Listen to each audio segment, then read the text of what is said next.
Hello, guys. We are in the final day of Relegations Promotions tournament to get to MEC. Today, as always, I welcome back Sint. Sint, I'm so glad that you are healthy back Yeah, again. we're back. Thank you. Yeah. And at the same time, we have a secret special guest who is. We are not going to show him today because you will see him next weekend as a caster. So welcome, Miyamoto. Yeah, welcome. Thank you so much for the introduction, Nish. I really appreciate being here and being as like the surprise caster in this tournament. Yeah, like as I said, you are a special guest and you are even a secret special guest today. So that's really nice.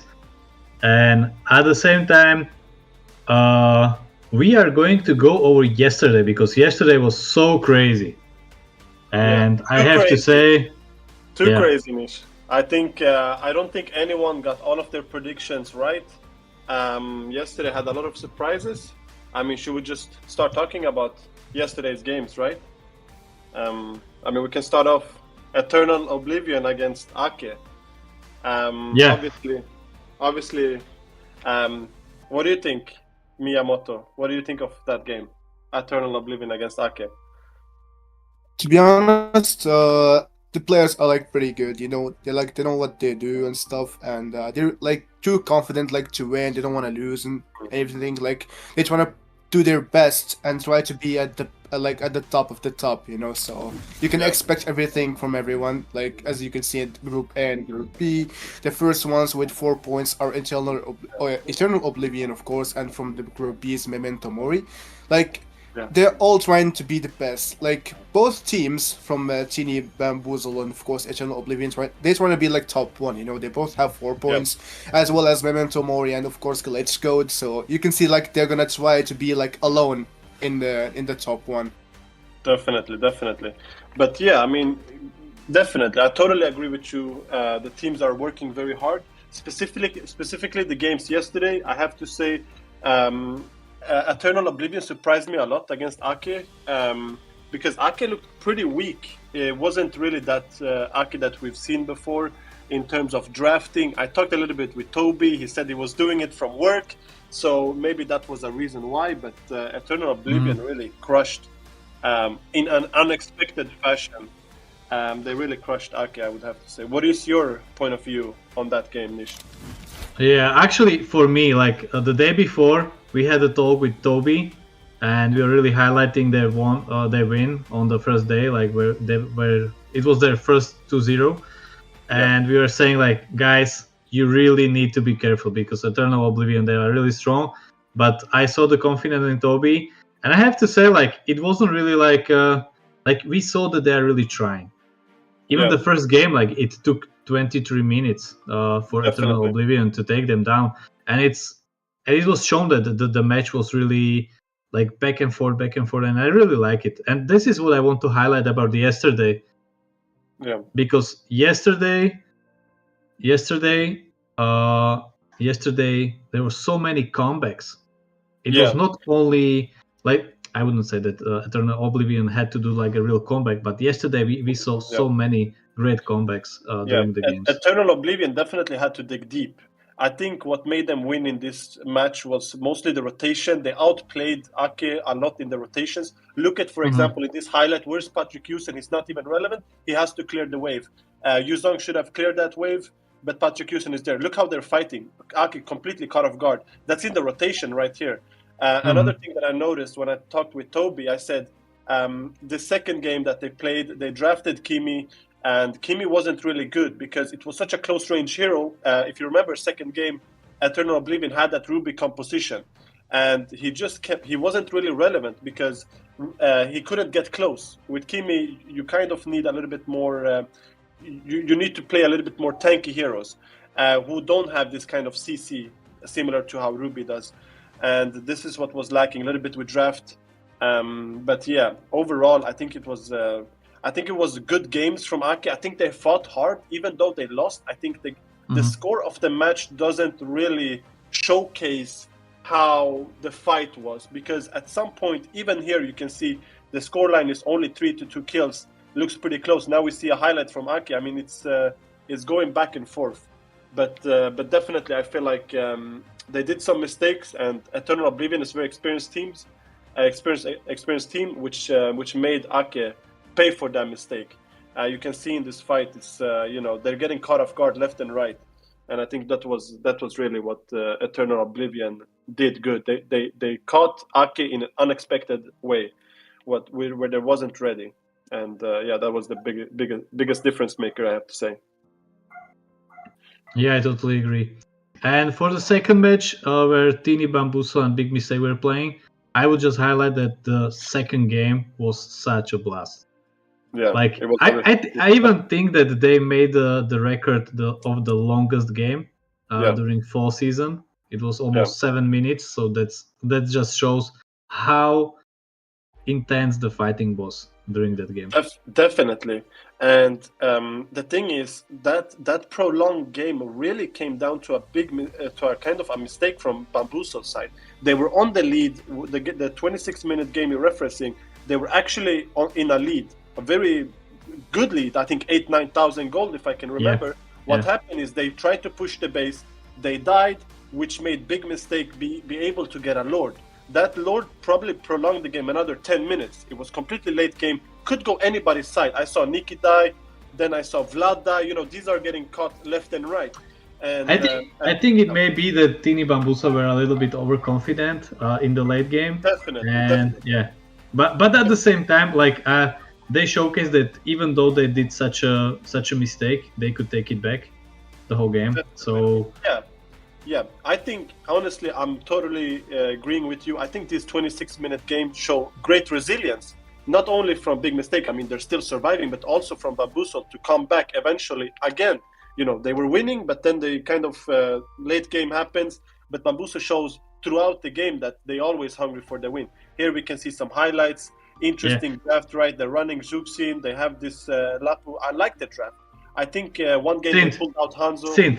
I have to stop you. Like when the two of us go, we just go so fast. And since we have a special guest here, we didn't hear any of his opinion about this game. So Miyamoto, please join in. Like you have to fight for your voice when you are here with me and Sin, because we just go and we don't stop. So it's totally fine for me, to be honest, since you guys know a lot more than me, and it's actually good, so I can hear your guys' opinion all, and I can judge afterwards. But Sin said, Tini and Bambuso played really good in the first game. They had a pretty score. Lapu was too tanky. They went up how do you call it, the best agent and the best player in the game, going 2-1-5 in the score, of course. And for the rest, for Big Mistake, they tried really their best, right, to make the game long, try to farm, get the gold and stuff after winning the last fight in the base by just getting the Maniac and stuff and fighting over the Lord. But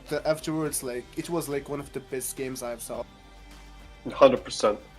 And I think one of the biggest takeaways in that game is actually the interesting choices from Danzo to pick first in game one. I think he picked Leomord.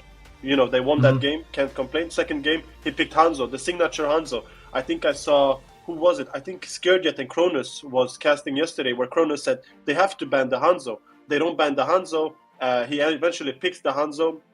They get smashed. That second game, convincingly, no conversation there.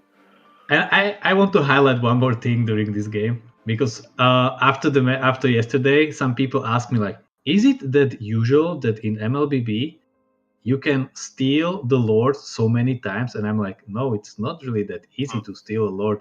But during their game, I think it happened twice or maybe 3 times, because I know that Silly took one, and also Danzo took one.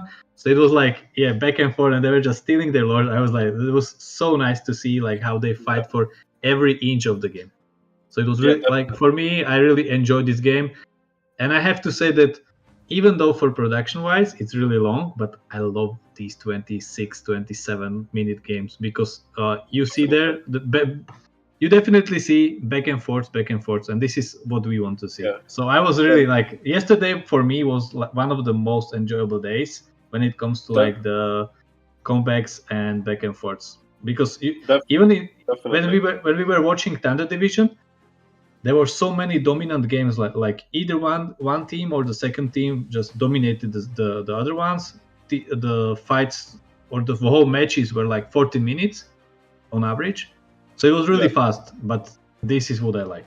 20 plus Definitely. minute games. That's what I want to see. Definitely. And Exactly. yeah, should we go next game? Oh, definitely. Memento Mori against Method Black. Like Memento Mori were playing really, really good. Yeah, it was. I have to say, it was, in my opinion, it was kind of strange because Method Black didn't even feel motivated. I have to be honest. They looked more than often when we first had them invited to the stage of Surge. They look extremely motivated, even though certain things wasn't working. You could see the fight. In this match, I don't think there was any fight. I have to be honest.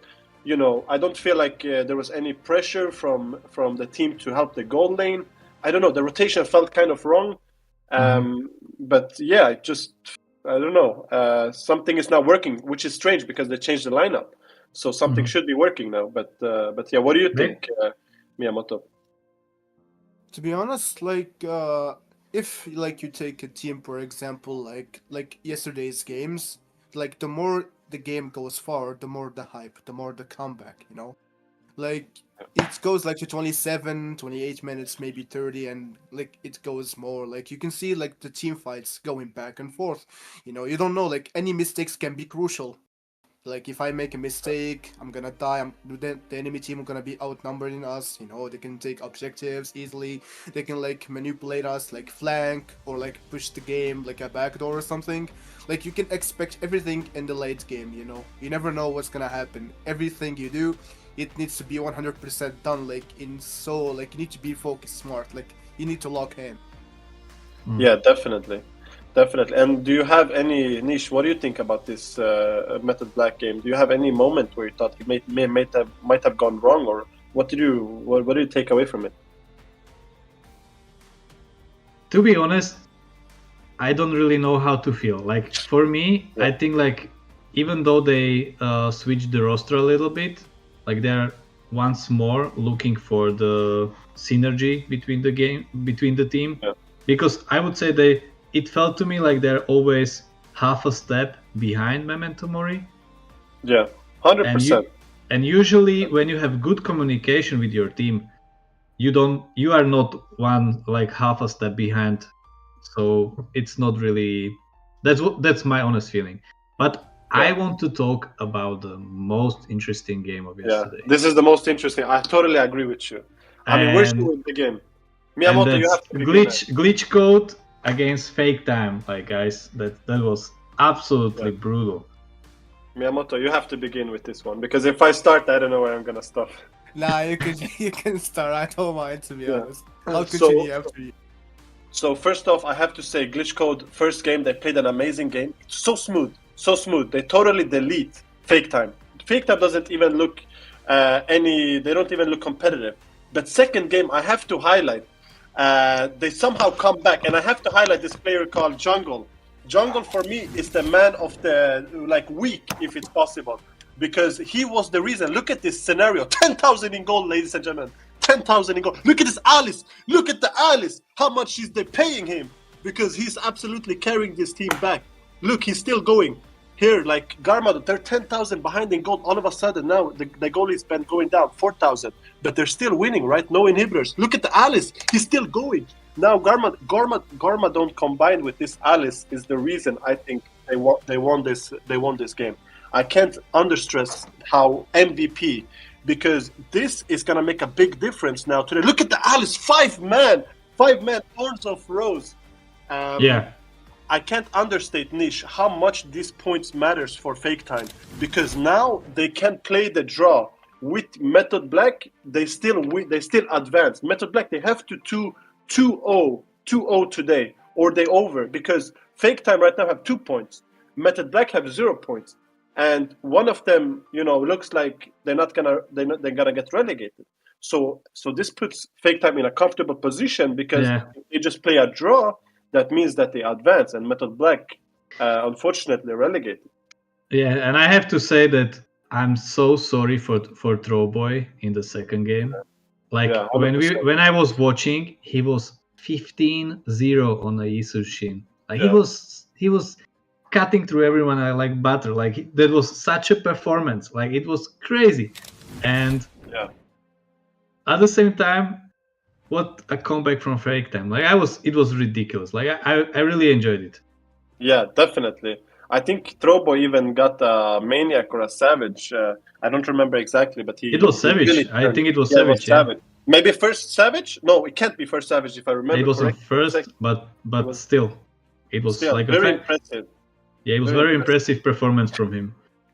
And while we have Miyamoto here, special guest, you guys gonna see him next week. What do you think of this schedule today? What's your kind of predictions? Because me and Nish obviously already have our predictions down.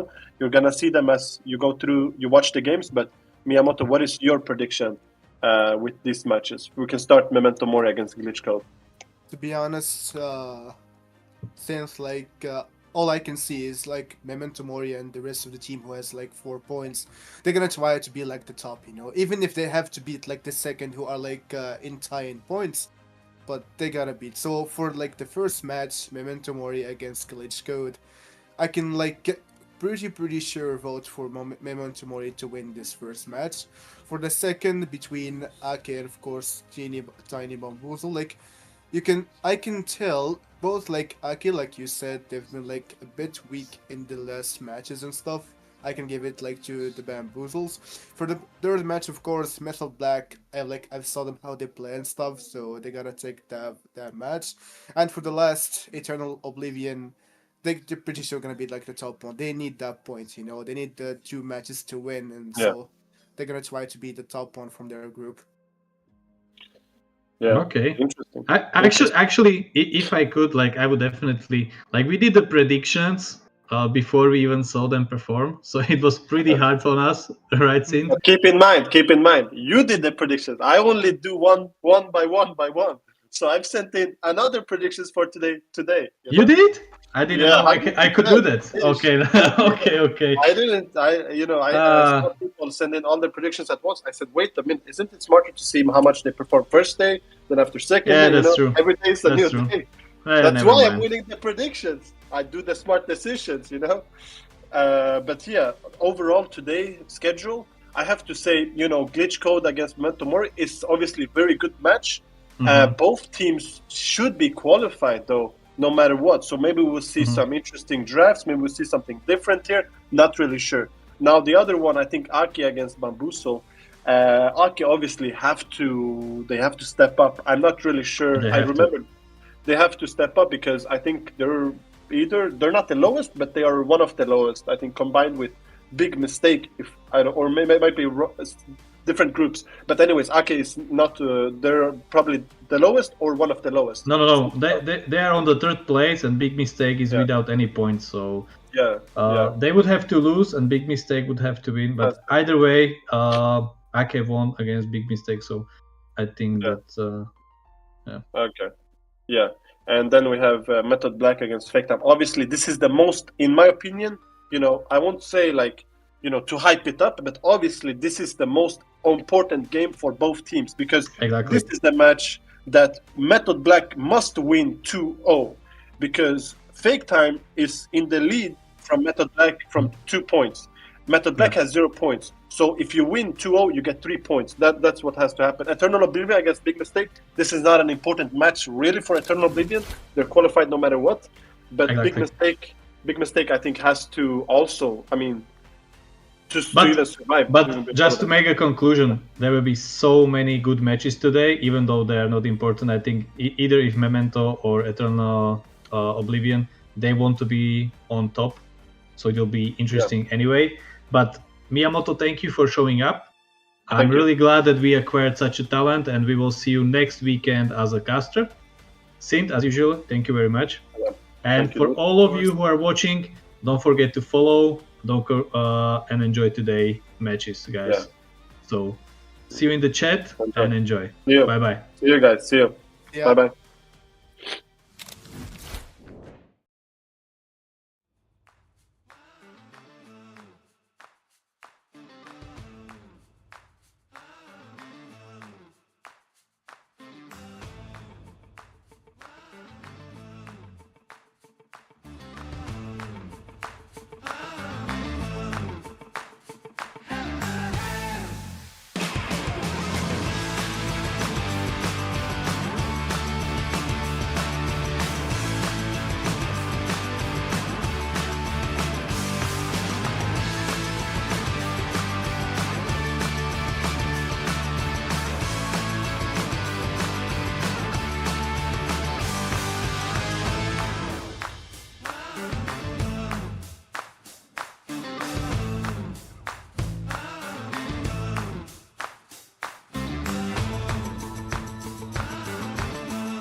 The sword is hanging around the necks of two teams from each group, ladies and gentlemen, out here, while the others are going to try and make sure that they soar through these group stages. Welcome back. You all are watching the MEC Fall 2025 Promotion Relegation, ladies and gentlemen. And here we've got Zakota with me out here. My man missed out on yesterday, but how are you feeling today, my boy? Because I know you're pretty excited about what's going to happen.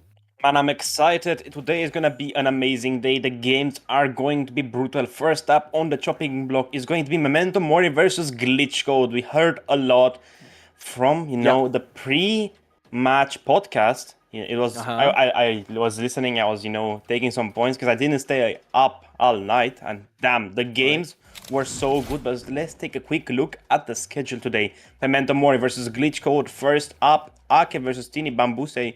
On the second game, Method Black versus Fake Time, then Eternal Oblivion versus Big Mistake. Really, really good and hard games for most of these teams. So what do you think, Scared?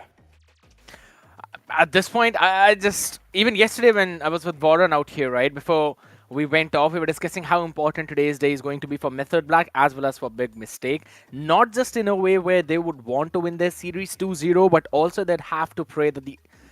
you could say answer from the other series is going to be a bit more different. There is only one opportunity for Method Black to eventually win, and that is, I believe, in a condition the other matchup in their group goes for a 2-0 and then they're still able to win out on their one. Otherwise, I'm not really seeing any way for them to make this comeback, right? It was mostly a domination yesterday.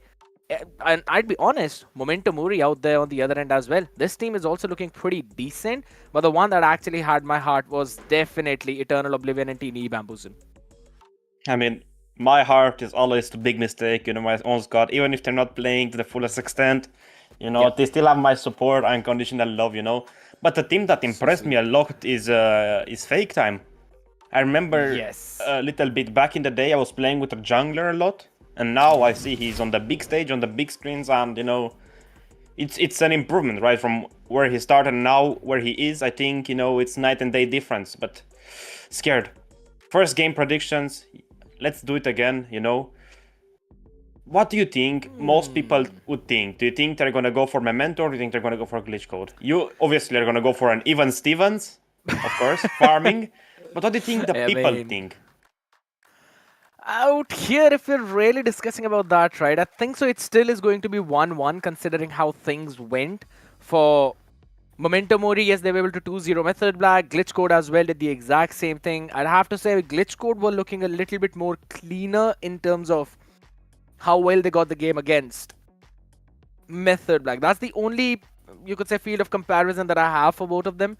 On the other end of the spectrum, I'd still say since Memento Mori have got a few changes, they've got some certain new players out here, they're working on their synergy. There have been some moments where they've looked clean, but then there have been some moments when you could clearly see that it has not been one of the best games for them. Specifically on day number 1, when we saw them play against, right? In the second game, if I'm not wrong, when they had the Moscow, that's when they dropped the game against Fake Time. And Fake Time has also been performing pretty well against all of the other teams as well. Even against Glitch Code, it was a 1-1. Memento Mori, Fake Time was a 1-1. So if we really think about it, I think so it's going to be an even-Steven matchup out here, ladies and gentlemen. But since we're already on that path of discussion, having a look at the standings out here as well. For Group A, Big Mistake want Arcade to go to technically lose 2-0. And then Big Mistake themselves need to win 2-0. While on the other side, Method Black, Fake Time, whoever wins that entire series with the 2-0 will eventually qualify. If Method Black drop even one game, then they're going to be out. Indeed, they will be, but taking a quick look at the leaderboard, I was honestly thinking this isn't how it's going to pan out. I was thinking Team Ambuse was going to be literally the creme de la crop. Not one game lost, but mistakes do happen. As well as Ake, I seen the domination firsthand on day number 1, and it was, a completely different team. The new members really changed a lot of the lineup. But another big surprise is Glitch Code's new jungler. Showboy, MPL jungler. One of the best, if not the best in my opinion. And as well, Memento Mori's jungle, Noel. He's one of the best in Europe. Who do you think is going to win that Retribution fight? That's a spicy thing.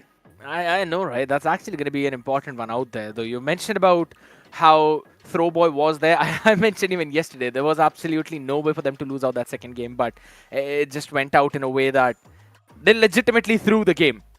It was a 16-0 Yeast and Shin, man. Even after that, they were not able to close out that one. So that was some big turnaround in that entire series. And to be honest, exactly similar thing happened in the game of RK as well. They were having a proper comfortable lead of around 4,000, 5,000 gold, eventually dropping the ball. So yeah, things were not looking good. But as we have a look at Memento Mori's lineup, this is looking pretty well. Solid, Don't Panic, Warpath, Dracy, Noel, and Fushi. They're the main five. Indeed, I mean, and a lot of newcomers on the pro scene. Don't Panic and Fushi. Fushi has been in ISEF, but like that's about it. From what I know, with the Portuguese team, he did a really good job. Dracy also his first time on the pro stage. But I mean, look at this lineup: Vlados, Orenkite, Sei, Gabri, Sixi, Godzi, and Troboy. I mean, Troboy is a big surprise for me because he's one of my favorite junglers from N, as I said. So it's gonna be a little bit, I'm gonna brag about him, But it's a fire lineup. It's a really fire lineup. You're scared. That's one thing, right? I mean, Throwboy out here with the entire experience out with the boys and Glitch Code. They've been looking pretty good and dandy out even in the leaderboard itself, right? Because let's be honest, it's RK and Method Black. RK, Method Black, Fake Time, and Big Mistake. These are the four teams that we'll be looking out for today. Glitch Code, they performed pretty well. Even their previous iterations, 2-0 against Method Black. And if I'm not wrong, 1-1 against Fake Time yesterday. So technically their performance has been very good. They've been looking clean. I just really hope that this one is also going to be delivering the exact same result that we've been hoping for. This is one of the most important matches for them to find out who is going to lead this group. I mean, right now talking about the groups, talking about everything, I think we can do that a bit later, but the first modifier for the first game of today is going to be Flying Cloud. The other day you guys had a lot of Flying Cloud and Expanding River, no? Yep. I mean, from yesterday we've been seeing a lot of them, man. I've been enjoying it. I don't know about you, but I absolutely love Expanding Rivers. I mean, the Rivers is one of my favorites modifiers as well, but Dangerous Grass is, really scary. These campy heroes like Kalea, Kadita, Eudora, it can be a really big problem. But let's get straight into the draft. Blue side is going to be Memento Mori, red side is going to be Code. And the first ban I should think is going to be maybe Juxin. A pretty solid first starter ban. It's going to be the Kalea. Solid. Alright, fair, understandable. Don't really want to go for that pick off. Do not want to let Glitch Code pick up that as well. I mean, let's be honest. If it's Glitch Code on the other side, you don't want to let them get their hands on the Yi Sunshin. We clearly saw how Throwboy was playing Yi Sunshin yesterday. He was absolutely mad on that pick. So that's something you'd not want to let go on the other side. We also saw the Gato ban yesterday, man. That was a bit surprising for me, to be honest. But I kind of do understand where teams are coming from. Gato has been one of those priority picks after you're banning some other roamers. So that's a pretty decent one. It's a Zushin ban, like you predicted. I mean, personally, I think Memento Mori should ban Hayabusa because Throwboy's Hayabusa, I think, is one of the best in Europe and in Middle East. Yeah. And it's gonna be a really big playmaker. But even though they're gonna ban out the CC, I mean, they're already hinting towards maybe a Hayabusa pick or a Hayabusa ban. Because if you ban CC, you have a Hayabusa game.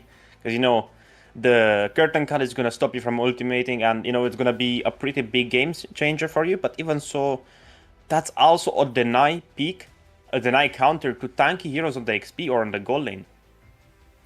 That's a big one. I think so. That should basically be the priority.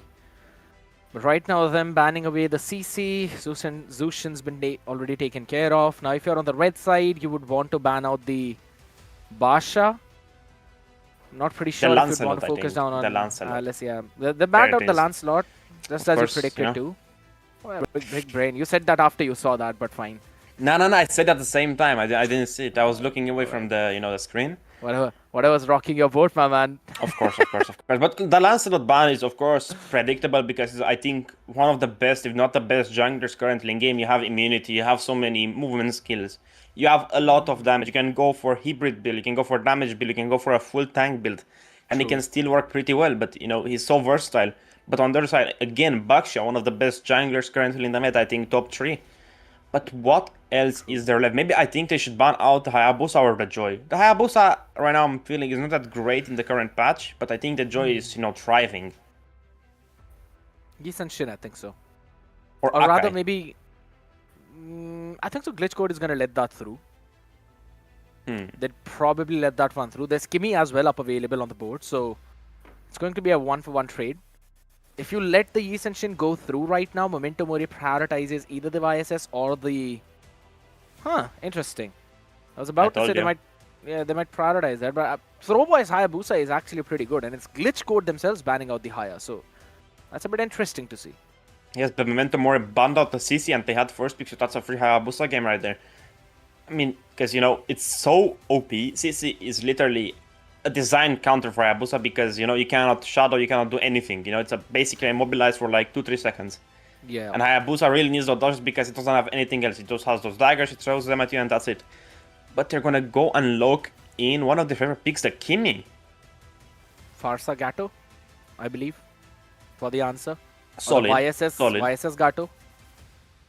I don't think Yisun Shin this early. I think Yisun Shin can be forgotten a little bit because there are other junglers on the table like Frederin. But they're gonna lock in the Yisun Shin Grok. Yeah, that's a YSS Grok. Solid, Understandable. really solid. Pretty good picks out here since Farsa, or rather, the mid lane has been picked up of Memento Mori, so Farsa can be picked off for the later one. If there is no Gato on the side of Memento Mori, that's an automatic Farsa pick and a Gato ban instantly in that second phase for Glitch Code. I'm thinking Memento Mori needs to pick up maybe on the Hylos to go chase after Yisun Shin and give Kim that extra movement speed she needs to chase and to fight. She gets a lot better when she moves faster. She can just chase, she can just poke. She's so annoying with that Hylos on her team. True. But the Gatotkacha, I think, is gonna be pretty much countered by the Grok because you have so many immunity skills on that hero. Yisun Shin has an immunity skill. And depending on what mid lane they pick, it's probably going to be the Farsa, as you said, or maybe the Eve. So Eve also has an immunity skill, so I don't think the Gatotkacha is going to be the play right here. Maybe they're gonna lock in the XP laners, maybe the Arlot or the Lapu Lapu. So even maybe if they want to be risky, they go for a Gatotkacha on the XP. But it's gonna be the Joy I was talking about and the Gato you were talking about. Yep, that's absolutely perfect picks out there. Now, since the Gato has been locked in along with the Joy, you've got a straightforward priority. I think so the next two bans... Do you think the Eve is going to be banned out Memento Mori in the next one? Because for Glitch Code right now, I think so this is a good option for picking an Arlot instantly. Otherwise, it will potentially be banned out in the next phase. And then you can also have the priority in the EXP lane by banning out the Lapu Lapus or maybe the Uranus so that you don't really face any problem in the lane. I mean, I don't know. So many XPs could work for a Glitch Code. I think you should pick up maybe the Marksman right now to ban them out in the next phase. And leave Memento on the chopping block. Just maybe go for the Granger lock-in. Maybe even go for a 1-1 pick. But they're gonna go for the Phoveus lock-in. Alright. Quite a decent amount of dashes just on the Joy itself. Along with the Gato as well with the Taunt. So it's fair. You pick up an early Phoveus. CC has also been banned out. So you'll have a good amount of priority while face tanking a ton of damage from the Kimmy. It's a Lapu and Alice ban. Oh my goodness, they're actually moving in It goes pretty out fast. as well. I like it. I like it. I think 1-on should be a priority pick for a Glitch Code right here. I think it's gonna work really nice into the Joy, into Gatotkacha as well. We can just kite out the Joy, you can kite out the Kimmy. I think it's gonna be a great pick, but they're gonna ban out the Ruby. I mean, they were probably hoping for maybe a gold lane Ruby, but the Eve picks, we speculated about this. It's obvious, it's a strong pick, it goes well into the Gatotkacha, it trades well against the Kimmy, it can catch the Joy as well, immobilizer.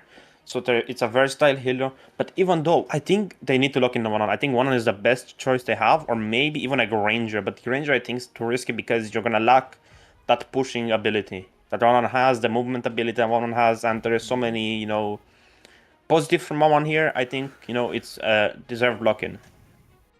I think so too right now. 1-1 would work out really well. I don't think so an Obsidia would be a good pick in this kind of scenario. You've got a lot of beefy frontline. You'd not be able to melt them down. And if anything, you don't have... to be honest, there's actually a pretty decent amount of die. This could also be a Claude pick if they want to have a bit of late game insurance as well in their pocket. Maybe even a Moscow. I think even a Moscow would be great for either of the sides. Please, no, absolutely not. No way, man. You'd not want to pick a Moscow against an Eve, Phoveus, and a Grok. Come if on! if you're brave enough, you just farm, get for items, and then you're gonna be fine. Even a Bruno can work here really well. There are so many possible heroes. Moscow, if you play safe, you play under tower, you don't go into team fights a lot, you just farm your lane, you just be annoying. That's how the Moscow should play. You're gonna get your core items, you're gonna get your power spike, and that's gonna be it. You can fight everyone literally 1 versus 1. And she picked up the Bruno as well yesterday, but it's going to be the 1-1. You were mentioning about it, you called for this one, and it's a 1-1 pick. And I mentioned that Uranus needs to be banned out by glitch code. It was led through, it's been locked in instantly. Now, what is going to be their main goal laner out here? That's the question. Bane banned, Ruby banned, Lapu Lapu banned, and you've got a lane against a 1-1. That's tough, man. A Bruno on Obsidian would work great. Maybe even a Nathan trade against her. Even a Harit, actually. A Harit could work really well. Considering the fact you need some true damage, you need some magical damage for the Uranus, I think Harit would be great, but they're going to go for the Irrital counter pick on lane. But the mistake I noticed on mental side is they have so much magical damage. Most of their damage comes from magical, so I think the XP laner and the roamer of Team Glitch Code is going to thrive, a lot. I think so. It's still fine, considering the Uranus eventually boosts your team's magic damage up as well by reducing the defense on the other side. So that's going to be fair. That would still pan out well. And then you've got the 1-1 as well. So I think so. It's kind of fair. But yes, the Radiance and Athenas, once you're in the late game along with the Dominance and Blade Armor, will annoy the heck out of Memento Mori. But the big thing is, they've both got their mid to late game priorities, but if it goes too late, there's a Yi Sun-Shin and Aether on the other side. Ladies and gentlemen, it's the first game of the evening. You're watching the MEC 2025 promotion relegation. Memento Mori taking on Glitch Code to see which one will top their group. I mean, right now in the mid lane, we're seeing a lot of dominance coming from Fushi with the Katukacho with Warpath as well to support him a little. But I think you shouldn't underestimate the Grok. The Grok is really strong early game. As soon as he gets that level 2 that wall and he gets his strike with passive assault, that's 2 stuns. And as well, the Uranus is a pretty good matchup versus the Phobius because you can just ignore the Phobius as an Uranus. You can go cut lane, you can go cut high, you're not afraid basically. But maybe if you went for the sprint instead of the flicker, it would have been a little bit better. Of course, Katukacha went with the Revitalize. A lot of flickers though, from either the sides, not purifies. Look at the prediction charts. No one believed in Glitch Code. Every single one, including Miyamoto, the guest caster out here. Everyone has gone 2-0 for Memento Mori. I'm the only one who's actually gone in 1-1. But here we go. A fight out there, up in the open. Fushi being picked off instantly and traded off by Warpath. One trick higher, answered back. It's a 1-for-1 trade, jungle for mid. In 1-for-1 trade jungle, for me, I think I'm going to take a trade any day of the week because you're going to lose so much farm as a Yi Sun-Shin. You're going to lose your buffs. You're going to lose so much time as well.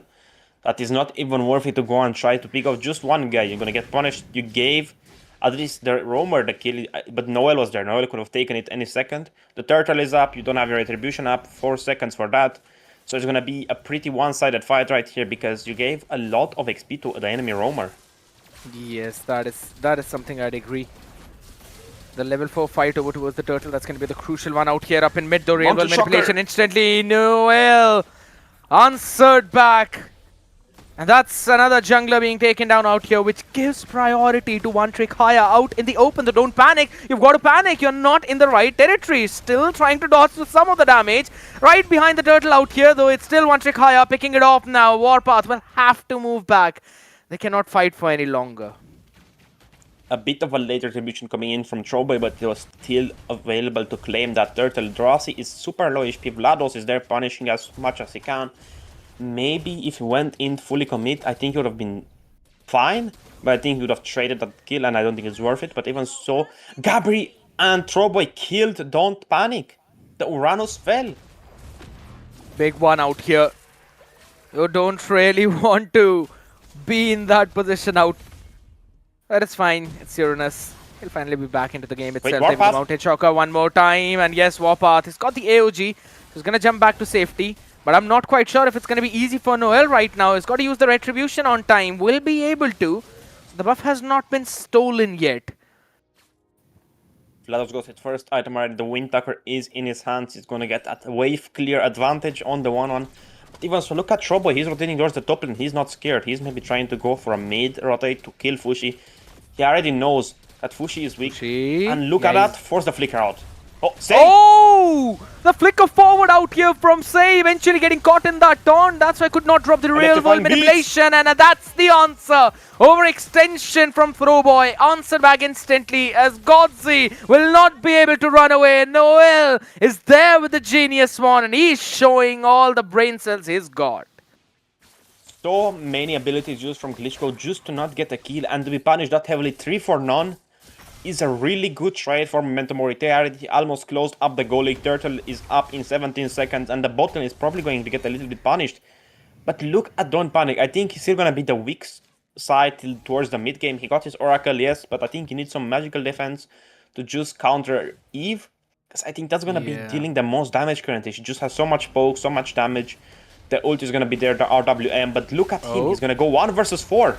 Absolutely, and now he's going to be taken down though. Flicker still there to save his own life. The AOG comes in right on top of the Eve though. But again, it is Warpath. The retry mess up from Throwboy. He'll have to go back as the Tectonic Charge catches 4. Will try to survive, but guess what? There's everyone in the back line. Fushi answers Sei. A double for Noel. And guess Throwboy ain't seeing another day. Memento Mori instantly destroying Glitchcode.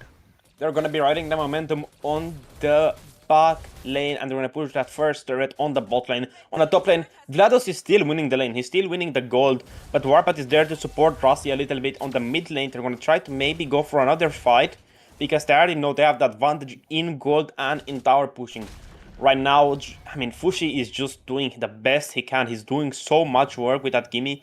It's just insane. Also, Noel just coming in with those electrifying bits. Perfect management of the timings, and as well Warpath, you know, got to give props to him. He got that turtle retribution, he got that execution up perfectly.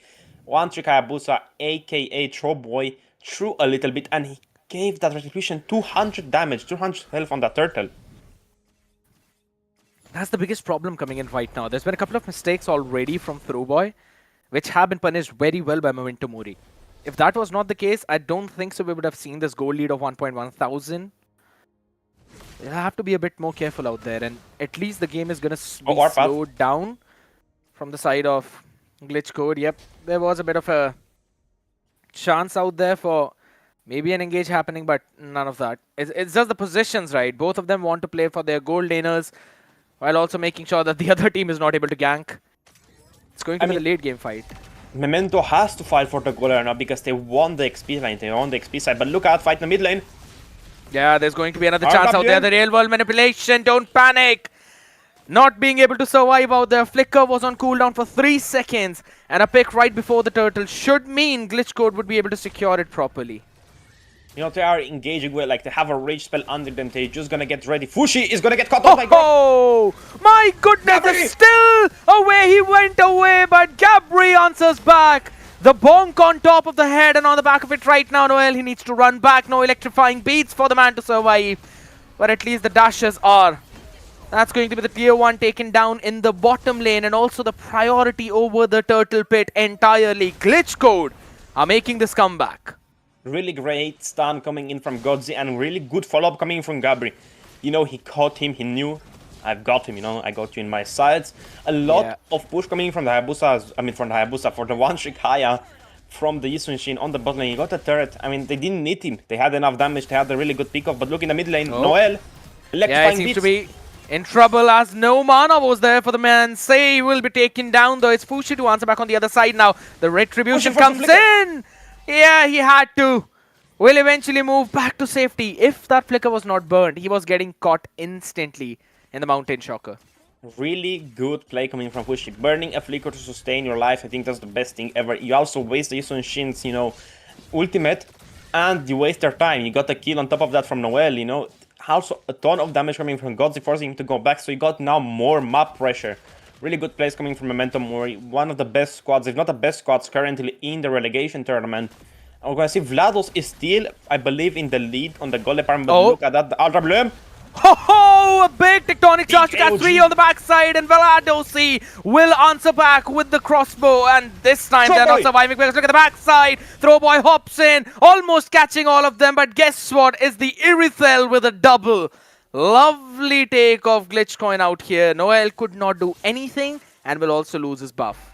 I don't know if you noticed that scare, but the Gods, he cancelled Warpaths, he cancelled the Gatocatchat at AOG, so he still had it to escape. I mean, that was a really smart play coming from Warpath, not using it immediately after. But Gabri did a really good stun again. I mean, they're gonna try to punish Warpath there. He's alone. I think the best choice is to maybe try to push the turret, but they're not doing mid. The mid lane has Dwarman, has that Kimi as well. Two squishy heroes. I think Grok is just a really good counter for one right now because he's so tanky. But Fushi forced just his second skill to escape. Radiant armor finally picked up by Gabri, allowing him to be more tanky in this meta mage heavy lineup. Metamori went with, they have the Kimi, they have the Joy, they have the Uranus, they have the Gacha. 4 magic dealing heroes. And Drasi isn't a problem, really not an issue right now.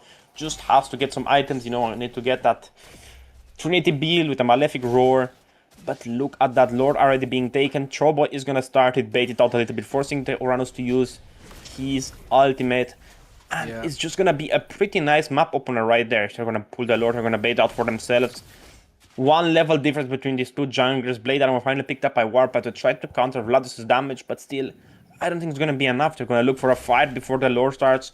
Godsey is gonna reveal himself in that mid bush right there. But what can they do right here? What can Metamori do? They're 1,400 gold behind. I like it. I like what Glitch Code is doing right now. They waited for Noel to clear out a minion or two up in top lane, and right now, look, they actually want to catch Tracy as well. Throwboy is playing so far aggressive out here right now, and guess what? Tracy. He's still standing there.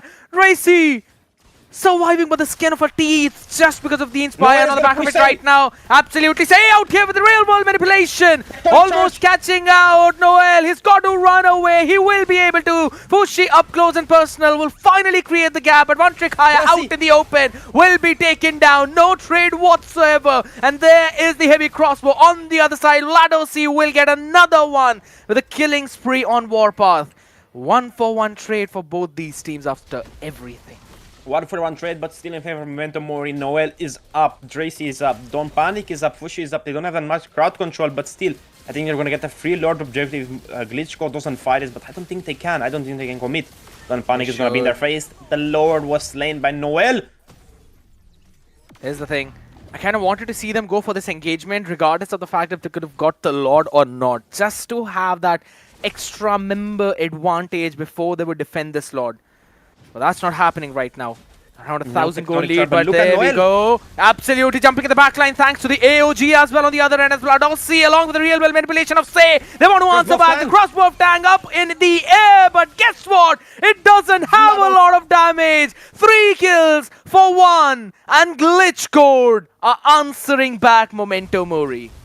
Vlados the Clutch King, he is doing an amazing job. People underestimate his goal nowadays, but I think he's been one of the best laners currently in the tournament. He's doing an amazing job versus Tracy. He is winning every single encounter, but look at Noel. Absolutely. Another chance out there in mid though. 3 people with such a low HP now. I don't really think you can stand up like that, specifically in front of Fushi. That man is going to destroy you with the build that he's going with right now. Glowing Wand, Concentrated Energy, but there we go. The Radiant Armor is already up, and I'm pretty sure that Godzi is now going for the Athena Shield as well to face tank some of that damage. Dominant Size almost being picked up from even Gabri. So their itemization is actually going good. Let's look at the gold of Yisun Shield. It's 9,600, but talking a What? bit off camera, Say got a kill with the help of Troboy. A really good pick of forcing out Don't Panic. Right now, Drasi is in a primo position, but if she gets found out, I think it's going to be a really big punish coming in from Glitch Code. Warpath is going to force... Beautiful. They've already forced out one of the Dracy big ultimates out there, though. Noel up in middle along with Dracy. It is not perfect. It is not pretty. It's Glitch Code who find both of them. Warpath wanted to jump back to safety, and now on the back of it, Noel does not have the ultimate, so he cannot hop in to try and contest for his buff. Mid tier 1 falling, that is Glitch Code winning on every single front. every single front. Indeed, the Lord is going to be up in 45 seconds. Race is going to be up in 10. But they're going to have a chance to maybe do a pre-Lord fight to punish maybe some of the members of Glitch Code.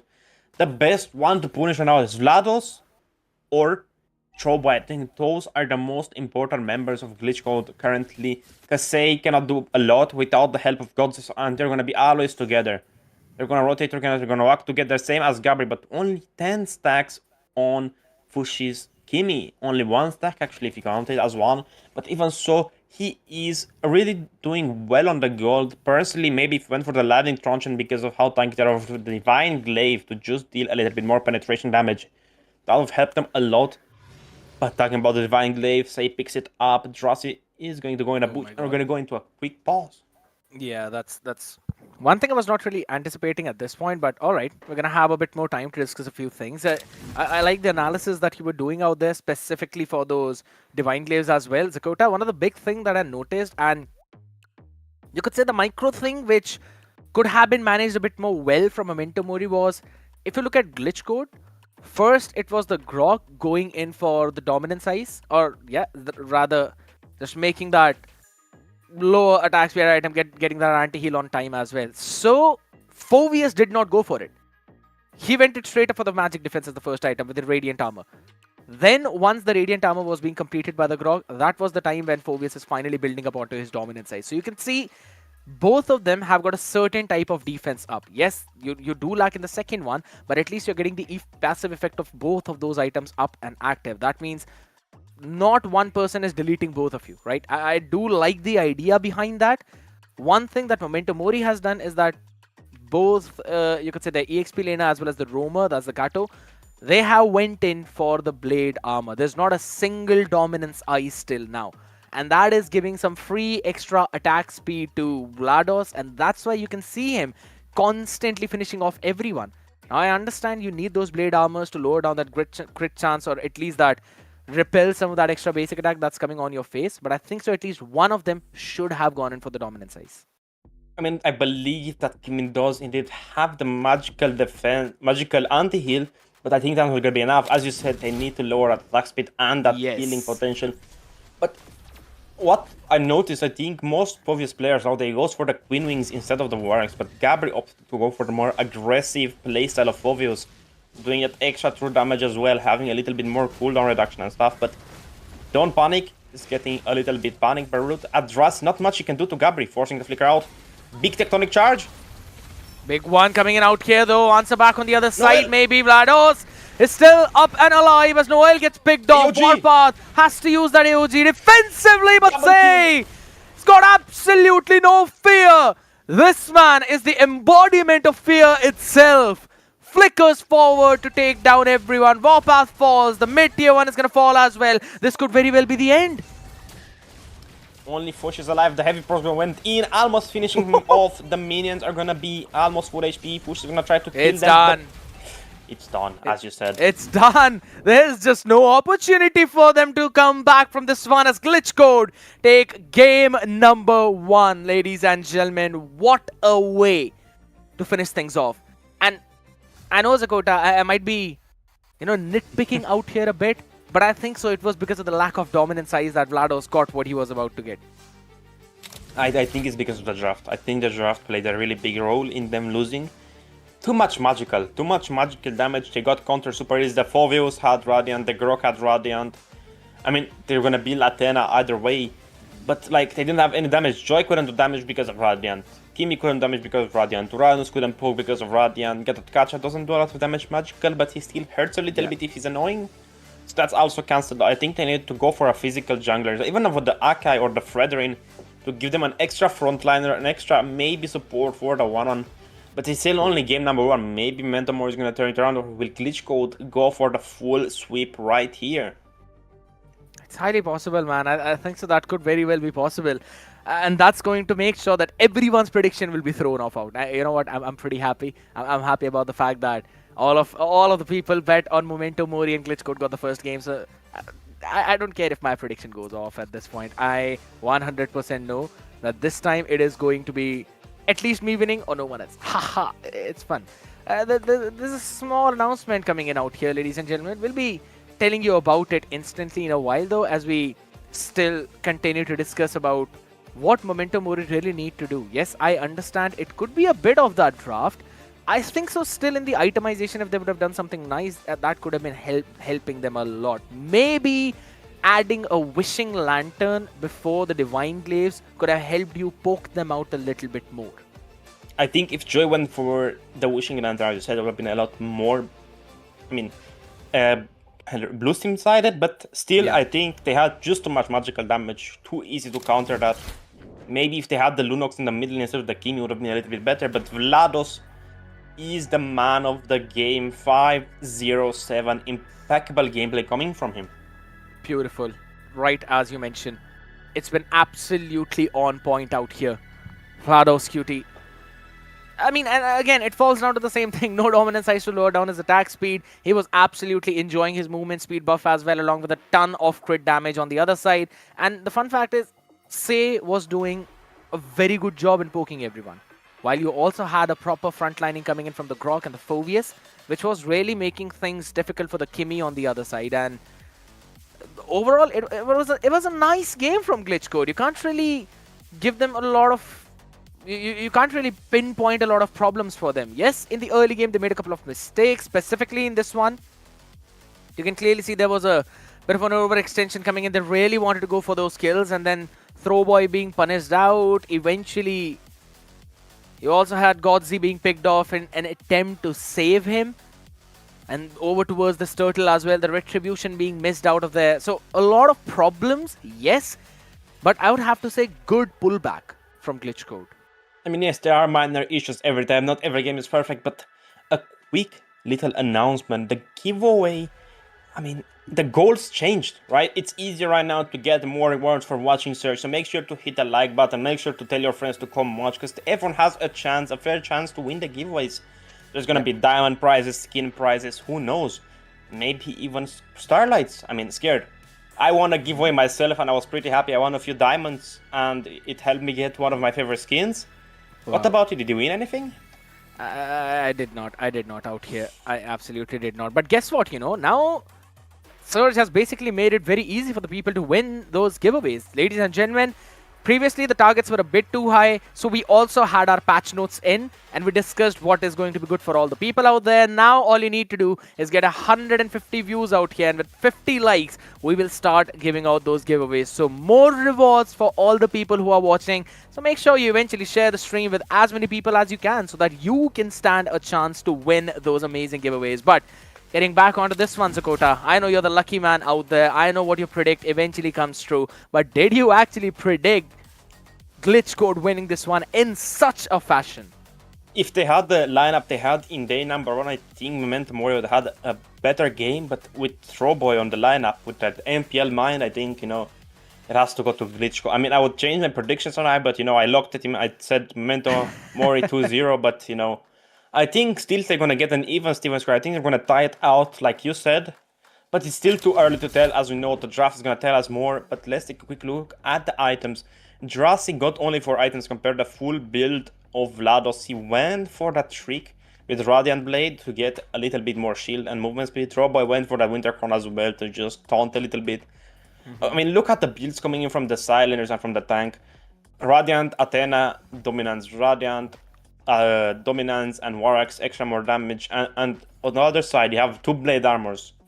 Irithel was hurting that much. Isunshin was hurting that much. So it's a primo item to get here, but it was still not enough because you had to still consider Say. You still had to consider the damage coming from Gabri. Yes. They did a ton of damage, even if they're not as priority as maybe the Irithel. It's only 3,000 or so damage difference between these 2 players, but look at the other side, not a lot of damage. The most damage was, of course, Noel, because of those electrifying beats in the early game and the targets being so buffy, they're so tanky, they have so much HP, that they're just gonna allow them to, farm a little bit more stats. But Drazi didn't get any light on the stage. He couldn't do anything because Grok is a really good counter, Phovis is a really good counter. The only targets you could realistically go for are Eve, but Eve can also counter a little bit with that RWM, a little bit of overshield. But look at the gold. Yeah, 47,000 to 40,000 overall in total, and then every piece of gold went in for Vlados and Throwboy. Both of them catching everything that they needed. Noel, yes, he was getting 10,000 gold out there. Even Tracy had 9. But here's the big thing about 1-1, right? If you're playing 1-1, you can't really do any major thing against a Grog. The wall that he puts up, it's not that thin that you can easily jump out with the basic attack dash. You need to have that perfect angle so that you can move away on the other side with that. And that is very difficult to pull off. And on the other side of the spectrum, you know that this Grog, once the passives and everything are up, he is absolutely maddening tanky. You can't do anything against him. And then you've got a Phobius as well on the other side that really wants you to dash upon his face so that he can get his passives up and he can get those bonks up. It was a tough game for Tracy to pull off on that 1-1. I do understand the... Yeah, go ahead. That was still game number 1. There's still one more game to go. And the modifier for this one was Dangerous Grass. We talked a little bit about it in the first game when we saw the clouds being, picked.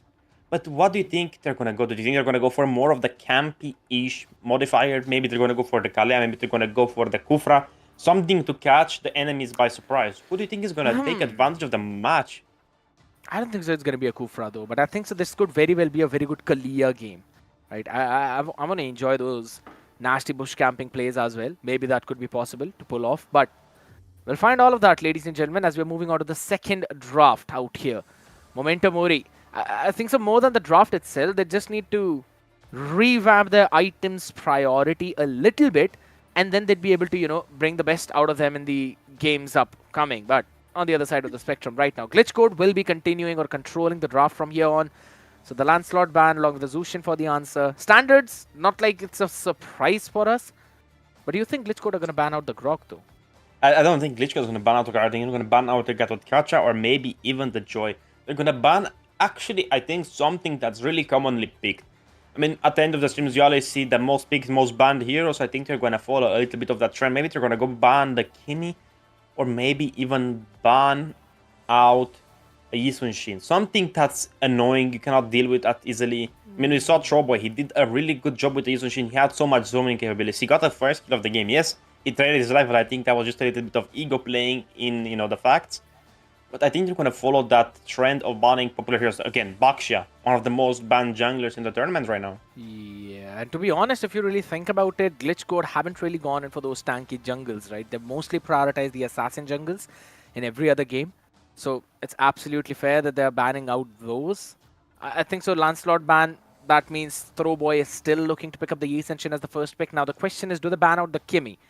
Because you would not want Kimi to slide through on the other side. Though I don't think they even had enough problems from Fushi's Kimi. I think so they were still able to capitalize on that. So maybe another Hayabusa? I don't think it's going to be a Hayabusa ban. I think they're going to try to maybe ban out the Fredrin because I don't know why I'm sensing a Fredrin Matilda game coming through from either of these sides. I'm seeing the Angela ban. I'm thinking, man, Fredrin would have been great last game for Noel.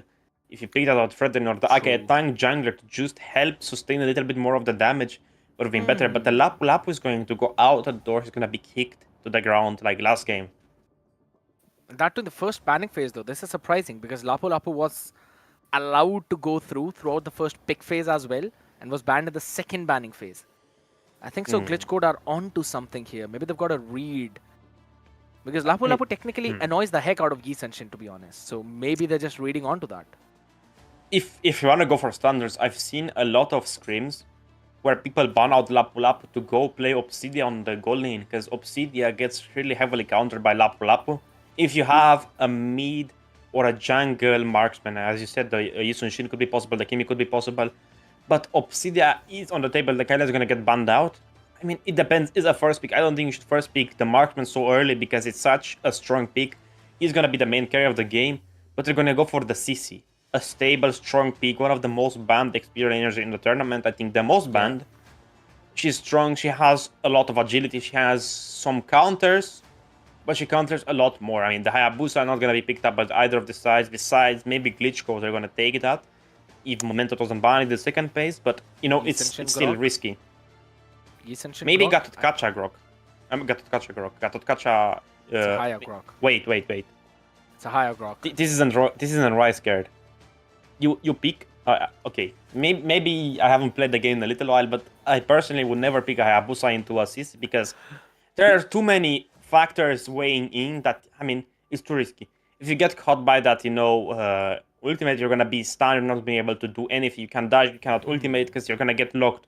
Maybe even they're gonna lock a Gatotkacha for Glitch Code to maybe try to catch you a little bit more off. I think the Gatotkacha is gonna be a great combo with the CC.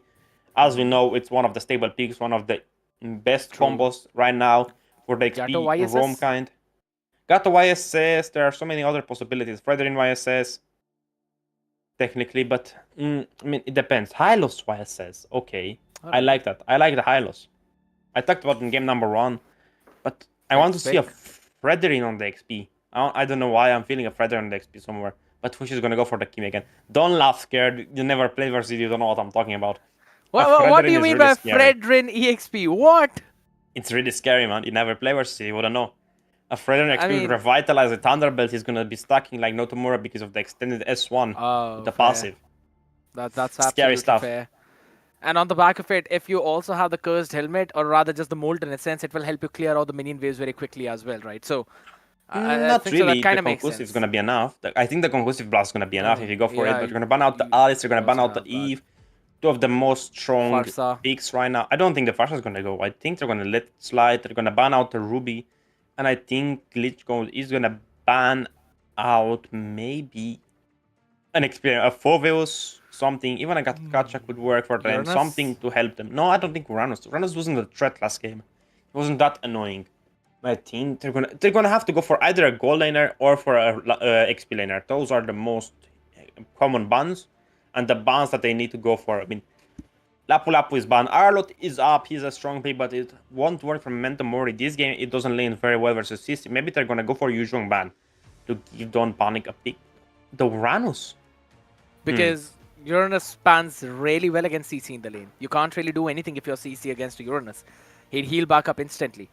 And to be very honest, as much as Hylos would want to buy the time, Uranus with the Consecration Revitalize or with the Consecration Purify, he would do the exact same thing on the other side. So I think so that kind of renders the idea of what Glitch Code wants to run a little bit more useless. So that's why banning it out. Also, there's Lapu Lapu and Alice banned out, so no more playmaking capabilities unless you pick up an Arlet. And as you said, this Arlet matchup is not going to pair up well against CC, nor it's going to be easy to pick Throwboy off until and unless he uses up his dash. So now the EXP has been choked up for Memento Mori. We still don't know if it's going to be an XP lane or a gold lane, since that's going to be the deciding factor of the draft. Because it can work really well on both lanes because it does so much damage, it has so much trading abilities. True. And there are other picks that are in the favor of Code because they have the Yusun Shin jungle. Yeah, it's a marksman. It's a marksman fighter jungle. Or a marksman, but they're going to go for the Esmeralda. Yeah. A really solid pick. Really solid pick. Really solid pick. I was genuinely thinking either the Hilda or Esmeralda. You don't really have any other options to pick off in that EXP lane.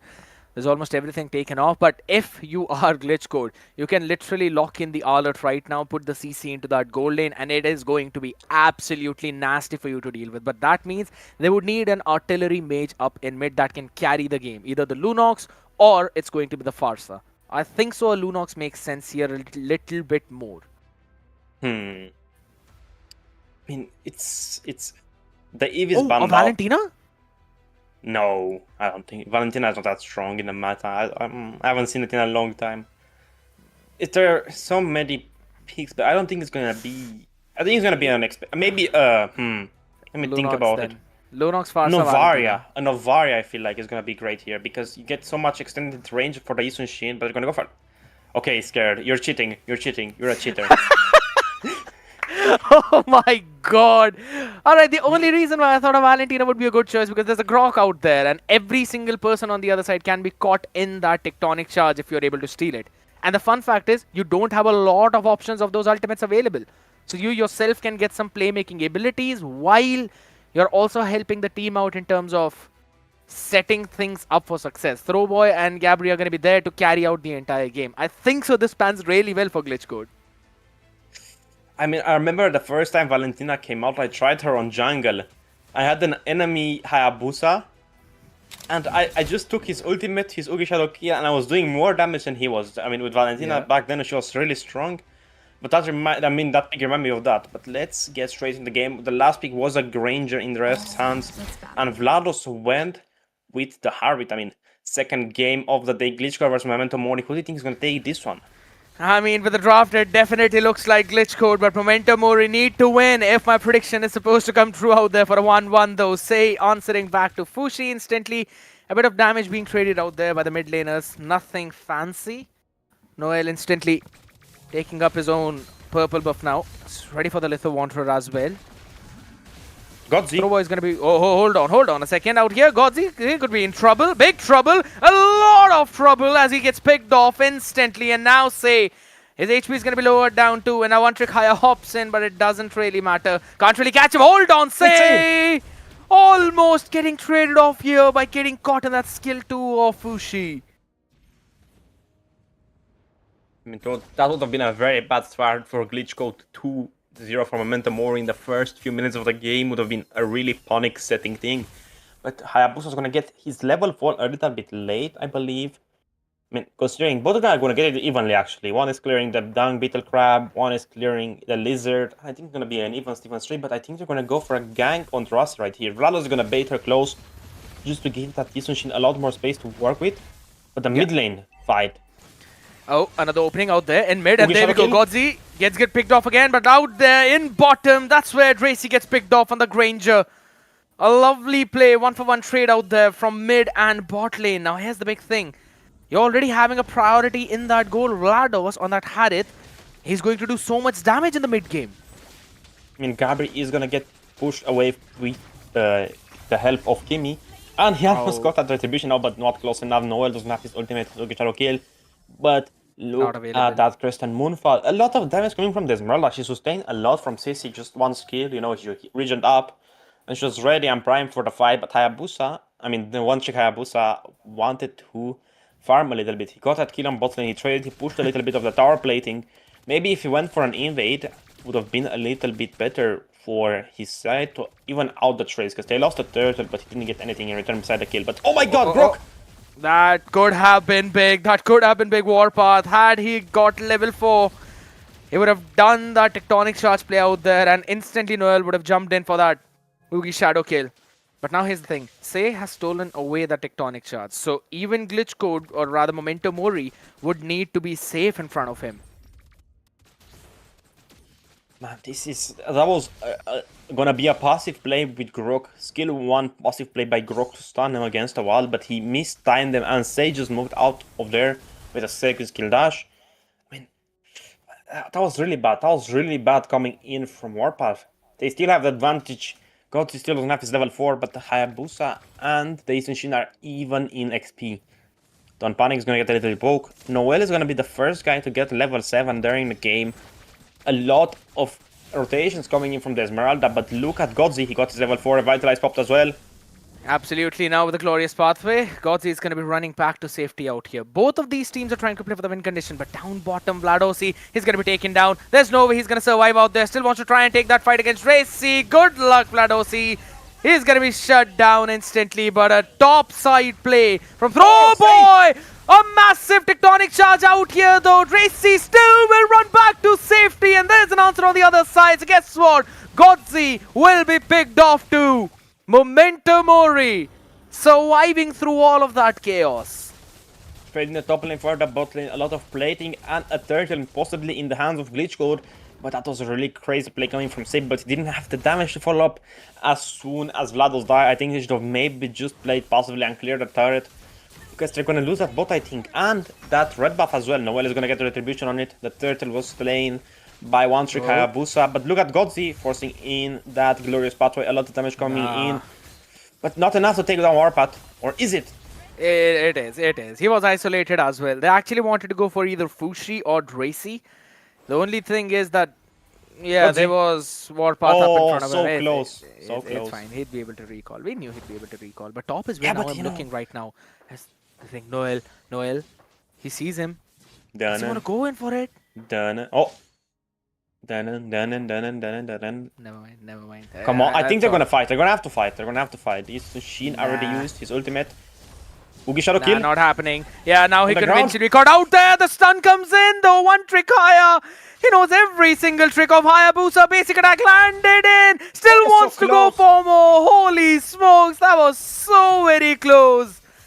But at the end of the day, no one falls out there except the tier 1 on the top side and a tier 1 on the bottom side.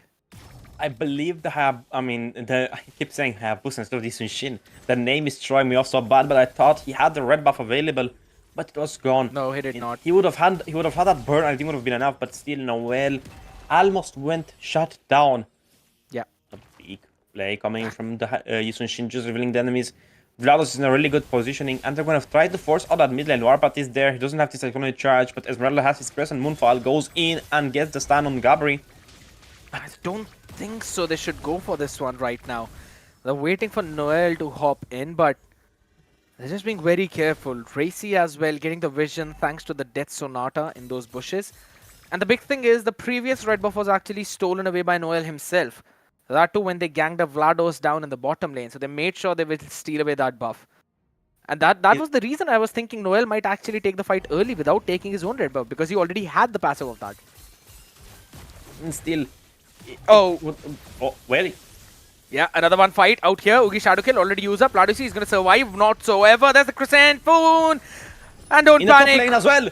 He'll eventually move back, but guess what? Tracy cannot.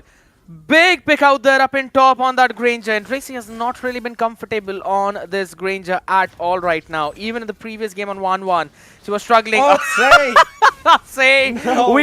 we caught that in HD, and I'm pretty sure that's going out. And the reels out here in the open, though. Another ultimate used by the Grok on the other side. Red Tree comes in, no problem whatsoever. Don't panic, we'll be able to go away. No, absolutely not. The dash comes in at the right time, and with that, a pick for Glitch Code. Don't panic, little bit panic, but Hayabusa? Warpath survived by a little second. Yeah, for a second. Frosty. Absolute nightmaric outplay could have been on the cards right now, but Noel able to answer back thanks to another Ugi Shadow Kill. That was a very risky play coming from Trouble. He almost got that kill on Granger, but he risked too much, I think. He got a shot on gold to Noel as well, and Noel is so far in the lead. I don't think it's going to be that fair in the gold department, but rather than finally picked up by Warpath to try to diminish some of the damage coming in from Say and Vlados, but still, Yisun Shin farms so many minions, he's 200 gold ahead, even with the shot on gold he gave to Noel.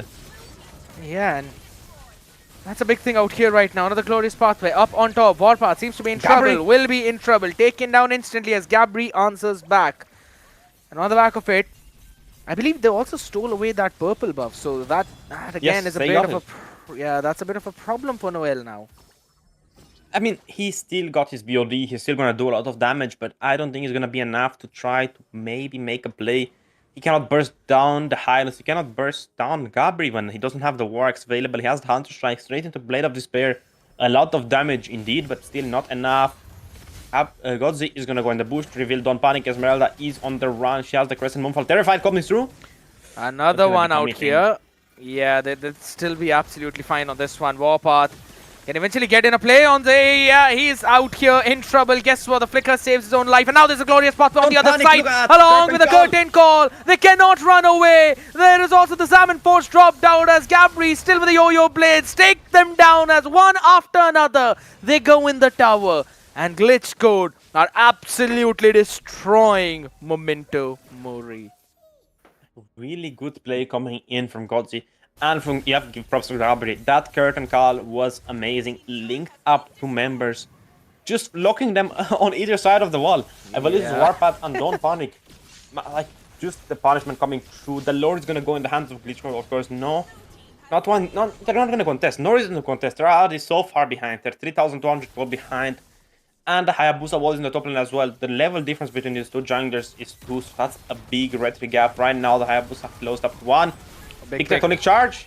Yeah, Gabri didn't really have anything to move up, or rather back from that wall. Nice pick off coming in from Memento Mori. And on the back of it now, I think so they will have an opportunity to try and defend this Lord, but here's the big thing. By the time the Lord reaches bot, We're gonna have the rebirth of Gabri. He'll be respawned out here on time though. On the other side, Say could be in trouble, but a big Oh my tectonic charge to answer God! back. On the other side, Noel finally goes in for the Oogie Shadow kill, leaves Say to die out there. And on the back of it now, this should be a very well defense from Memento Mori. I don't think so they should lose in Fushi! tower, but guess what? If they keep Oh on my doing God. plays like that, then they will eventually lose it. A stun comes in. Warpath stopped in his way. No freaking ultimate available for Memento Mori. They could not counter on the other side. The farm coming in from Trollboy is insane. I think he was level 15 by 9 minutes and 43 seconds. Or along the line, but so much farm coming in. The Yisunshin's damage is clearly shown. That Blade of Despair is really dangerous, and he got to end this battle as well to do a little bit more true damage with each basic attack after a skill. And of course, Noel is a little bit far behind, but look at that. That curtain call on him just immediately counters. He cannot even teleport to his shadows to clear the minions faster. The middle is going to get pushed a little bit. Showboy. Oh, there we go. The glorious pathway to try and cut off any chances of saving that tier 2. The inhibitors are the only things that are standing out here, but a big play coming in with the tectonic charge out. Say gets picked off as the Yugi Shadow kill is going to be tanked out entirely by Godzi as he gets deleted instantly. Gabri and Vlados moving up in unison as Don't Panic needs to run away. Both the marksmen out, taking on each other as Fushi and One Trick Higher both will back off. Really good trade coming from Glitch Cult. They lost 2, but they got the jungler. The Lord is going to be up in 50 seconds. Everyone's going to be reset. Everyone's going to be ready. But I think that's just going to allow them to maybe push on the lane. Huh? How is Throwboy still surviving after that? Most would say luck. It's not, man. It's Memento Mori now, not really getting those pickoffs that they really need. It's not like Glitch Code are not making mistakes. They are making a lot of mistakes. But Memento Mori are just not able to punish them. They're just so far behind. Drasty only has 2 stacks on Skybridge or 20 if you'd like. But she's so far behind in farm. She's only 400 or so stacks. Hayabusa is also going to go for the endless battle. But look at the goal difference. Right now, Trollboy got his Malefic Roar as well to just help him do a lot more penetration damage on these tanky targets on the Esmeralda, on the Grok. Just to try to punish them. That Lord is going to be up. Positioning is already claimed by Memento Mori. A lot of vision. I mean, look at that sneaky play coming in from the Goblin on top lane. I mean the bot lane. I keep saying Hayabusa. The name is confusing me a lot. The Isunshin is going to be in a primo spot to try to cut the lane to get an advantage, or maybe even try to catch the Hayabusa farming his own blue buff. I mean, it depends. That's what he's not going to contest for. early. Oh, wait, Noel. He's got Danan. no clue about... Yeah, Danan. he's got absolutely no clue. Oh, he jumps in, the misses yeah. out. But there is no more shadows available. He's got to use that. He's got no other way to run back to safety. And instantly there's a back and forth trade. Only Say being traded. And now Warpath has to use the tectonic charge to back to safe spot out here in the open. Fushi, he's almost surviving out. Finally will be safe thanks to the curtain call falling off. And on the back of it, it's a free Lord coming in for Glitch Code.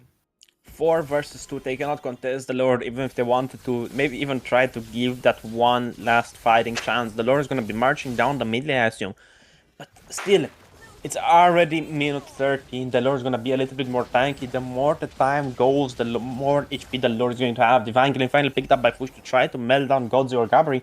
But still, I don't think it's going to be enough to do anything. Yes, Fush does a lot of damage because of the over-penetration from the passive, but I don't think it's going to be enough. I mean, the Yisunshin is completely decimating the HP. Just that skill 1 is doing around 1400 or so damage towards Fushi's HP. Already a small HP pool, but both Drassi and Fushi cannot do anything. They're the only guys who could clear this Lord, but they just need Warpath to maybe let the Lord charge and try to drag it to a turret or something along the line, but you're going to defend it outside of base, which I think is a pretty big mistake. Will it charge? Fine, I believe. I think it's going to charge. So it should. Yeah, it is going to. It should be charging out here right now. Yeah.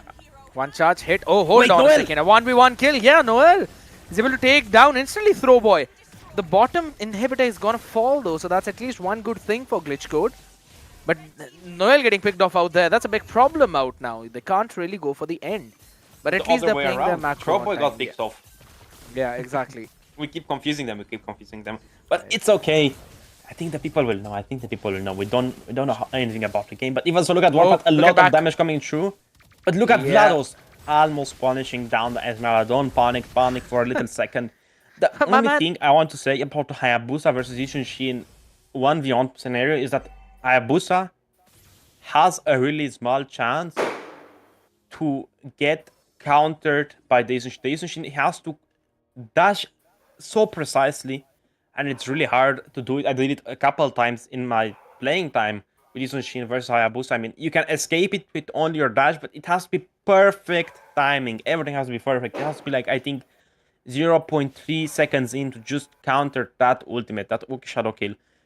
Hayabusa is going to pick up the Malefic Roar. The Isunshin is going to have the Dragon Blade to tank it with more. Maybe go for that Mortality swap with Winter as well. Everyone is full build on the side of Glitchcore, beside, of course, the Roamer, the XP. I mean, the Mage is slowly getting there, but on the other side, you see that the gold is catching up. Granger is catching up. Hyalmo has Radiant Blade. Yeah, that's the big thing out here, though. Here we go. Finally, the Mountain Shocker comes in. Vothpath will be moving on the other direction, making sure that Gabri is not getting big value out of his Curtain's Call. That's big. But at least Glitch Code will push Memento Mori back away from that Lord Pit, and the far lane is constantly going to push. No problems happening whatsoever. Don't panic as well. Conceal play coming through. Warpath. Yeah, this could be big out, but it's absolutely fine. Oh my goodness, yeah, he's going to be caught in out there. Instantly picked off as well. 5 seconds before the Lord, as Fushi now picks up the Wishing Lantern. They will have the damage to take on the fight against Glitch Code. Another Mountain Shocker to reveal the position of everyone, but Throwboy cannot really do anything in this case. You need Say to be here. Rados, if he eventually tries to move in front of Don't Panic will get that additional shield. The numbers advantage has left Memento Mori up in a prime position to take this Lord. As finally we're going to see the Glorious Pathway, but they actually want to try and take down Godzi. No one is actually focusing on him. The Red Tree comes in play. Noel takes up the Lord, but Warpath has fallen, and Don't Panic will not survive. Racy moves back, but guess what? There is no chance for Fushi to recall. Oh, he almost did, but now he's got to buy time. Godzi is moving on his face. Oh my god. Throwboy didn't notice. Throwboy didn't notice him, I think. Yeah. He did not. Ongoing.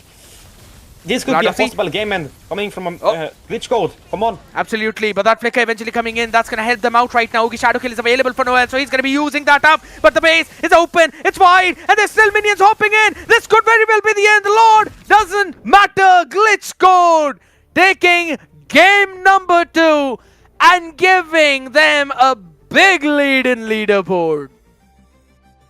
Man, that's a great game coming in from Glitch Code. 2 games in a row, they left a surprise. Everyone thought that it's going to be the other way around, that Glitch Code is going to lose 0-2 for Memento Mori, but they just turned it around. They said, hey, we saw your predictions, we know what you think of us, we're going to prove you wrong. And they did. Yeah. I was a believer, man. I was a believer, but not that much. that's the big thing. I thought that Glitch Code will be able to take that one game, but getting the second one as well, that was absolutely beautiful. And I know that there was not really as much of the Valentina difference that came in, but more so of Throwboy just doing his own things.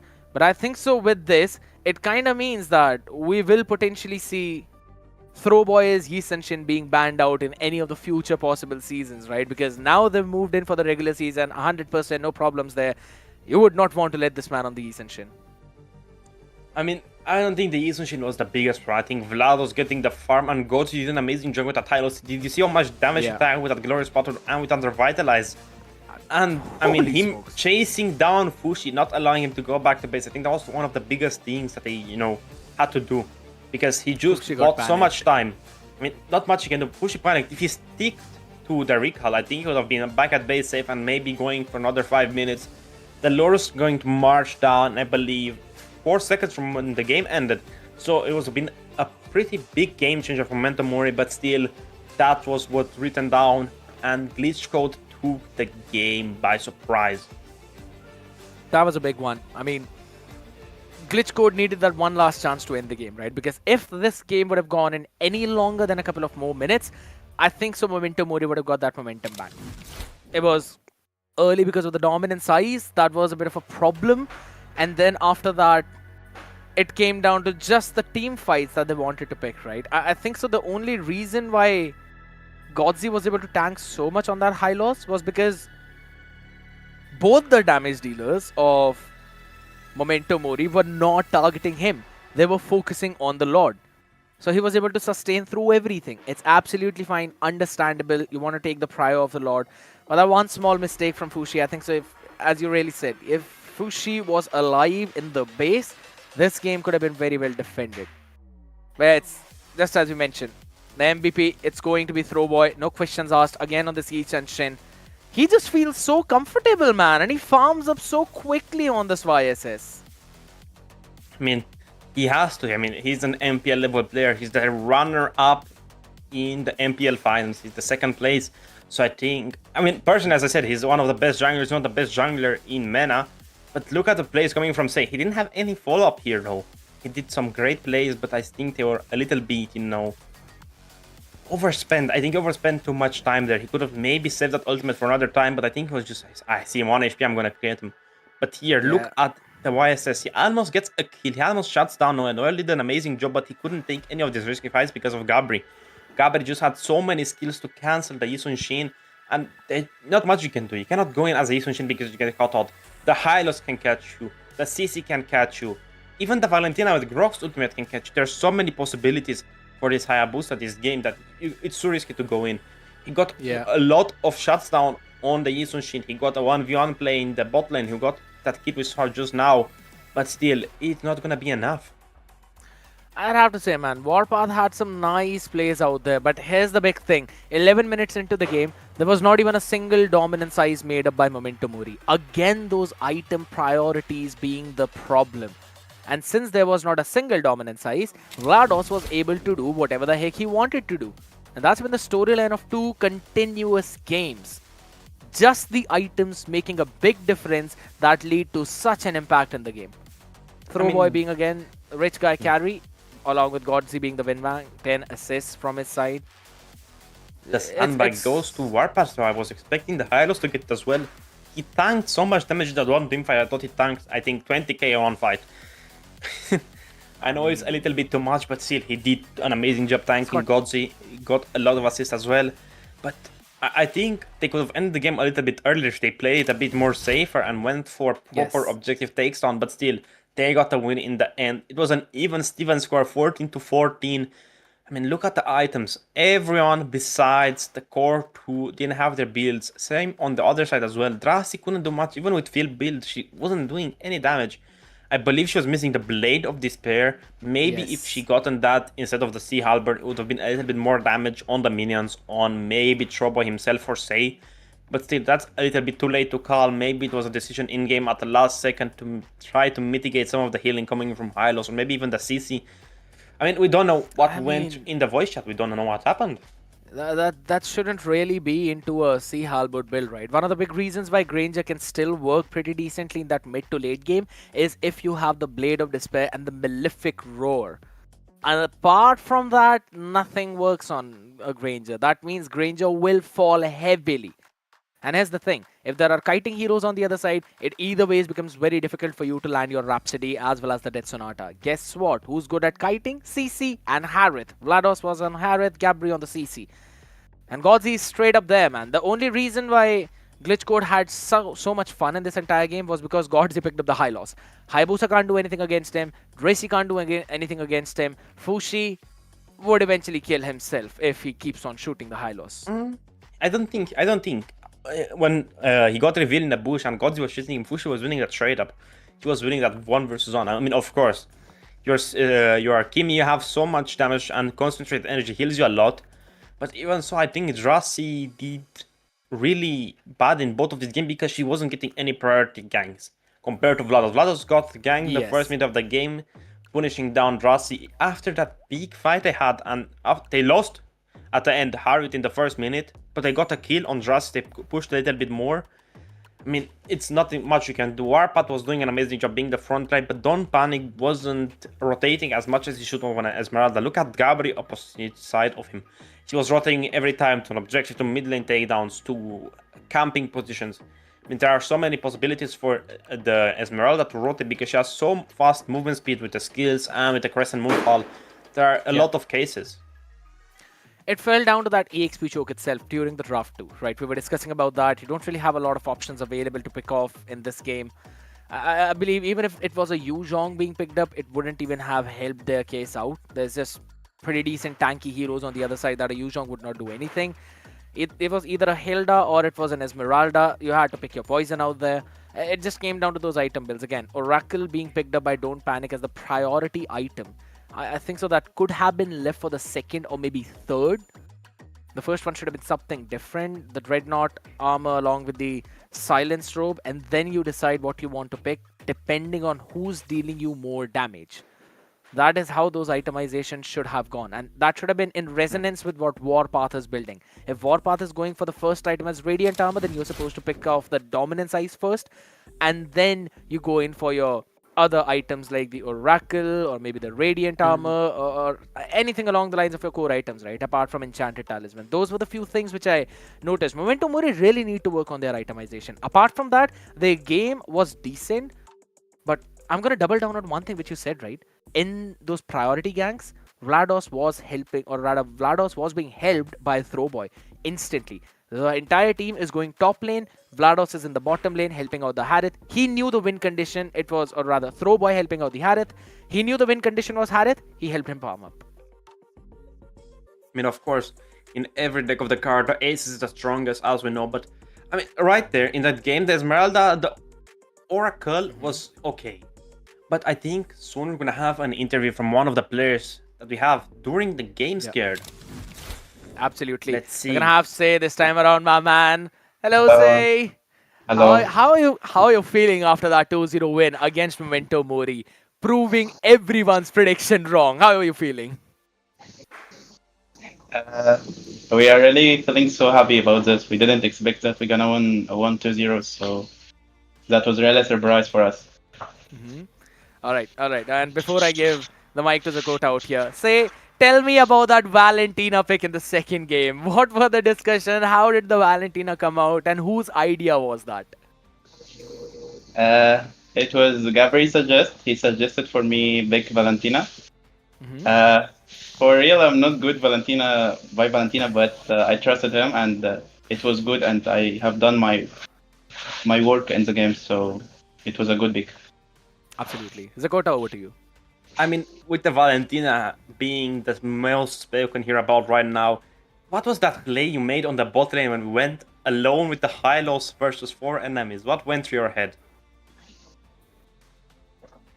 Well, I thought he was gonna follow me first, but it was miscommunication between me and him, so it's my bad. All right.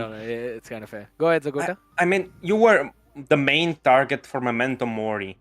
Do you think you could have played a little bit more differently to play maybe behind the tanks? Or maybe you're just trying to bait out the enemies out to get them punished by Vlados and by Throwboy? Was that your main, or you were getting cut out by surprise and couldn't react fast enough? Yeah, it was a target, as you said, and many times I beat myself for starts the fight and Throwboy go flank from them back and kill them. So it was strategy. I beat myself for this. Every time I die for winning a team fight. So we was doing this right. It was our strategy in this game. All right. You've got any more questions, Zakota? Because then I'm gonna ask a last few of mine. You asked your question, 2 each, I think. I think that's enough. We're gonna be straight in. All right, fair. You only lost one game throughout this entire promotion relegation, Say, and that one game was against Fake Time yesterday, right? You won Method Black 2-0, and then you won Memento Mori 2-0. So, what went wrong in that game against Fake Time yesterday when you played against them? What was that one mistake that you guys did, or something that you would need to fix for the main season now? For real, our bigs wasn't good at late game, and we won the game so fast, so we was laughing, so we take it not serious, so they back stronger and they beat us, so GG for them. They was good at the late game, really. All right. Out here, you become the first team, or rather, you become the top team of your group, right? Flying, Yeah. you could say passing with flying colors. Now you will be facing all the teams that were in the Thunder division. Which is that one team that you personally want to play against? Romania team. Okay, so there's Jackpots, there's also Void Kids, there's Revenant Order, Stolen Angels, Manevra Fury, and I believe there was one more team which I'm forgetting about. The I- team I who got the have name of it. the rumor Saki. I don't know what is the name, but the rumor Saki and Nikki Skylover. These guys. I'll have Tini to check with Bambuse, but they're gonna be Teeny promoting Bamboozle, up with yeah. you. Yeah, But they're gonna be promoted up with you. Yes, exactly. Really? Yeah, these. So out of the teams that you see in front of you, Jackpots, Manevra Fury, Omniglitch, Stolen Angels, Void Kid, Revenant Order. Who do you want to face? Jackbot, I think. I want to know. Okay. All right. And why would that be? Well, I have heard this team is so strong. I heard a lot of things about them, so I want to beat them. I want to chase them in the game. So that's my. All right, that's fair, my man. That's fair. And again, I believe that's about it from me as well. And from Zakota, say thank you so much for hopping in. It was so fun watching you. you and your team play out like this. And now I'm looking forward to see what Glitchco's has got for the regular season. Thank you for hopping in. Thanks so much. All right. I mean, everyone wants to face Jackpots, it seems. you always want to go for the strongest people available. I mean, that's the best way to learn. You fight the strongest. You learn how you lose. You watch over the gameplays. I think that's what most people are trying to do. They're trying to scream the strongest, the best, to just see if they can steal maybe some strategies, maybe some rotations, maybe even some ideas during the game, maybe some calls. You're going to notice that while playing. Maybe weak casts are going to reveal some of them. Maybe we're going to reveal some of ours. But it was an intense series, best of 2. But we're going to go on a short little break. Claire, do you have any last words? I mean, why are you asking me the last words like we're going for a long break? It's just a 3-minute break, my man, 3-minute break. Zakota. It's a lot. Yeah. It's a lot. Nothing. I'm just looking forward to see what Teeny, Bamboozle, and Ake have got in their back pocket. Ake needs to win one game just to make sure they qualify in their group. Otherwise, there would be a chance from Method Black to hop in, or rather, there would be a chance from Big Mistake to hop back up. If that's going to happen or not, people, we're going to see that out, as Zakota said. After this short break, do not go anywhere.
A team that's fighting for momentum versus a team that is fighting for survival. It's Arcade taking on TNE Bamboozle in this match number 2 on the MEC Fall 2025 Promotion Relegation. Ladies and gentlemen, welcome back. I'm Scared Yet. Alongside me, we've got Zakota. We witnessed the previous one. Glitch code surprising all of us. Man, now I'm excited to see what this match has got. I mean, we heard the words from Sate. They want to face TNE Bamboozle, so I think the Romanian team is gonna be a little bit with a rage buff, with something to keep them a bit more strength. They're gonna try to take the series by storm and maybe face up the people who called them out. I mean, hey, what would you do, man? I mean, maybe. You know, I think so that could very well happen out here. Here's the thing. On day 1, Arke played like they're one of the best teams out here. And then on day 2, Arke played like, why? I mean, alright, I understand the reason why they are here. So there are 2 very different play styles that this team always pulls up in front of us. With only 2 wins and 2 losses out, they're still at the 3rd place. And Big Mistake would literally be praying TNE Bamboozle to win out this game in 2-0 so that they might stand a chance of hopping up. I mean, it's gonna have to be won really by TNE Bamboozle and by Big Mistake. Big Mistake needs to sweep the competition. They need to sweep. I believe there was Eternal Oblivion, one of the hardest, the top dogs of Group A. But looking at the standings for Group B, Glitch goes at Momentum More is following through at 2nd place. But they're going to be challenged soon by Fake Time or maybe even Method Black. I don't think so, Method Black, man. It's pretty difficult to see Method Black clean sweeping Fake Time. It's literally a do or die for Method Black, though. I'll be very honest. If they win, perfect. If they don't, even if they lose 1 game, then it's it for it. It's for them. And even for this one right now, if Arke wins 1 game, they are qualifying 100%. Big Mistake will not have any opportunity after that. So all they need to do is just pick 1 game out here, and maybe Toby and his boys can potentially do that. I mean, it all depends on what draft is going to be, how the games are going to play out, and you're going to see that shortly through. I mean, the team roster of Arke changed a little bit. A few new faces on their roster, but I think it's still the same core members, being Toby and Dio and Astra. They have been together for a long time. They know their ins and outs, they know their flaws, they know their strengths. So I think they're going to be playing in that. But the same thing can be said for TNE Bamboozle. They also have the same lineup for a couple of years now. They've been staying together, united, of course. Skylove, Danzo, Sakiki, Karti, Nikki, Klaus. Klaus is a new face on the roster. He's a roamer as well. I think Sake, the Master Man, is going to be taking the throne today, the stage today as well. But one of the most, impressive players from TNE Bamboozle, I think it's Nikki, the star player. Nikki Icky Chicky. You give him any kind of marksman, this man always performs on them, specifically if he's got a Granger. So that's something Arke will have to be very dangerous grass again. Yeah, you're going to be happy about that. Dangerous grass 1 more time though. But I don't personally feel that the maps change the dynamic of what the teams are doing. I mean, it depends. Maybe some teams are going to try to draft for the map change, but some teams are just going to draft normally and they're going to play with whatever is given to them. I mean, for Broken Walls, we like more movement heroes. For Dangerous Graph, you get more longer games, more camping mechanics. For Expanding River, you have fast rotation. For Pine Cloud, the same thing. The games are going to go a little bit faster, but let's get straight into draft. Arke on the blue side, TNE Bamboozle on the right side. The first one I think should be following the trends. Juxin, Lancelot, Baksha. One of these 2 I think are going to go for. These 3 are going to go first. What do you think, Scared? I think so that is going to be the case without any contest. Here's the thing. I'm focusing on TNE Bamboozle's ban on the first 3 though, because do they want to ban an alpha in the first phase or would they want to ban it in the second phase? Because Astra has shown it a couple of times and the win rate for Arke on that alpha is 100%. Anything apart from that, not working so good. I mean, it all depends what TNE Bamboozle is going for. The jungler from TNE Bamboozle is really strong on tanks, and as we saw that Fredrin on day number 1, 2 games. We saw the Hanzo in day number 2. But Arke is going to ban out the Matilda, one of Sak's favorite picks. Are they going to follow through maybe next one with a Fredrin ban? Or is the Romanian team going to ban out the Lancelot? Or maybe, as you said, even the Alpha. Alpha is a weird pick right now. I think as a jungler, S tier being the best, I think C tier is where Alpha sits right now, rightfully so, because he's so slow. His rotation is really slow compared to Lancelot, compared to Yusun Shin, compared to Baksha. Even Fredrin out-rotates him sometimes. I mean, yes, in clear, no. But in teamfight participation and stuff like this, I think Fredrin is a little bit better than Alpha. True. But his underrated is an underrated pick. We've seen it last time work extremely well. In the last tournament, in the finals, it was, I think, Team Limitless versus, if you can remind me, Scared. It was a long time ago. But Team Limitless picked it up. It was in the hands of one of the best junglers from Europe. He's currently inactive, but he did an amazing job with it. A little bit of a reminder, you know, some history. But they're going to ban out the chip, one of the best picks coming from Sake again. They're going to be targeting him this game. The Kim is going to go out the door as well. Maybe they're going to come follow through with an XP laner, but I think Ake likes to pick those XP a little bit early to give that Alice. Yeah, that Alice, that setter, that trendsetter, that something you have to follow into. Because most likely Ake wants to go for those big sets. The Roamer is good, the Grok is good in the hands of Toby, the Gatotkacha is good. There are so many possible picks this man can have. Depends on who you want to target right now. And then there's also Zushin, which you already mentioned. Can't really let that Zushin go through in this draft, so it's going to be a difficult choice for Teeny Bamboozle. Do they want to go for those comfort picks? Do they want to go for the prio picks? The big thing is Astra has not really shown a very big depth in this jungle pool. So I think so that gives them more opportunity to go for some prio picks or someone else. So yeah, I really like that Grog ban out here. Kimi was Nandayo's pick, so either ways you don't want to let that Kimi flow through out in this draft.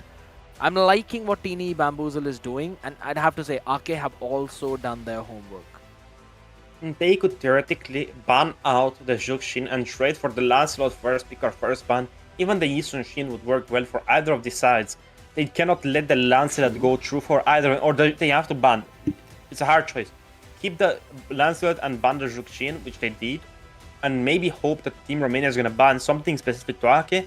Try to get that Lancelot as a first possible pick, but I don't think Romania is going to let such a dangerous hero come through.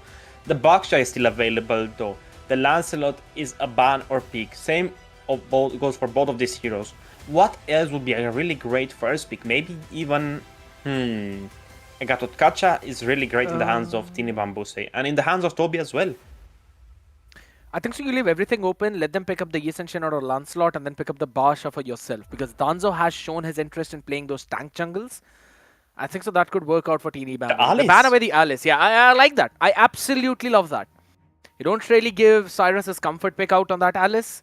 You know that Ake play really well with that. And now you're basically giving them a choice. Pick up whoever you want to. If Ake are thinking right, they should pick up the Basha right now.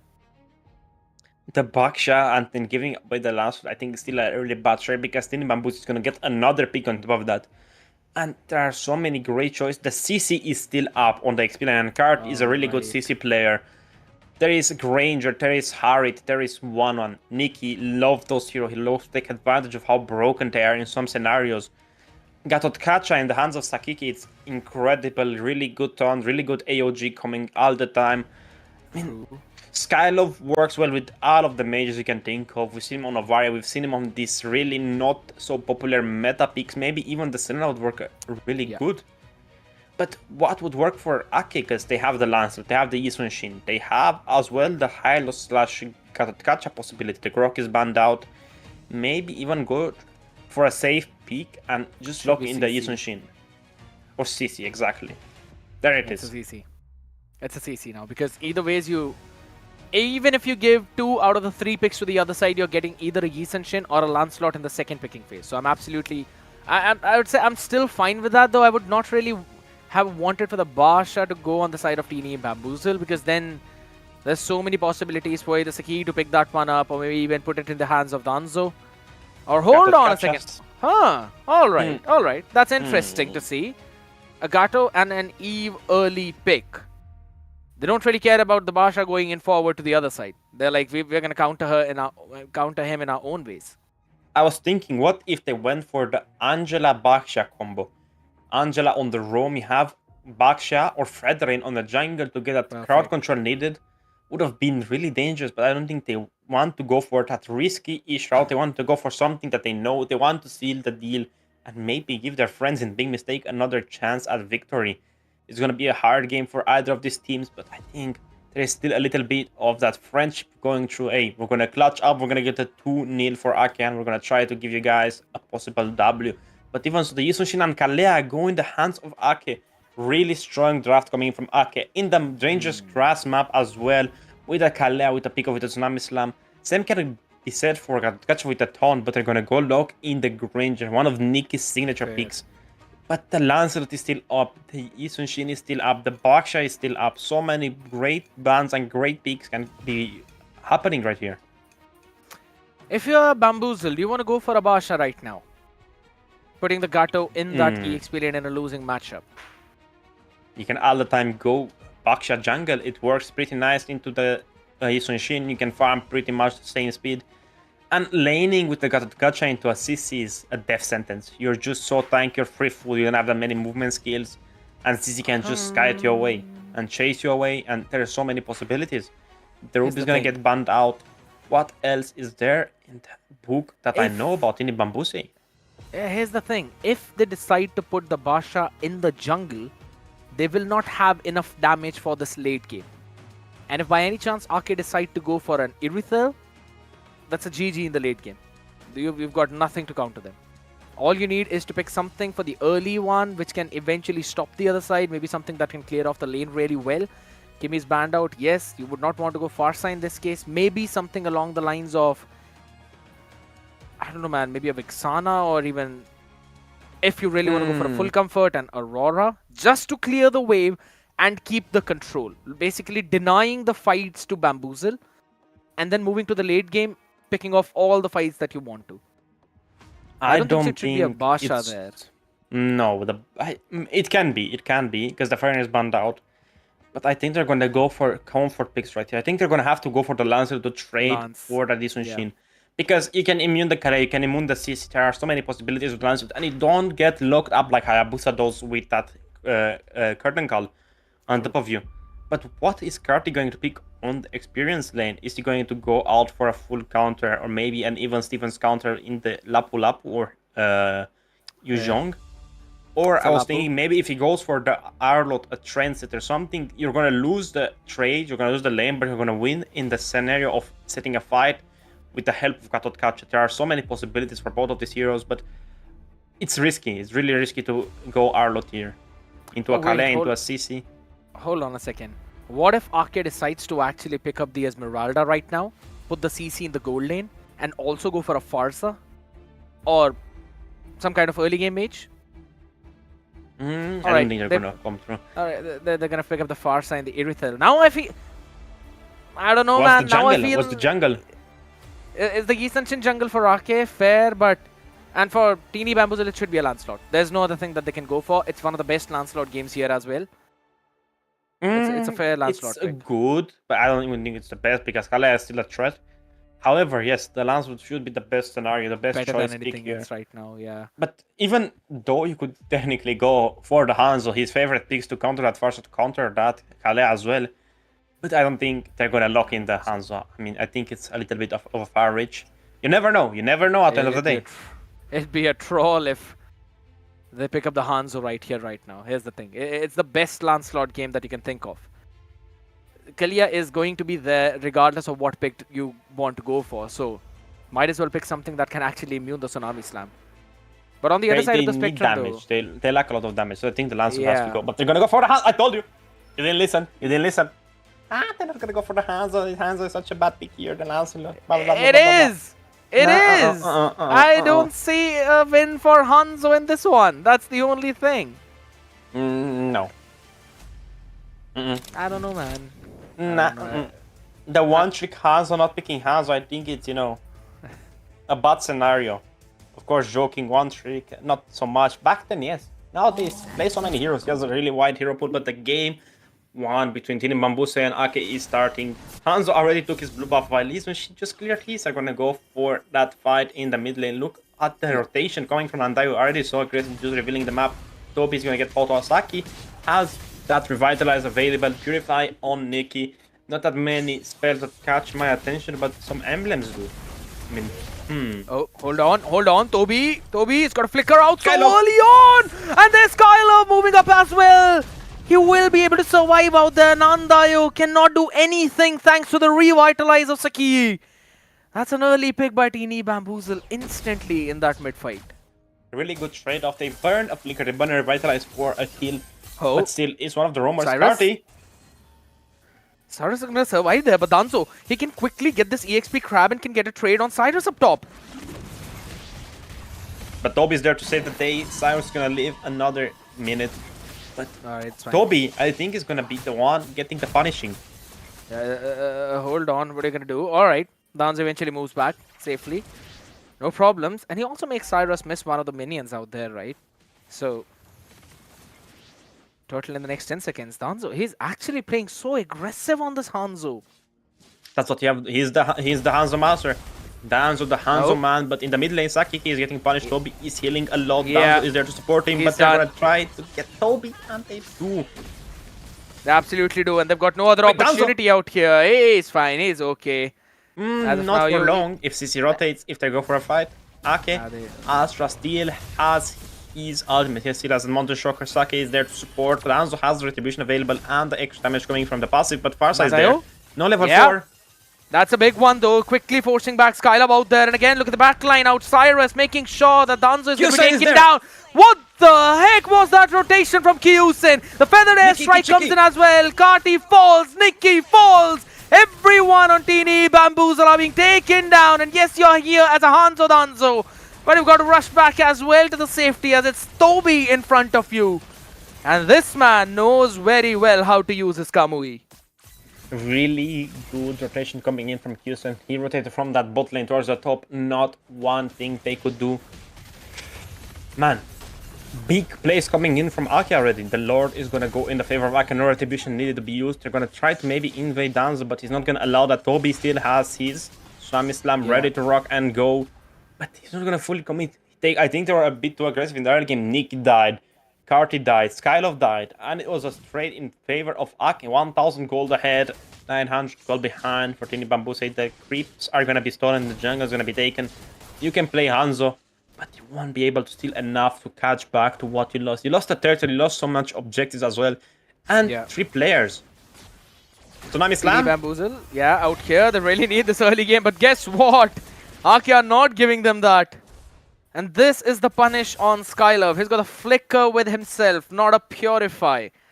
So he will be picked off multiple times in those fights out. Up top though, Cyrus seems to be in trouble out here. Yeah, Danzo has used the retribution out there. Vincent comes in instantly, but that means that once that skill 1 is active, the vengeance will be out. This could be a pick though, but still, it's a lot of tankiness in the hands of Cyrus out. And Danzo ain't jumping back onto his body, man. He knows better. He knows there's a lot of people there.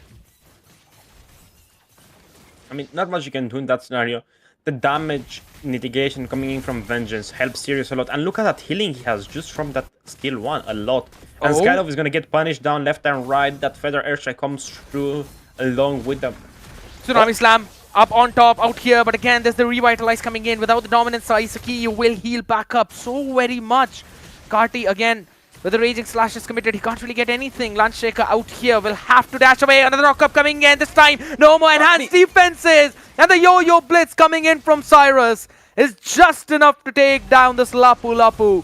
He was the bravest fighter, but not the strongest out in the open. As another feathered airstrike on Skylove. There's Saki up in front though. How is Cyrus still alive? This man doesn't fear death. Not much you can do. Danzo is there. He's gonna get revealed by that Mountain Shocker. A lot of damage coming through. The turtle is still 4000 HP. Oh, what a stun. Oh my god. What an absolute stun now. The movement speed slowed down. Danzo wants to Slam. run away, but guess what? There is a slam on Skylove. He dropped the real world manipulation to keep the body safe, but he could not save himself. And an off-camera kill on Nikki Icky Chicky down bot. Ake are looking in prime position to take control of this game 1. 1 versus 1, and Nikki lost. I think he lost a bit over himself, but Danzo is gonna try to maybe get revenge on him. He has everything ready, but still not enough to take Houston down. The tower is gonna go down as well. Toby is gonna heal Houston a little bit, and Astra is gonna get the kill on Danzo.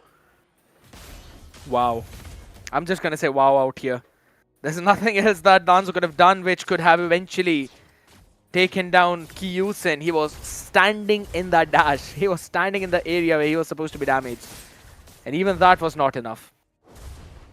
Now those big items are coming in. Skylove picking up the glowing wand. Finally, those anti-heal effects will be on the case. Still, I think it's a bit too late. Counter-Strike in the hands of Nikki Ikichiki. The boots are bought. Warax in the hands of Lapu Lapu. Corrosion side in the hands of Hanzo. And on the other side, Sunjin almost has his Warax up and ready to rock Toby. Slam is ready to go. He's not going to fully commit, but he is. Not a flicker out here, and there we Feather go. The airstrike, feather airstrike. AOG to save the life of Saki out here. A defensive AOG, yes, but now on the back of it, there's the real world manipulation dropped in. Danzo comes in for the re-engage. Should be able to get that one pick, though. Low HP on Nandayo. He still survives as Cyrus moves in the back line. Skylove will go to save his own life as Kati hops in a bit too late. He will land in the Landshaker only to the empty space up in front of him. Ake with a 6.5k gold lead. I mean, they are extremely far behind in gold. They shouldn't be taking these fights. And Danzo is taking extremely risky positions while trying to go score some kills. But all the time, Toby is just hitting them close enough. I said it, in this map, Kalea is going to be one of the most dangerous heroes. Conceal. Don't care about the grass. Oh, the conceal coming through. Yeah, Skylove is dead. He's not surviving that. He did not see that coming. No one actually did. And on the back of it, TA2 will fall up top. Danzo wants to go in quickly for the re-clear on that minion, though. Will eventually bring his body back as the AOG did not connect on Saki whatsoever. But what are you going to do about the second wave now? You've got to concede that tower. And man, Kyusen has done such a fantastic job to keep Nikki at bay. It's still a little bit too early to tell what's going to happen in the next seconds, but Kyusen is going to reveal Danzo and try to take the buff away, but Danzo is going to go and fully commit to it. The retribution is not there. A lot of damage coming through on the Shadow, and he gets forced to go back with the new Hanzo. I mean, the revamp is only, I believe, 2-3 seasons old, and it still feels like yesterday the old Danzo was here. So many immunities, so much HP. You could opt for so many builds, but I think Ake is taking a really big lead. 8,100 gold in favor. It's 1 minute exactly to Lord. Will they end before that, or will they try to go for a safer side and push all of the turrets and the inhibitor abilities as well? Danzo again, almost being taken down out here. And that's the big thing. Kyusen has got the Heart's Claw, so it doesn't even matter for him to get taken down to half HP. There's going to be instant trades coming in now. The main focus is to make sure this passive gets taken off. But I love how Kati is making this game play. Another conceal now. This could be a pick off. Oh my goodness. Could not really get those stuns on point out up in top. Tier 2 almost being pushed. Aki, holy smokes, is being bursted down so much by Cyrus. How is he getting so much damage on a Gato? Warax. That's the only thing. Warax. And the passive of Sissy, the skills deal HP based damage. The more HP you have, the more damage you're gonna get. He was lower than half HP. Yeah, it doesn't matter. You're gonna get melted down. It's based on max HP. That's the passive. Raided, Mr. Scare, not studying. Fair, I mean, but still, man. I think so. There we go for the Lord contest. Out here, another knockup coming in with the Tsunami Slam, making sure Danzo doesn't get anything. And on the back of it, a very comfortable Lord take for the side of Ake as the passive on top. Oh my goodness. Right before the Lord is spawned in, it gets taken down. And I love the timing on Ake for that. They made sure that the 9-minute 41-second mark is passed so that once they take the Lord, it will spawn after, or rather in the next minion wave, so that they can plan everything ahead. Though Danzo yet again going in on Kyusen, wants to catch him down, doesn't matter. Kyusen is a bit too tanky for a Hanzo. Never thought I'd say that. I mean, the Hanzo is a little bit underfarmed, and Kyusen is so far ahead, and he was healing a little bit of the Shadow as well. He was getting those Has Claws, passive, just healing a ton. I mean, look at that. He's going to be healing fully up in 2-3 seconds. 4 or 5 basic attacks are full. Right now. 9,000 gold ahead. The Lord is marching down the top lane. Maleficant finally picked up by Nikki. Not that many stacks. 8,000 gold both on the gold. But the fight is coming through. Toby. Yet another one with the real manipulation. Skylar will have to jump back thanks to Toby being such a nuisance out in front of him. And instantly I saw, right, you mentioned about the itemization. Saki does not even have a Dreadnought armor. That is why the Yo-Yo Blitz was dealing so much damage to him, bursting him down instantly out as the Lord smashes up on top lane. It's going to be the Hanzo. He can't do anything on a Hanzo right now. I told you, right? A Hanzo is not really looking like the best pick here. And there's the passive in the mid used up just to zone everyone away. Toby hops in. He will have to run back. Had the flicker too. But there we go. Karti finally going in with the flicker land shaker. And it doesn't matter there because the sun comes in. The AOG catches no one. As the pick off on Karti was there from Nandayo. They take the inhib up top. And with that, they finally go all the way far back. Discipline for Ake. 11 minutes in, 30 seconds, 12 to 2 kill ratio, 11,500 gold ahead. Look at the gold economy of Team Ake. There is not one bit of unevency compared to the side of Team Bambusa. You can see some spikes in gold in the hands of Nikki. And Danzo is even further behind from the Lapu Lapu. The Lapu Lapu has a little bit more farm, but look at that. Conceal should be ready. The Kalea has everything. And she just got her Oracle now. Look at that build. She went for the penetration as well. So I don't think even if she went for the Dreadnought armor, I think he wouldn't survive. Toby picks him up. Yeah. Wanted to catch another one out there, but it's absolutely fine. Now, that gives us a bit more time to talk about the items out here. Guess what? Kyusen has not even made a Wind Talker. It's directly a Heart's Claw into the Berserker's Fury, into a Malefic Gun. Understanding that he needs that extra range first, thanks to Skylar on that Eve, along with Nikki Kichiki with the Death Sonata. He wants to have that extra bit of range, and then goes in for the Wind of Nature because Danzo has been annoying the heck out of him. And fun fact, Danzo going for the Trinity doesn't even have a Demon Hunter sword till now, 12 minutes into the game. The farming has been really punishing for the Hanzo, but look at that Feather Extra coming to punishing down Karti. So much damage coming to Skylo. Finally picked up his Wishing Lantern to do a little bit more damage to Sirius and Toby. They cannot kill anyone, they just have to worry about Nikki getting his farm up, and for Hanzo as well to just clear those lanes, clear that jungle, get a little bit of gold, try to get your Trinity with a Malefic Roar to do some damage towards the enemies, because you cannot overpenetrate them. With Hanzo you have to go for a very specific build set, and if you don't hit that by some marks, you're gonna be extremely far behind. The Lord is gonna be marching down the top lane, the inhibitor has been taken away, the bot and mid lane are not synced, they're just waiting a little. Sake is gonna reveal some vision for the blue buff, they know they are in there, but Toby is waiting alongside Nandayo, but I mean look at that damage already. Big one out there, man, that's all I'm gonna say. Cyrus is constantly hopping on top of Saki out here right now. Karti cannot tank anything because guess what, he went in for... Oh, there's the flicker combination out here, Skylove! Deleted instantly, no RWM as the Feathered Airstrike was used up now. The base needs to be defended. Healthy Lord up in front. Everything's going to be taken down as the crystal is wide open. No one can do anything for that as Ake secure game number 1. Ake indeed does take the game number 1 by storm, not allowing any opposition from the teeny Bambuse. They couldn't even go outside of their base. They were just getting camped out, picked out as the dangerous grass map at play. We talked about it, we saw how these campy issues are going to strive a little bit more. There are so many bushes you have to check that you cannot know where the Kalea is, where the Farsa is, even where the East Machine or maybe even the Iritel is. There are so many possibilities that could happen during that game, but scared. It was still only game number 1, maybe it's going to be turned around in game number 2, but the builds were done properly by, I think, Ake. I think Team Bambus, as you said, they lacked some of the items. Lapu Lapu went for more of a damage build instead of that hybrid defense. Maybe if you went, you're forced to go as a Lapu Lapu for that Warax, because you're gonna lack damage, you're gonna lack the cooldown reduction, you're gonna lack that Festival of Blood as well. Just that boost, like extra boost to healing. Considering that you have got the picks like Granger, the Eve, as well as Danzo on that Hanzo, I think so he could have actually prioritized a bit of semi-build items and then went in for a Warax. Maybe a Silence Robe into the Dreadnought armor and then forcing that Warax down in his build. Because yes, he went for the Queen's Wings, but guess what? By the time he built up Warax and Queen's Wings, everyone had so much damage on the other side. Berserker's Fury, Heart's Claw for the Irithel. Then you have Yi Senshin building up his core items, the Endless Battle along with the Hunter Strike. They will burst you down. You will not have the tankiness at all. And that was one of the big problems as well, right? And I mentioned how even Saki was not able to build any proper defense items. No anti-Curious or even the Dreadnought armor on him.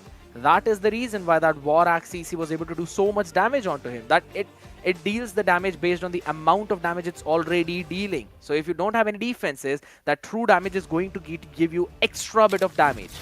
And, man, it's all absolutely nasty play coming in from this team. But guess what? The man who's going to be the MVP of that one will be Nandayo.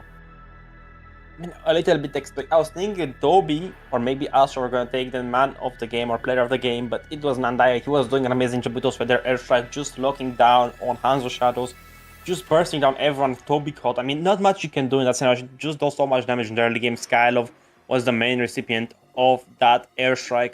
I mean, scared. It was a good. I mean, the Lancer would have been a little bit better, but still, I think they just went for trusted heroes. I think it was just a very bad call in the draft. We specified, hey, Hanzo would be bad here, but I saw the vision. I saw what Danzo wanted to see, but into a Kalea, into a Chichi, I don't think you can go a Hanzo really, because I think they were expecting the CC to go gold and to pick out another XP lane to maybe try to counter different heroes, like maybe even to go for the Eve, but they just had enough damage. You were just farming properly. I don't know, man. At this point, I just personally feel that anything apart from a Hanzo could have been a little bit better. And yes, I think so. They were also expecting that CC to go in the goal lane. Even I expected for the CC to maybe go into that goal lane itself, right? So that was a bit surprising. But overall, it's absolutely fine with the way how things went. I think so. Ake, this was one of the best games that we've seen from them in this entire promotion relegation. Indeed, it was really clean. Everything was executed properly. They didn't take fights, they played it as it should have been played. Just of course there are some minor mistakes, but I think the rest of the game was really flawless. Everything was flawless, right? I think the Romanian team made a lot of mistakes, especially in the draft. But there are some pickups and some things that maybe Aki could have done to get an easier game. They could have fought a little bit more. They maybe could have did some of these things, but still, it doesn't matter. They won at the end of the day. They won the game. They completely decimated Team Bambusei. They got so many inhibitors. They got so many fights. They always went for the right targets in the fights. But still, scared. What do you think? At this point, I just personally feel that you'd have to pull out a rabbit of your hat if you really want to stop this kind of RK. Saki, the only man who gets something from the side of Teeny Bamboozle by being the sandbag, 87,841 damage tanked. But then Astra being the rich guy, Carry being Nandayo, and Astra being the wingman again. This man was actually on the jungle position, by the way, the Yi Sen Shin. And he's got 10 freaking assists for himself. That clearly shows you the depth of his hero pool. You give him the Yi Sen Shin, he performs. You give him the Alpha, he still performs. And that consistency is what RK needed. I just 1, 0, and 10 is just nasty, bro. I mean, that actually caught me off guard. Not much you can do, right? It's really hard. It's really hard to play this matchup into this draft, especially. I think maybe if they went for a different experience, it would have been a little bit. Maybe they use Zhong to try to go for the far side and the backline, but I think that's just just saying things. Yeah. Things happened. We cannot change the draft. We cannot change how the game. It's still only game number 1. Let's not be sad. Maybe Tini Bambusei is going to take game number 2 for all the Romanian fans and for all the Polish. And make sure to like, make sure to subscribe, make sure to share, because you're going to get giveaways all the time. Of course, you're on Surge. There are goals for likes, there are goals for views. I mean, Scare didn't win because he's not participating enough. He's not saying the words, he's not doing the correct things. I mean, look at him. He's here, he's broke, he's not doing anything. Hey man, I'm letting the other people win, right? I'm just making sure that the giveaway is for them, so they get something out of there. So I'm just letting all the people participate and have fun out. And it's the festive season, ladies and gentlemen. So you obviously can have all the fun that you really want. It's basically the weekend of the entire year, the year end, October, November, and December. The fine 3 months where you absolutely enjoy. But I'm pretty sure that Teeny Bamboozle are not enjoying after that game. 14-2, man. If you look at the kill difference too. That is massive. It's how massive? It's massive. 14 is massive, yes. It's a really big gap. Hey, Zakota, what are you doing? But look, I mean, not much you can do. Skyler was getting punished, was getting targeted a lot. Same with Carty. Nicky couldn't do anything. He was losing the 1 versus 1. He had a really hard matchup. But let's get in game number 2. The expanding rivers. For the first time I've seen it for me. So let's see how it's going to go. Maybe it's going to be good luck because they got the expanding rivers. But what do you think, Scare? You think they're going to be lucky now in game number 2, or do you think it's going to go all the same in game number 1? It's even better for now Q-Sin to eventually rotate, man. That man was rotating without the expanding reverse. He was rotating during dangerous grass. So guess what? He's going to enjoy his own time once this one hops in. And considering he gets another good matchup in the gold lane, that's going to make things even more difficult for Teeny Bamboozle. Ake have been doing a fantastic job in terms of winning out the lanes and playing together as a team. So that's something you'd have to be worried about. The draft was, of course, in their favor. Go ahead. I think they're going to go for the Hanzo again because the expanding river is going to give them a little bit more movement speed when he's in the shadow state. You know, you can always dream. But what would be the first pick of the Romanian team or the jungler? I think it's going to be Fredrin. The jungler of Romanian team is going to be Fredrin. They're going to be banning out the Grok. Firstly, that rock. They're going to ban the Grok. And I think Ake is going to follow with banning out that CC because they don't feel what Tiny Bambuse felt.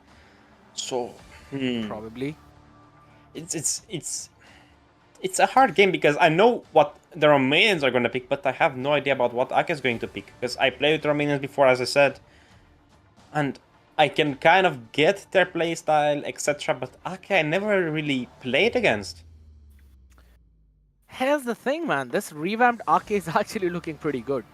Even if it comes down to some of the comfort picks as well, I'm liking the fact how they're not really leaning in towards the Lunox or anything, but rather going in for those Farsas too. I love the combination of the Kalia Farsa. So if you're Teeny Bamboozle, you will have to worry about that because Toby is good on Grok, he's good on Gato, he's also good on Kalia. So you basically got to pick your own poison. Who do you want to face on the other side? Now since Bamboozle have got the first pick, they should be able to dictate this draft considering what they want to ban out versus what they want to pick. But yes, I agree. You have to ban out a Grok if you're not picking it. Toby, if he picks up the Grok here, good luck surviving. You were seeing that in Big Mistake versus Ake the other day. Just the constant dives coming in from Toby, the perfect flicker combinations with the Tectonic Charge. Just literally game-changing plays. I mean, obviously that's what you expect the Roamer to make, game-changing plays. And in the last game, Sake couldn't really do anything besides escape with that AOG. That's the best choice because there had just so many counters to high HP heroes that the game is going to get banned out. Maybe they're going to go for a driven draft. Maybe they're going to go for non-specific bans, something that doesn't really target Ake. Maybe they're going to go for that big hero pool ban thing. Probably. They can eventually go for that. I think so. Could really work out for them. This draft is obnoxiously slow. Like, they are literally just not banning. They are thinking scared. I'm sorry, you cannot keep up with like that. Of course, in rank you have the 2-second bans, 2-second picks. So I mean, I expect it all from you. But you know, as a player who always plays in Scrim, played in tournaments, I can expect a 1-minute draft. I remember one time the draft took longer than the game by 2 minutes. I remember some of those games as well, man. When I've been watching scrims and when I watch those, even MPL games, sometimes that happens, right? The draft takes longer than what happens in game. This is absolutely annoying. But at the same time, you really enjoy to see the amount of depth and importance these teams give in the draft itself. We have been talking about it. If you've got a good draft, the game becomes that very easy for you. But if you've not really got a good draft, then things are going to become problematic. So we're going to see out here. Respect to the Yi Sunshin of Astra. They're not giving him that again. That also gives them an opportunity to pick up something else, right? In the jungle, maybe prioritize the Lancelot. And it's just as you mentioned. The hero pool ban of Saki, no chip, no Matilda. I mean, the chip, the Matilda, the Gacha, if it's banned out, I think Sake's hero pool is going to be diminished, cut almost in half. But the Lancelot is going to go out the door. Last game, the Lancelot was available. But, I mean, Basha. What? Masha? Basha. That's the pronunciation of it. Long back when we had the pronunciation. Yeah, I mean, it's proper noun, bro. It's a Chinese name, so Basha. Chinese I don't think it's a Bakshan. Like this. Bakshan. Like how you normally call it as Zushin.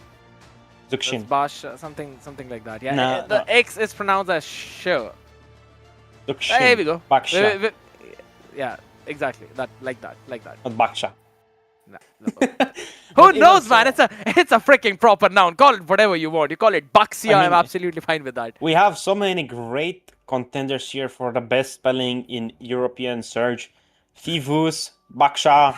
What are some other heroes? You know, so it's scared. Like we have to make a top 5 best pronunciations. But I mean, the first pick is matter. going to be the CC in the hands of Nick. I think it's going to be possibly XP lane CC because I have never seen Nikki actually play CC. You know, it's a pretty strong hero. It can go both ways. If you're brave enough, I remember when CC launched it. Whenever a new hero launches, this is my whole mindset. I'm gonna try it out on jungle, see if it's good. Grok I tried on jungle. Zetian I tried on jungle. Zetian jungle I actually tried is that pretty too. decent. I mean, I tried that too, remember, yeah. There are so many Eh, heroes I tried on jungle. Like from Kalea jungle I tried. It works for me. Kalea with Warax. I mean, you know, it's one of my pocket picks. I'm proud of it. I mean, you have to You know what? experiment to be good, you know? You go for those jungle picks. I try every single thing on gold lane. Whatever's there, I try it on gold lane. I absolutely enjoy it. I've also tried Mincetar in the gold lane recently. It's been pretty annoying, to be Yes, honest. my beloved Johnson gold lane. Oh my goodness, you just so enjoy driving around all of those places. But yeah, do not do that ever, people. There we go. CC. What's the answer? Kalia, yet again? Kalia Farsa? I think they're gonna go and look in the Baksha Rome with the Grok. Wait, Grok first pick? Oh, Grok is open. Yeah, Grok is Oh open. no. Grok Lunux, you give Toby his comfort pick. You also give Nandayo his comfort pick instantly. Oh my god, man. I don't see any other way for Bamboozle to go if they are not picking a Gato right now. Either a Gato or a Kalia. One of them. I mean, who knows? Maybe this Grok is not gonna be a mighty rock. It's gonna be just a little pedal in the road. But what is Team Bamboozle gonna pick? I think they should go for something that has to... A Joy Jungle, I think. A Joy Jungle has to be locked in. Angela Because Fredrin? it can... No. No. There's a Angela Lunux, Fredrin into a Lunox Grok. yeah, no, not exactly. Are you feeling a little bit off today, scared? Come on now. No, If I'm the Fredrin guy, if I see a Fredrin game, I'm gonna pick Fredrin. I mean, I wouldn't go Fredrin here. You're gonna get so punished. There's so much punishing possibilities here. You have nothing to counter the Lunox, you have nothing to counter the Grok. You cannot down the Grok, you cannot knock him up. There are so many possibilities, but I don't think Fredrin here is a good one. They're gonna let that Alice fly as well. They're gonna go for the high loss Fredrin. They already have 2 tanks. They're gonna lack so much damage because they have the CC on the XP. It's already decided. They're gonna go for the Moscow, I think, on the gold lane. Yeah, it should. I don't know. No way you're gonna go Moscow into a Grok and Lunux and an Alice. No, you think I'm off today? You're going Moscow. Yes, listen. Hey, you yo, need attacks. Here, you need attack speed. You need attack speed here. You carry, bro. No, go for a freaking carry in this case. No, carry into Lunox. That's even worse. No, With a Moscow. can rotate. At no, least you will rotate. Hey, Moscow, you can have a dash. With carry, you just die. I'm not going for a Moscow in this case. A carry, at least you have a late game insurance to finish off Alice and Grok. Moscow has the best late game. I am never believing that. That's because you don't play Moscow. You're a Hanabi I player. do. Look at your background. You're Absolutely. A Hanabi player. I love Hanabi, but the point is, I It shows. do know the Moscow is bro. I am not taking a Moscow into an Alice Grok. It shows that you play Hanabi. You don't know anything about gold. I enjoy maybe- Hanabi. Alright, she's my waifu, but that doesn't mean I don't play Obsidia, Irithel, and all the other main meta marksmen. Is Moscow, your nah, waifu? I'm not. What are we saying here, scared? I think. I love Hanabi, bro. I am a weeb. I am a geek. I don't mind that. I watch wouldn't have anime. known. I enjoy. If all you that didn't stuff. tell me, I wouldn't have known. That's why I'm telling you, man. It's okay. I've watched all the big 3 animes: One Piece, Naruto, Bleach. I've watched every single thing that's been coming recently. I read the mangas as well. So yeah, I am an absolute geek out here. But something that we've got to geek on right now is the Alpha ban, Carry ban, no true damage to take down the Fredrin as well as the Hylos. What's going to be the next thing? Could we see an X-Bog in the jungle? Yes. I hate Xborg. I hate him with a passion. With a new change, even his ultimate when you spin, it does so much true damage. You cannot do anything about it. I suffered so much playing. I just ban him nowadays. But Bane is still left open on a temple for Aki to take on the gold lane. Too much magic. Yeah, but they're gonna speed at you. What are you gonna do with a speed? The speed is gonna do 3,000 damage. I think I take 3,000 damage from speed, then no damage on the Fredrin. Because you're gonna get fully countered, but that's the expert you're talking about. But what if it's going to be the Bane jungle and the gold lane Exborg? We've seen the gold lane Exborg before. Nah, man, I don't. To be honest, I think so that could be the case, but I don't see that happening. Push where? Tomorrow. What's you know what? Why do we need to push if we can take all of them down, wipe them out, and then we can easily wait for the minions to go and push? Bro, Eureka! I got the moment. It's gonna be a gold lane, Lunox, and it's gonna be a different mid lane. Too much magic again. No, too much magic again. It's Alice is not gonna do magical damage. Alice is a tank. It's a pure tank. Yeah, but then who will deal the physical damage? Xborg is true, yes. XBZ. But after. XBZ.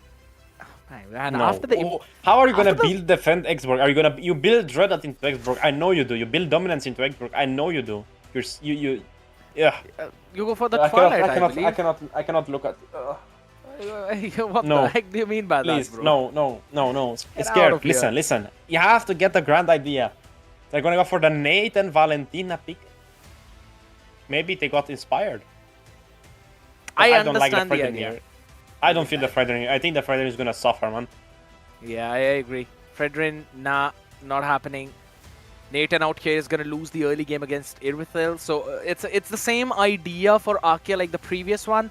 Make sure Kyusen has the winning lane, then they can move up forward. A good idea for Bamboozle out here is that they've picked up the Valentina, so they can take either the Tectonic Charge or they can take the Lasting Insanity. I think so Lasting Insanity is going to be the better choice, considering what they want to do.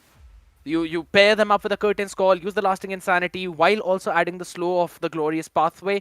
I think so that could work, but Astra, or rather Nandayo on the Lunox is going to be the main problem to deal with.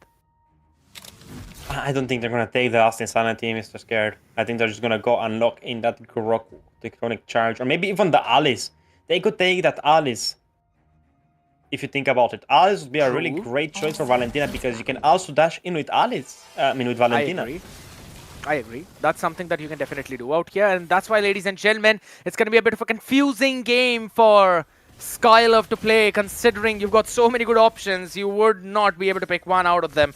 Out here early on, Saki instantly being destroyed in mid lane. And that is the strength of Nandayo on this Lunox.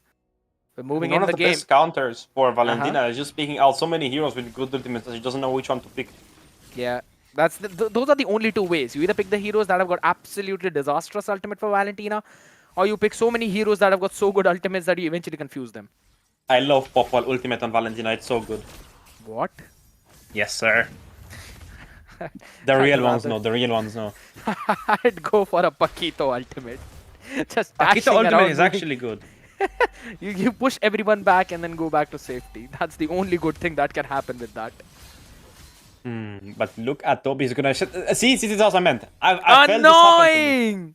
This look, he's gonna walk all the way around.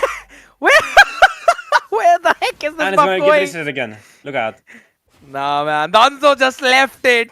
He's like, I ain't got nothing to do with it. There's literally a battle royale going out in mid between Nandayo and Skylo. This is what happened to me. This is literally what happened to me. That's why I said Friday is not a good hero. Look at it. Look at the golem. Oh my god. And Toby is still here. It's about turtle time and Danzo hasn't taken the bear crab. Oh my god.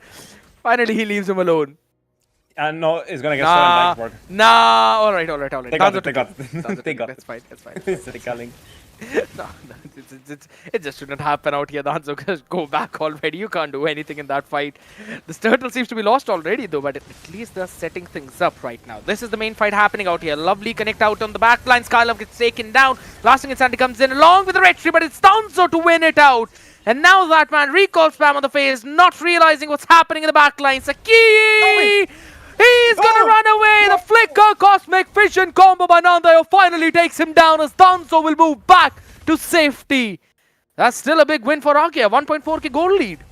Look, that is gonna reset the buffs again. This is why I hate Fredrin into Grok. You clear the buffs tomorrow, and I mean, look, you force out Skylove to use that Tectonic Charge. Like, that's the most annoying thing. It happened to me in a game. I swear to God, I was gonna go AFK, leave that game in that instant.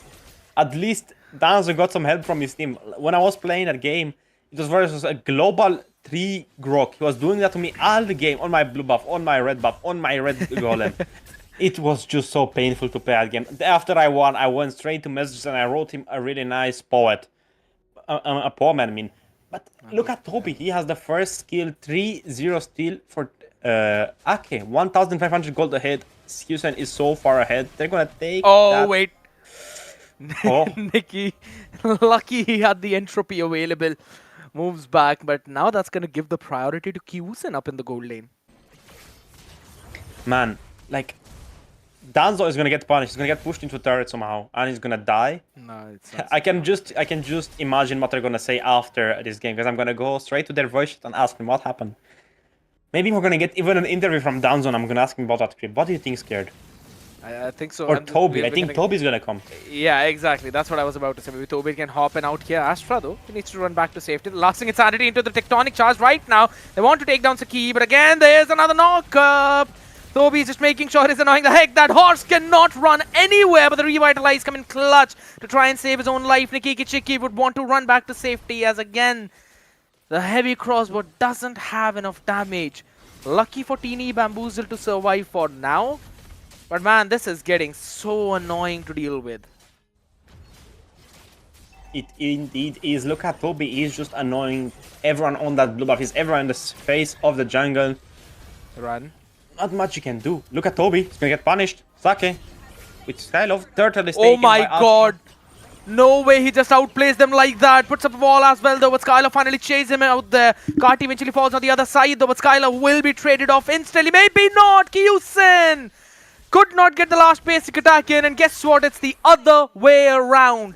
Nikki Kichiki getting the feather of heaven thanks to that one pick, but in the meantime, Cyrus is annoying the heck out of Danzo. It's like everyone wants to take down Danzo. And Danzo is the prime target. But what can they do? Right now, Astra is so fed. I mean, he has a lot of gold ahead, but look at Toby with that tectonic charge. Big Nice damage. one. Yeah, there we go with the lasting insanity right now. No entropy available, but Nikki Kichiki finally goes in with the flicker to try and save his own life in the backside. Toby, he had the HP, but no shield to protect him later on after that as Kyusen still tries to run back to safety. Saki will be taken down. Skylove answering back. There's the lasting insanity on the other side.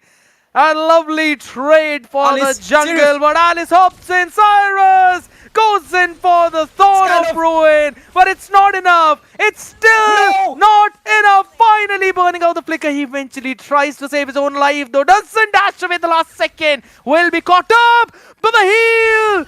He's still surviving. Kati finally hops in to finish him off with a vengeance as well. Now he actually wants to catch Kyusen out now in the backside. Toby's there. Tectonic charge doesn't matter. Puts up a wall as well as Saki will put him to his place. The backside, another tectonic charge into the Chaos Assault as well. Now there is Nikki Kichiki running back. And Saki hops in only to die yet again.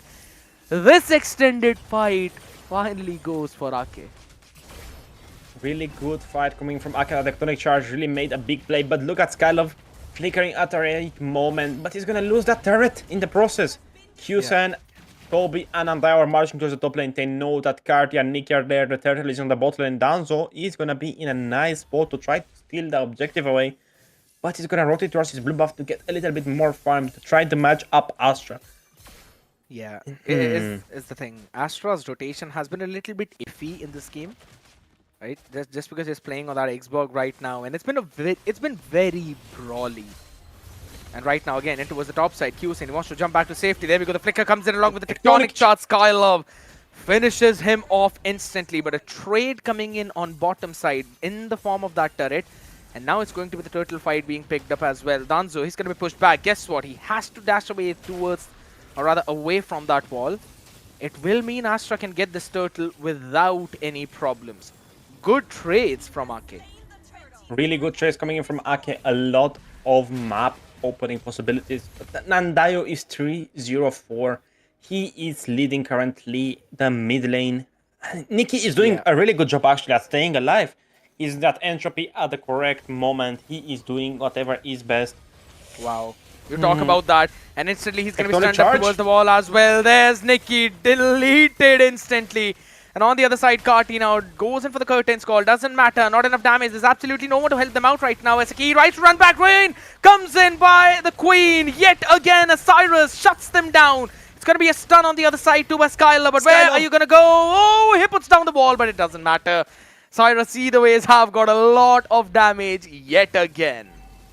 Still, the XP between the junglers is really even Stevens. The Lord is up in 60 seconds. The only big thing is that the silencers of Ake are a bit more ahead than the ones of Tini Bambuse. I think the XPs are even, besides Sirius, only 2 levels ahead. He is the highest level in the game. Wow. Dan's is gonna get punished though. Yeah, I don't think so. He's going to survive out of there. There we go. The dash already used up now. He goes in for the Rusting Insanity as well. He dashes away right at the moment. And the Appraiser's Wrath is enough for him. Massive outplay by Danzo to finish Shastra off. And he's going to try and survive out of there. But maybe not for long enough as Cyrus hops in the passive up on point. The Thorn of Ruin. Not really enough to catch him out there. Should dash away. Law and Order was used up Dan's going back on in. He's not afraid. He has that Warax and Queen Rings build he loves to build. He is still full HP, there's nothing to be scared of. Look at Nikki Ikichiki, he is getting melted down by Houston. A lot of damage coming in. But man, what can you do? If you are in their hands right now, not much you can do. Nikki Ikichiki is 1/5 of his HP. He is gonna die in one big swipe from Toby.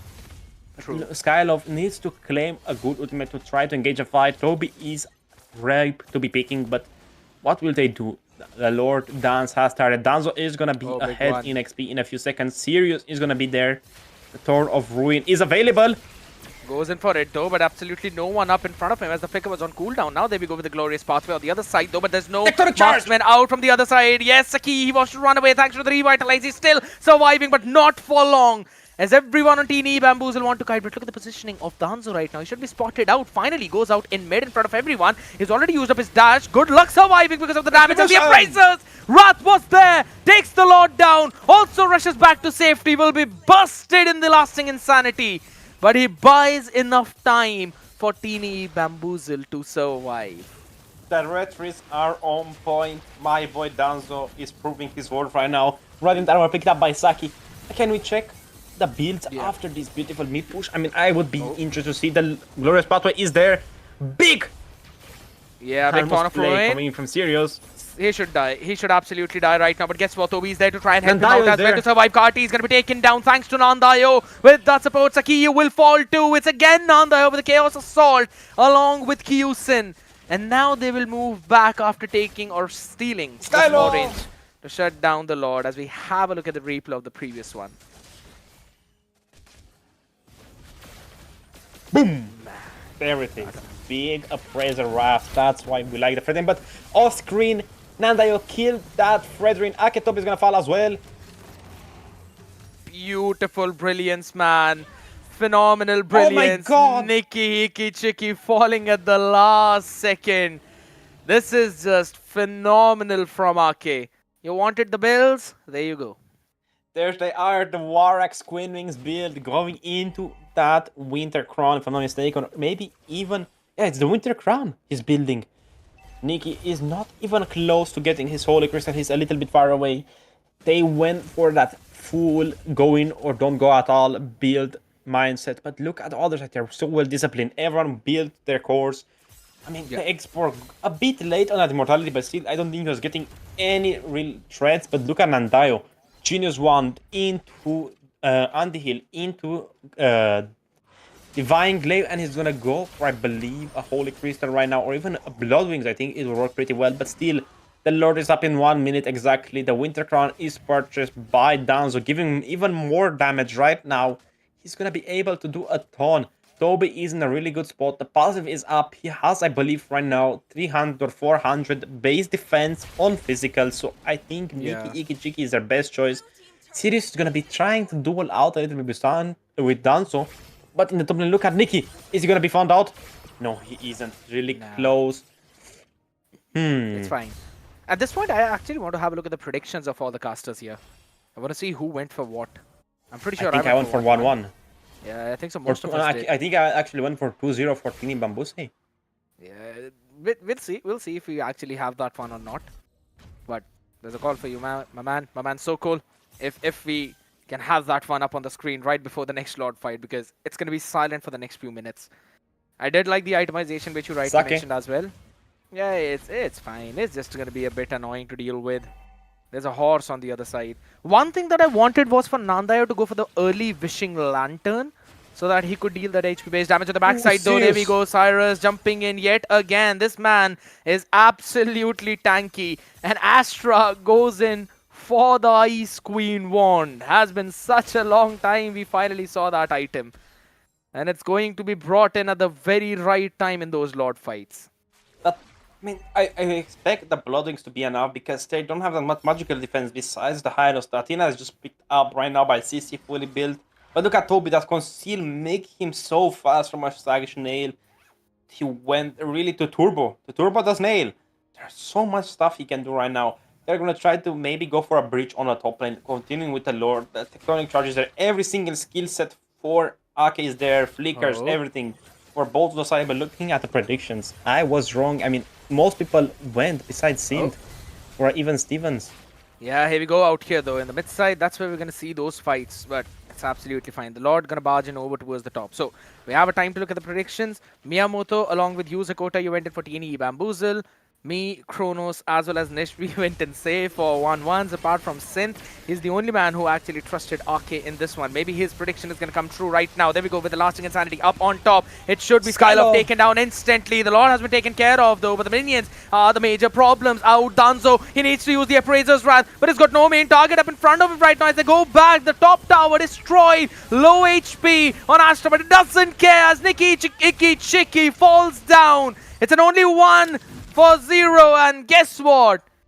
It will be Ake, and proving the prediction of Synth right with a 2-0 sweep in this one.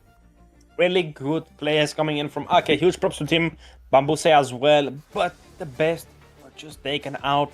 I mean, look at those plays coming from Toby, who was doing an amazing job both in game number 1, both in game number 2. Those plays, just flicker combinations, conceal plays, anything you could think of. Tectonic charges are wild. The Tsunami Slams are there, they're just monsters. And with the expanding rivers, he just repositioned himself so much, he rotated so much. The Lords, I mean, the Retributions weren't there that many times, but you cannot really win a Retribution versus a Fredden. He has a really big execution line. 4,600 with full passive, 1,000 in the early game extra on top of the Retribution damage is a lot just from skill 1. I mean, there's not much you can do. And it's understandable. Xborg doesn't really have an execution that besides his ultimate, and that's really risky to use in the early game because you can get punished really heavily. Yes. But, I mean, not much you can say. It was just really clean games coming in from both teams. In game number 1, it was an extremely dominating game from Ake, but in game number 2, Tini Bambuse almost rose back, almost turned it around, but it was still not enough. I mean, I'd have to say, for when we saw the 3-0-4 scoreline by Nandayo, we just knew that this was over. Because if Nandayo isn't shut down in early game, that means he will be very punishing to you in the late game. Nikki Ikichiki, yes, he went in for the Nathan, but you can't really pick anything else in that situation, right? The gold lane was choked down entirely. Can't really go for a Granger against that kind of lineup. Xborg will punish you out. Yes, Alpha was banned out. The idea was to face tank so much that Nikki Ikichiki finally gets his main items, and then he's going to burst you down. But guess what? By the time he got the items, there was already Radiant on Athena's up on the other side. So he could not really deal any kind of damage without any Divine Glaives. And that's one of the things that about Nathan, I would not say I kind of hate, but it becomes very problematic for him, right? Because with the Feather of Heaven and Windtalker as the first 2 items, you do not have a lot of damage. And if you try to go for the Holy Crystal first, you're going to lack a lot of attacking speed in the mid game. So he's in a very, you could say, confusing position. But this man had no confusion at all. 8-0 in 12. Nandayo, an absolute player of the game as well. Beautiful performance. I mean, player of both games. In game number 1, he had an amazing Farce, and game number 2, he had an amazing Linux. Not much you can do in that scenario. He was just getting elderly. That is that yin-yang connection. Toby and Nandayo both together. But let's take a quick look at some of the highlights. Look at Toby. That first minute, the retry still is right there. And just the taunt coming through. I think Danzo was a little bit pissed off, but here Nandayo fully went in to get that execution and stacking. Just giving that extra farm he needed to go get those items faster. Here, Skylov taking that tectonic charge and turning it around on Toby. Meanwhile, Astra was fighting for that retribution and he got it. And not much you can say, a really good fight. It was a 3 versus 2, yes, but still it went in the hands of the best retributioner out there. And taking a look at the aftermath, Nicky was getting some of the kills, but he was not pushing a lot. He couldn't push a lot because of Grok. He couldn't push out a lot because of Sirius. He couldn't push out because of Astra. There are so many flaws in the draft of Tiny Bamboos that it couldn't work if you went any other marksman. I think maybe if you went hard, you had a better chance at Stripe because you dealt more damage in the early game. You could have traded a little bit better with that Irritel, but I still think it was not enough to do anything. I agree. That was basically Kyusen winning out the lane, and I think so. That had been the idea of Arke since the starting. You give out Kyusen a winning lane, you work around with the EXP. You should not give Alice to Cyrus time and time again. This man just proves his strength on this hero. Look at that. Toby didn't need to do anything because it was Cyrus making plays after plays. So he could keep his tectonic charge for the very later stages of the game. And the way how this man was putting the walls up, my goodness. You just could not do anything, man. He was so annoying with that. Danzo doing out his best, but can't really do anything by stealing the Lord, as you rightly mentioned, if you are just going to die after that. And that's what was happening to the entire team. I mean, maybe if Team Romania played more for the goal lane instead of the XP lane, they could have had a different outcome, but still I don't think they could have changed what began. The snowball effect already started in the hands of Nandaya, just getting 2 kills extremely early and just punishing that Fredrin in the early game was, the best thing. But look at this MVP. I mean, mini MVPs, I would say. Goal per minute goes to Astra, damage dealt goes to Nandayo, Sirius with the most damage taken, and Toby with the most assists. Yep. The man just making sure that he's always there. 13 assists for him, just 1 extra from Nandayo. 95,000 total damage dealt by that man. You could clearly see how much he was controlling this entire game out here. And guess what, man? Astra, he was always there making sure that he does his own thing. On the other side of the spectrum, yes, you could really see maybe Teeny Bamboozle trying to go for the stuff that they had in their mind, like the Divine Glaive coming in for Nicky. He had those items, but there was no time left in the game for him to do anything. It was just a proper defense from, or rather proper control of the game from Arke. That's how clean they look when they're actually playing good, man. Maybe it's the stress leaving their bodies. They're now playing with a little bit more oomph behind their momentum. They have a reason to play. They want to qualify for that new tournament beginning, I think, on the 24th, if I'm not mistaken, Scared, next month. Yeah, that it's going to be a lot of time for them to try and go for those adjustments that they really need. And I love that happening, right? Because that gives so much more room for teams to work with the scrims and with everything. But here's the thing. Teeny Bamboozle as well, they were not in any problematic spot apart from just trying to get the win in this one. Arke as well, they just needed to win 1 game. And as soon as they did, that means big mistake now really have no opportunity. 4 points for Arke after that first one. Now since they've won this one, they're already on top with 6 points. Very good game from them. Full control of the match. A lot of damage being dealt by Nandayo. 95,000 in total. Well, there's not even a single one who reached 50 apart from Karti. Karti was just doing damage to Sirius, doing damage to Toby. Danzo did a ton of tanking, but look at Saki. So much damage time, 135,000. The Revitalize and Glorious Pathway put a lot of play into that damage tank, but he was getting punished a lot because as a Hylos, you lack a lot of crowd control. You have a lot of HP, but you are hoping that a Fredrin, but you didn't have enough damage to Valentina. That was the big issue. The Valentina wasn't doing enough damage to contribute to the Hylos pick being there. Maybe if they went for a Hilda or a Khalid to try to force down that frag armor, maybe even force down that Power of Brilliance from Lunox, it would have been a different game entirely, but still, it's not enough. As a Hylos, you need a damage dealer behind you, and Nicky wasn't doing a lot. Karti was doing the most damage because he was against tanks. Nicky was doing his best. Looking at the gold table, I mean, it's 9,500 in the hands of Nikki, but look at Q's and his counterpart. He was 1,500 gold ahead. Yeah. But scared. I know what you wanted to say, and there we go. The surprise has been spoiled already. Toby, my man, welcome back. Out here, winning out another series 2-0. You know what? I'm not going to ask you what happened today. I'm going to ask you what happened yesterday. Talk to me about that. Well, it's a hard question for sure, but what happened yesterday, it was kind of disappointing that we lost. I am really disappointed about it.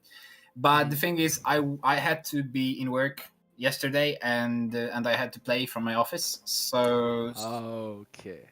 so it wasn't. Yeah, so it wasn't kind of like, I didn't have a proper connection, and I couldn't play properly, as well as I couldn't draft in the second game. So that was the case, and yeah, I'm sad about it. But well, I hope we deliver today. You did a fantastic job, my man. I mean, I believe it was even yesterday when in one of the games you guys had the lead of over. I think he died. But while Scared comes back, Toby, I want to ask you some questions. In that first minute of the game, at that Stone Golem, there was a big fight going on between you, Danzo, and the Golem. You resetted that thing so many times. Were you smiling? Were you really laughing about it? Well, honestly, I didn't quite know how the interaction looks like, because I was curious. I wanted to test it out, because I was delaying the red buffs, I was delaying purple buffs, but honestly, I never even considered that this actual creep could be delayed as much, and so I just wanted to show the power stager, or I don't know how to put it, but just to delay as much as possible the farm of Danzo, and it worked perfectly. I mean, you could tell by Danzo's gameplay when he was recalling, it was so annoying for him to really try to get that buff. He needed that for level 4, because he knew as soon as he left, that buff was going to get taken by Astra, because Astra was rotating towards you. Even for like a few seconds extra, I think that would have been in your hands. But in game number 1, you also had an amazing Kalea game. How do you feel about game number 1? It was a complete domination. Well, the game was pretty dominant, but I must admit I made a really, really, really big mistakes in the early game. Like, I died twice without any sort of there was no purpose in like going in there, and I'm sad, because I just it's always bad to see the mistakes that I make, and I am really how to put it, let's say, disappointed that I made them. But in the end, I think that the overall performance was on point with the Kalea, so I believe that the dominance later shown was better than those mistakes. I agree with you. You guys made some few minor mistakes, but the bigger idea was that you guys didn't make major mistakes. You made small mistakes, those can get fixed later on, but you guys even learned something. You learned that you can reset that Stone Golem buff so many times. You can just walk around the whole map. Same with the red buff. I mean, but you guys are right now, I believe, 2nd place in Division A. How do you guys feel about that? Well, what I would desire and what I wanted is the 1st position, of course, but the 2nd place with tied with points sounds good as well. But yeah, I think sounds good. And from these 8 teams that you have here, who do you think is the strongest team and who do you think is the weakest team? If you could rank them, give them maybe, who do you think you don't want to face, who do you think you want to face absolutely? Okay, so I will put my mic near me, so it will be like sending the clear message. I don't want to offend anybody. I just want to say I think that Big Mistake is the weakest team, because they have really, really big problem with draft. But on the other hand, what is the strongest team? I believe that it has to be a glitch code. Like, watching their games, honestly, shows really how immaculate the draft and the overall gameplay is. And I think the glitch code would be my pick on the strongest team. I mean, I agree with you on that. My team being big mistake, I did talk a little bit. I said, hey, you guys have to stop drafting stuff you're not comfortable with. You have to go for something. You trained a lot in scrims. But, you know, it's their first time actually on the really big stage against these top tier teams. They had you guys on the first day, and it was really hard to see you guys beating them, you know, so hard. For me, at least. And, I mean, they're going to work in the future. I assume you guys want to face them even more. But if right now, you guys, current lineup versus old lineup, which one is better? Which is the strongest points of the new one? Which is the weakest points of the new one as well? Well, it's good that you rephrased it, because I wouldn't say which lineup is stronger. Like you know, it's completely different for sure, because it's completely two different players. But in terms of old lineup, there were problems of like miscommunications, like not synergizing as we should have, and well, those problems needed to be fixed. On the other hand, in the second lineup, there is this problem where we sometimes cannot decide. We like to shoot goal a lot, and those shoot goals could be sometimes deadly for us. Like you mentioned earlier, the first game against the Eternal Oblivion that we've lost. Well, we had a lead, and there was this shoot call, and it was a missed one. And from then on, we were losing the advantage we had, and we just lost the game from that point. So yeah, the second lineup is also not there are problems, but we are fixing them, and as well as on the first lineup, we were doing that as well. But yeah, I think that the second lineup is working perfectly right now.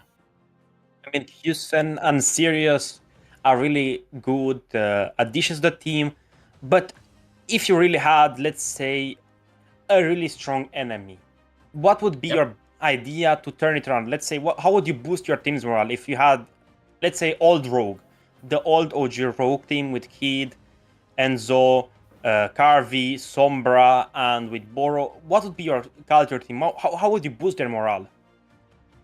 How would I boost the morale of my team against them, or? Yes, exactly, yes. Well, Zakota, I would just say you'd have to be in the voice chat. You'd actually hear what I do to put the moral up. Really. But if you could give an example, a small example, something, to light the fire under them.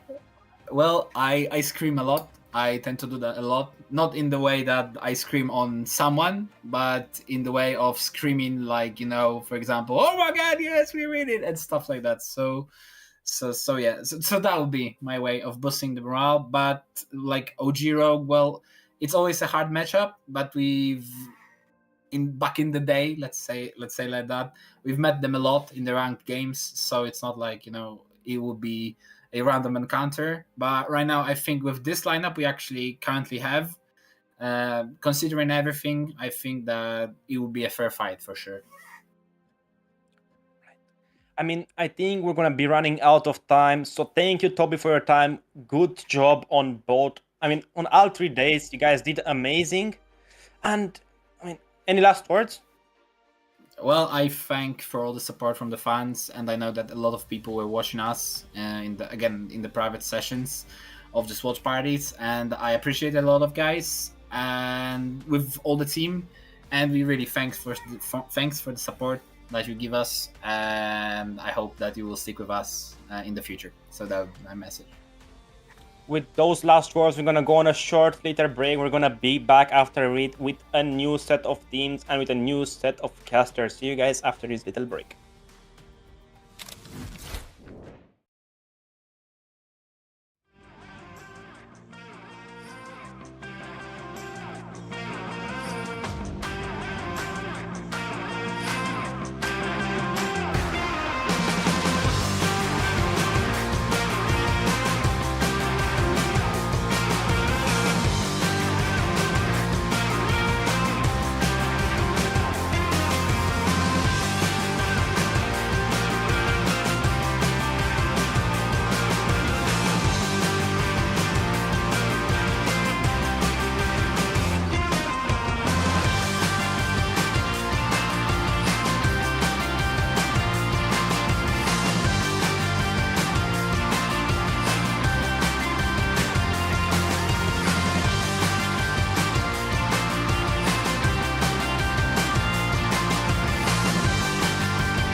My god, after those 2 games out there and with a performance like that from RK, they soar through from their own group. That means we've got 3 teams that have already qualified out here for the regular season. But who is going to be that 6th and the last team? We will find that out in this one game, ladies and gentlemen, as Method Black will take on Fake Time. And for an action in such a game, we've got a man who's full of energy out here. Warren, how are you doing?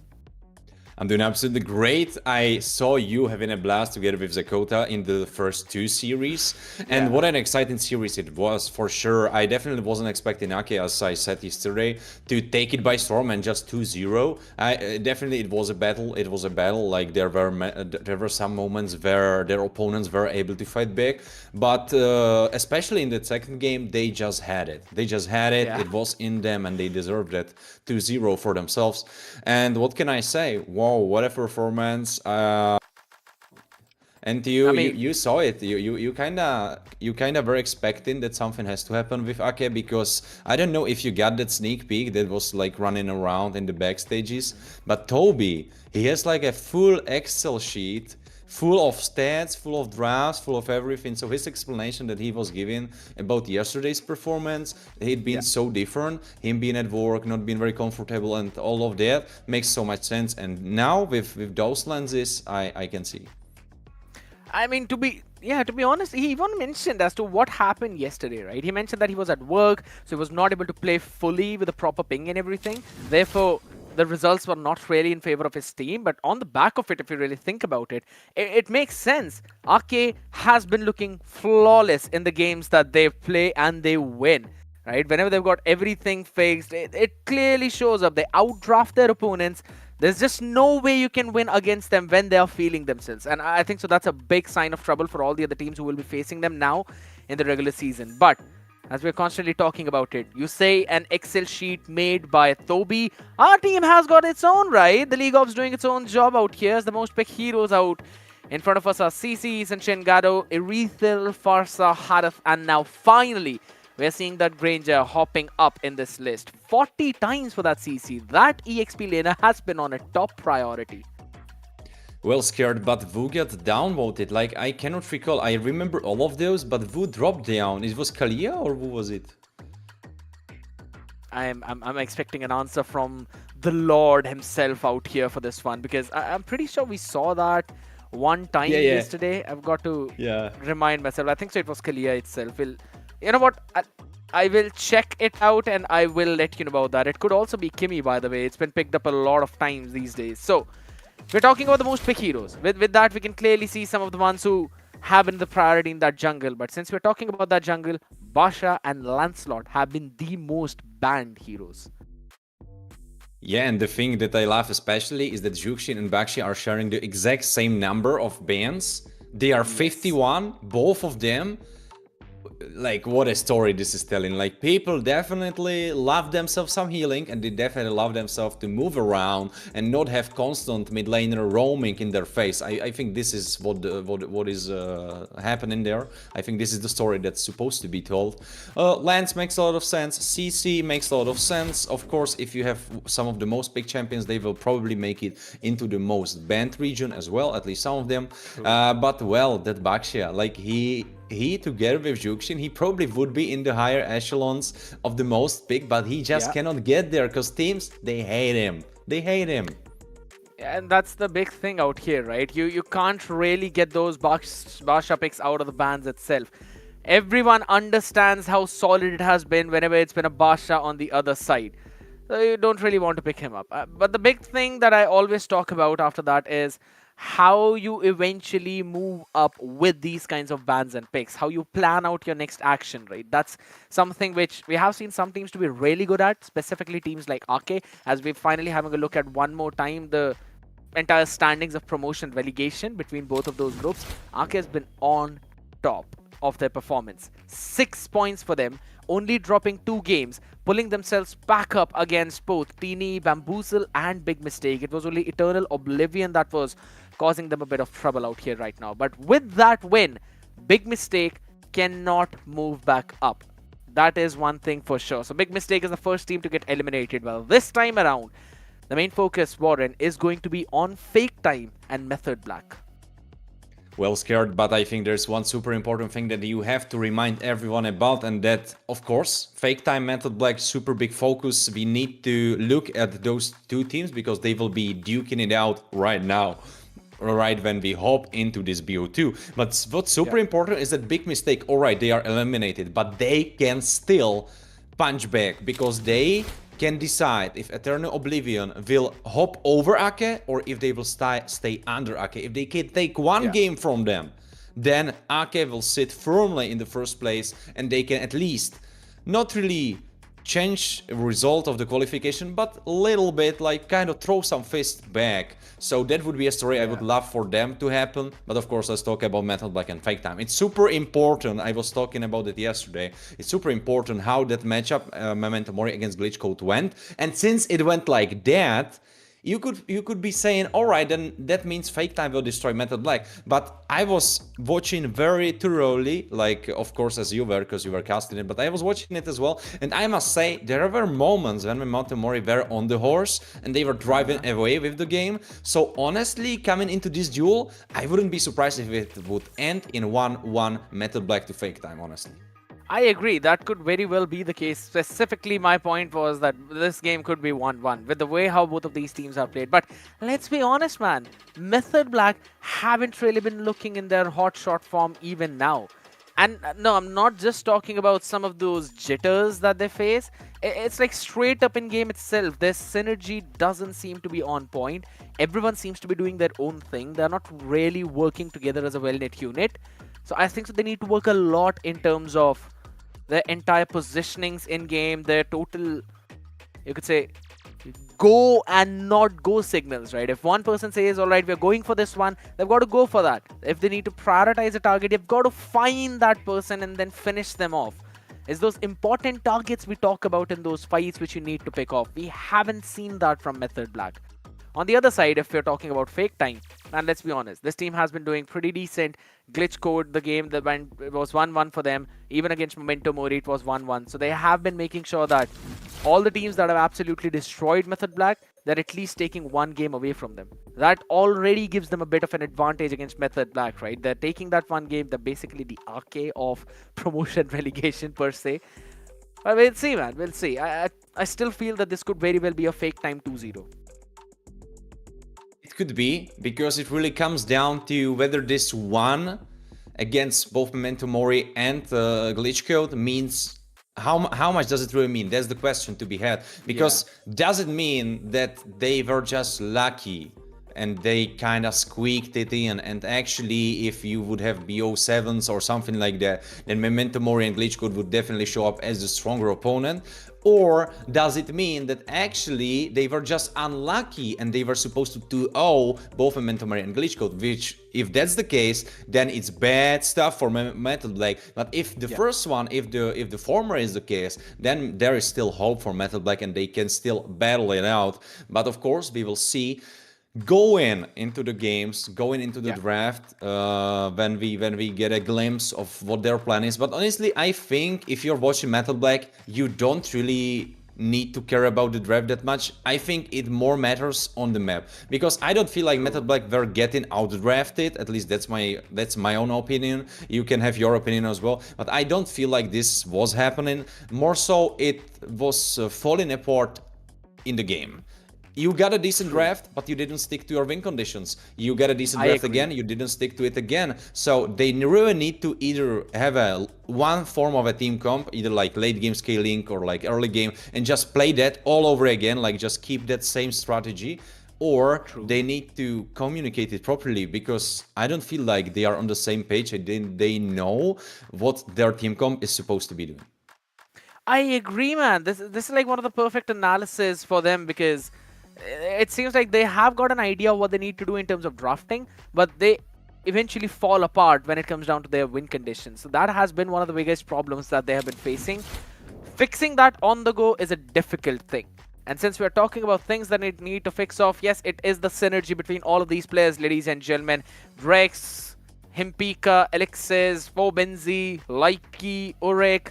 These are the people who have been there for such a long time, though. But let's be honest, Warren, I think so it was Kronos or Zakota who mentioned that the plays that Alexis make, 4Benzi is not able to fill up those shoes, at least for now. That's something definitely you can think about. But now looking at fake time, well, we already know that we already spoke about how either that 1-1 means that they are so much better or they were just lucky.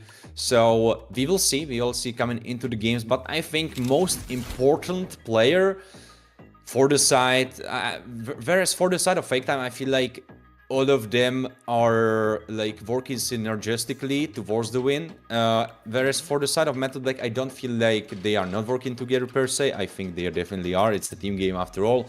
But I would like to outline one player, and that is definitely Jurek. I was glazing him yesterday, I have to glaze him again, or at least I hope I will get to glaze him today, because Jurek was always performing, always playing decently. So talking back about the team comps, I think that yesterday they tried to put him on Moscow after the Granger didn't work out. I think he could work on Moscow. It was just that the team fell apart. They had a little bit more of late game, but they still played too much and too heavily in the early and mid phases. I think if they do either the first draft and they enable him more, where they put him on Granger or they gang him a lot in the early game, they let him rotate on the turtle fights, or make the second comp but slow it down, it can really work. But I think their pivot point, their like most important point is definitely Jurek. I agree, yes. Urek has been one of the biggest point for this team. And at the same time, though, I would still say putting all your eggs in that one basket is not really one of the best ways to go forward with, because that did not work out against Momentum Mori twice in a row. It is also the other win conditions which you really need to focus on later in the stages of the game too. So right now, we're going to be hopping into the draft, ladies and gentlemen. Method Black taking on Fake Time out here. Fake Time yesterday, I still remember against the game in which they made that insane comeback, specifically against Glitch Code. They had that draft as well, Jungle on the Alice, and that man was landing some nasty 5-minute ultimates, man. So I think so that is something I'm pretty sure Method Black would have known. I think so they should ban out the Alice in this early phase. It could be.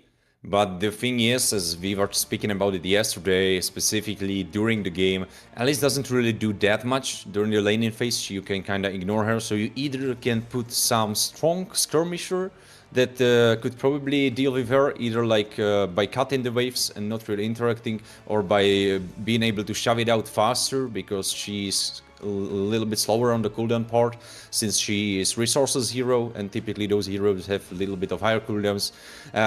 So you can work it around, but of course you can also try to shoot Fake Time in the leg. But the thing is, do you want to burn one of your bands like that? That's the question to be had. And if you are going for that late game, or sorry, if you are going for Granger, I don't feel like Alice should be a threat for you, because she will really start performing at like 3+ items, so... I don't even feel that 3+ items the big thing, man. That man just needs some timing to make the plays, and once he does, everyone follows on the back of him. That's one of the big things. Gori has been a pretty solid man for the lineup too. Garmadon yesterday became the MVP as well for a couple of games, so you know that this man on the gold lane can perform out of his mind. He was playing Moscow in that game, I still remember, and if I'm not wrong, it was Throwboy playing on the Yi Sun Shin, right? 16-0. We've talked about that. Even after all of that, Garmadon was there performing like a madman. He only died once in that game.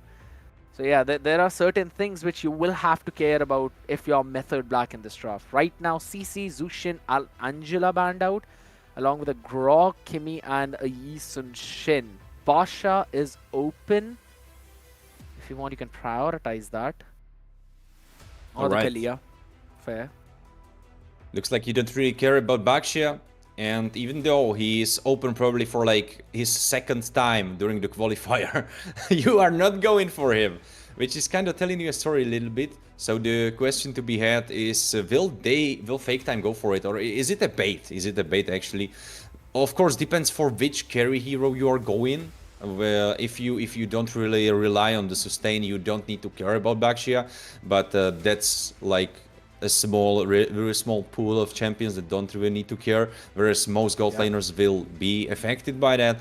So now the question to be had is like, Fake, do you want to go for that?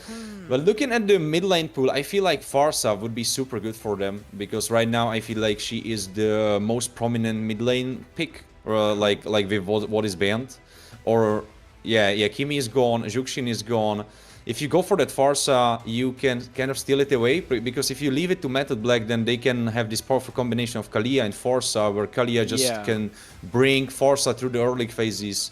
And alright, we are getting lands, and we are moving over to the side of Method Black for a response.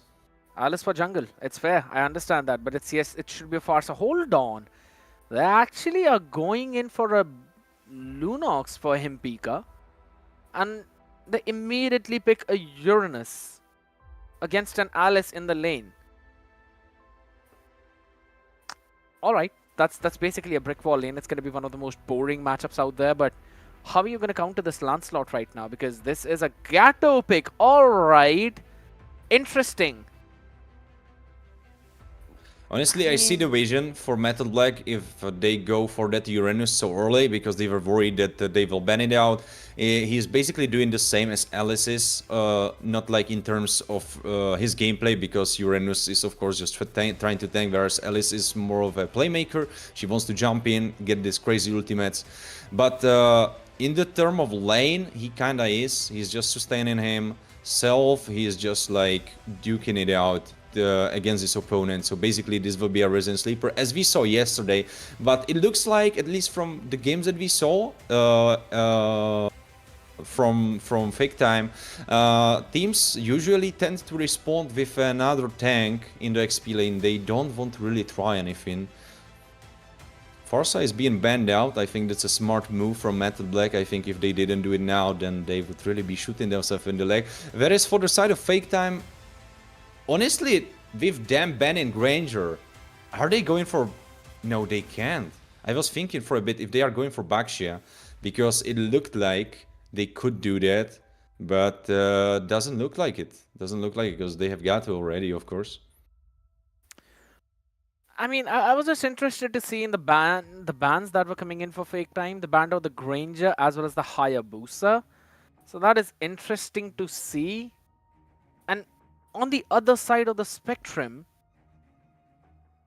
what are you going to ban out? Maybe an Eve? Is it going to be an Eve, or what else can you ban out in the mid? There's no other thing. Yeah, it's a Farsa and an Eve for the bans. For Fake Time. I would double, I would support you on that decision, definitely Eve. I completely agree, but that's the thing. Method Black usually tends to draft like either average or above average, but when it comes to the game, that's when the spoons start falling from the table, and that's when things really start to go bad way, go sideways, as you can say. So draft-wise, yeah, you can get excited for Method Black, but keep your cool, keep your cool. You need to wait if they can execute the comp.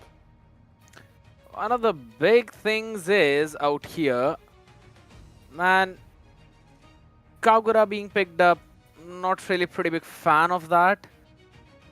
But you can't really do anything apart from that. I think some... I don't know, man. Maybe an Warrior could have been a decent pick out here. Maybe something else. But what's for the jungle? A Joy along with the Irithel. Alright, it's fair. I'm not really... Let's be honest. You know what? I was about to cook something up.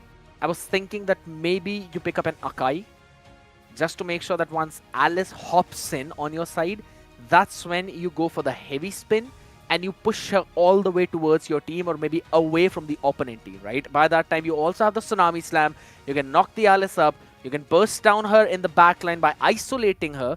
And the Akai can make sure that everyone else stays away, though. But they still go for Joy. They want to go for the standard picks out here. I'm not quite sure if this is one of the best Joy games, though. Specifically, Irithel on the other side can be bursted down by Kagura out there with the Yin-Yang overturn. Well, you definitely have a lot of magic damage again. So if your opponents realize that soon enough, they can shut down Joy, they can shut down Lunox.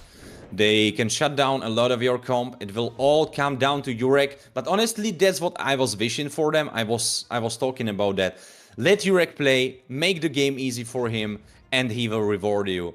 So I honestly think, coming from this draft phase, how it is, I think, at least from the eyes of Jurek, it couldn't have been better. He has ETL, he will be outrange in Moscow. Only thing he needs to care about is Lancelot. Of course, Alice can jump on top of him, but he should be fine. I think he can just sprint from the ult before it finishes, probably.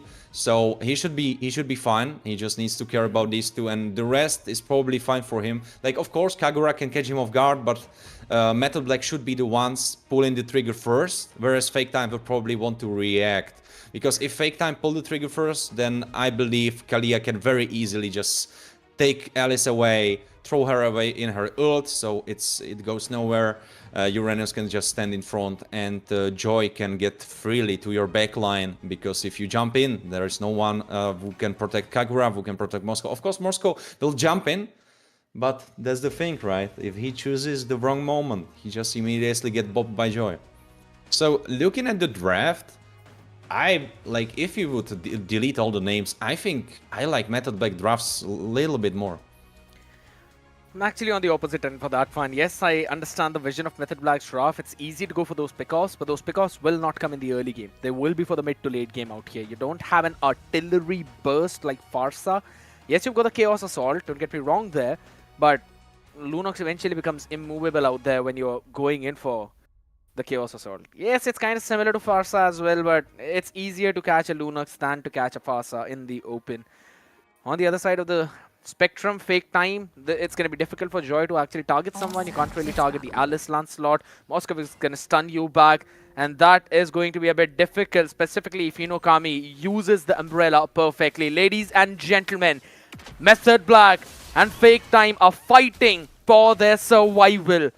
Can Method Black win the series 2-0 and eliminate Fake Time from this group? Or will Fake Time win at least one game and confirm their slot for the regular season? We will find that out here in this game.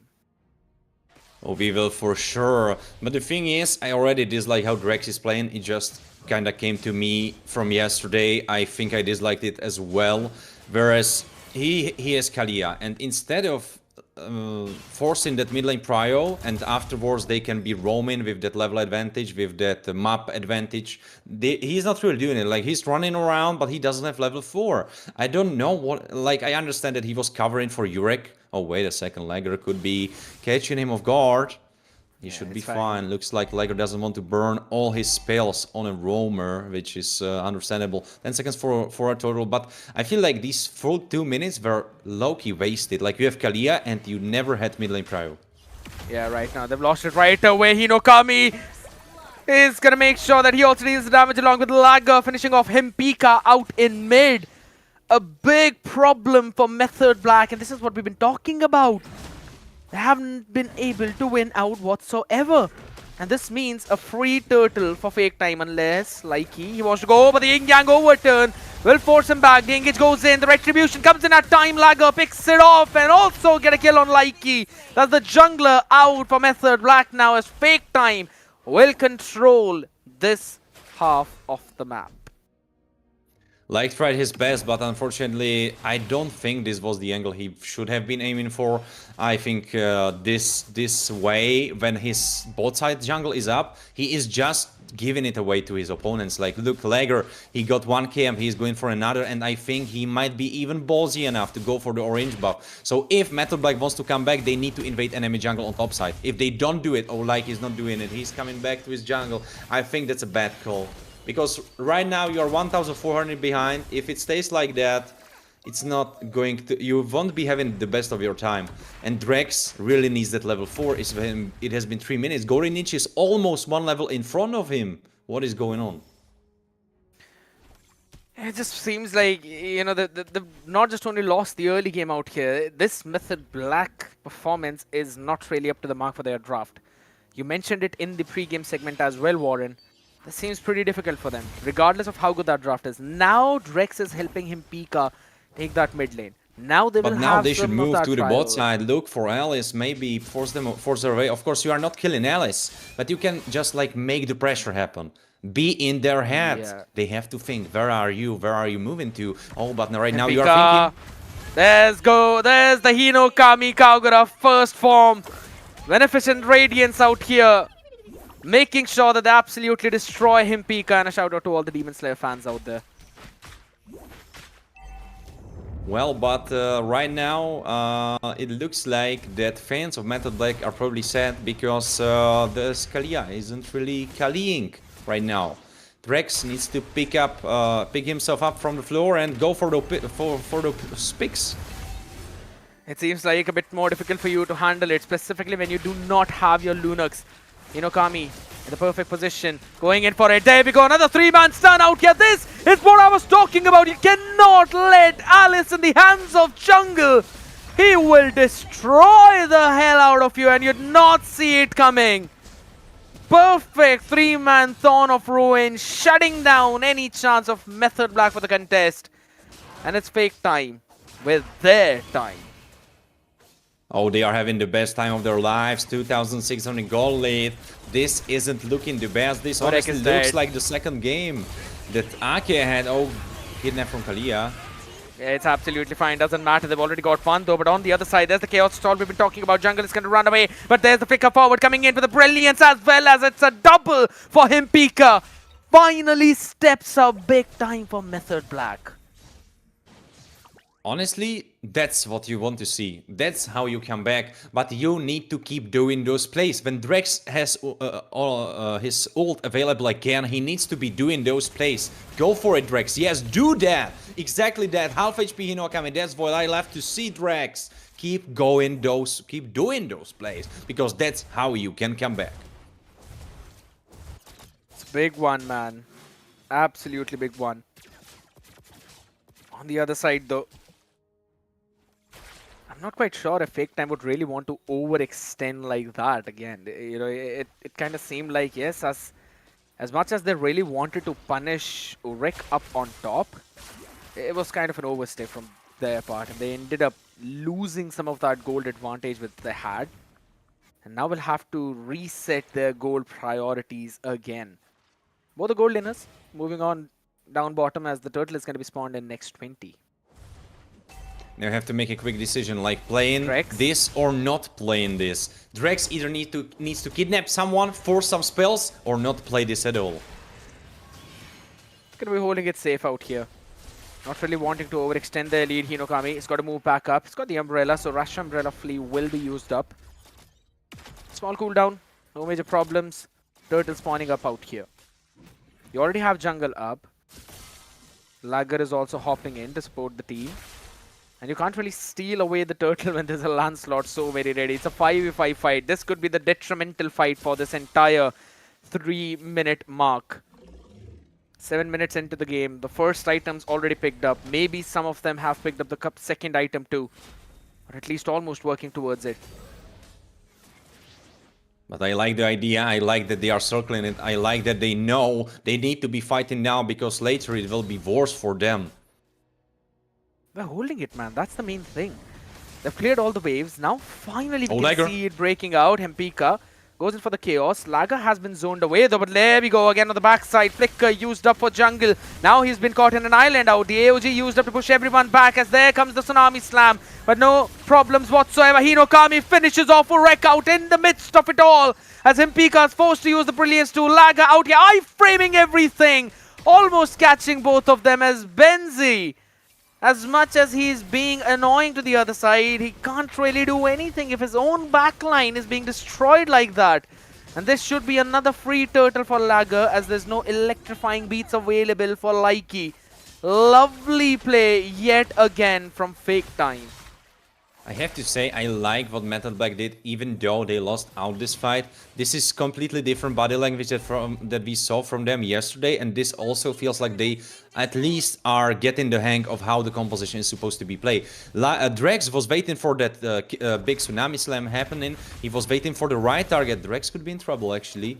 No, he should be fine. It's just some little skirmishes between the roamers. But what I love is that Drex isn't too trigger happy. Like, he didn't go tsunami slam on Gorinich, even though he could have, and he waited for jungle, which I think was just like so much better target selection. And I think that possibly if there wasn't the goal difference, that fight could have been won just by that.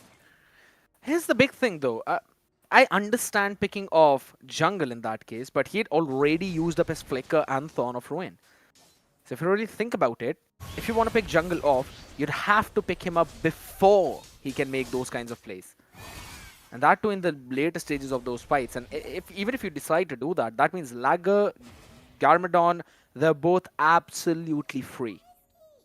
Picking off Hinokami doesn't make any sense. He can just rush Umbrella Flea out of the Tsunami Slam, so you'd not really want to trade out your ultimate for that.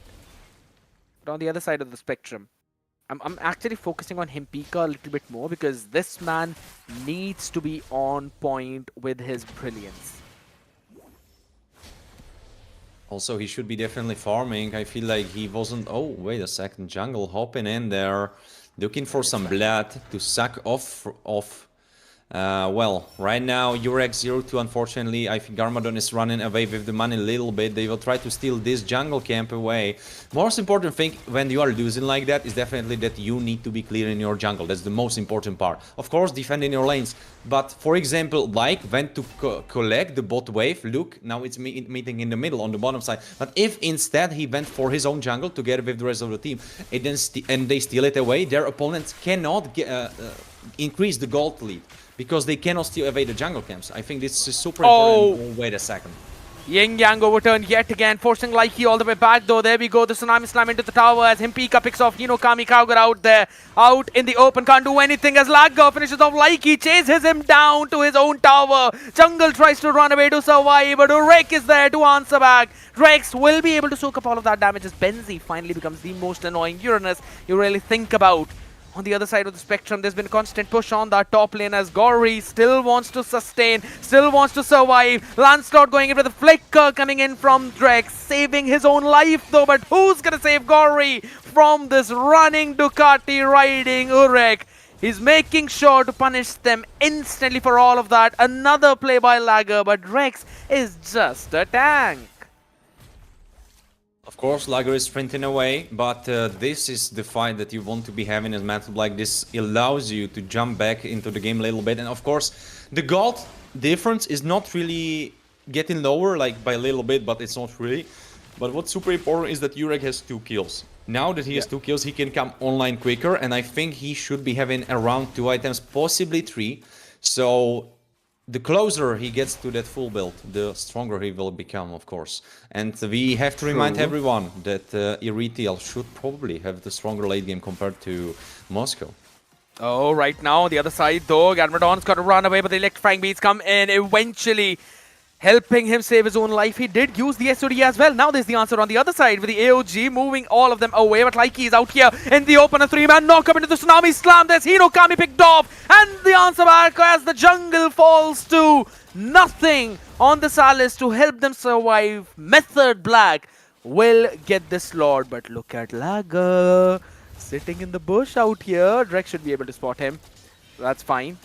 Still getting those dashes out. Sondros used up. Support comes in. Garmadon out here in the open as well. Rex gets low enough. Lager will have the opportunity. Consecration out here. Brilliance coming in. Garmadon's going to be taken down instantly. No one to save his life. The Lord's been reset though. Drex is low. Will have to recall. But Lager, his HP getting low. And the Retribution comes in. It will be secured by Likey as Lager runs back to safety.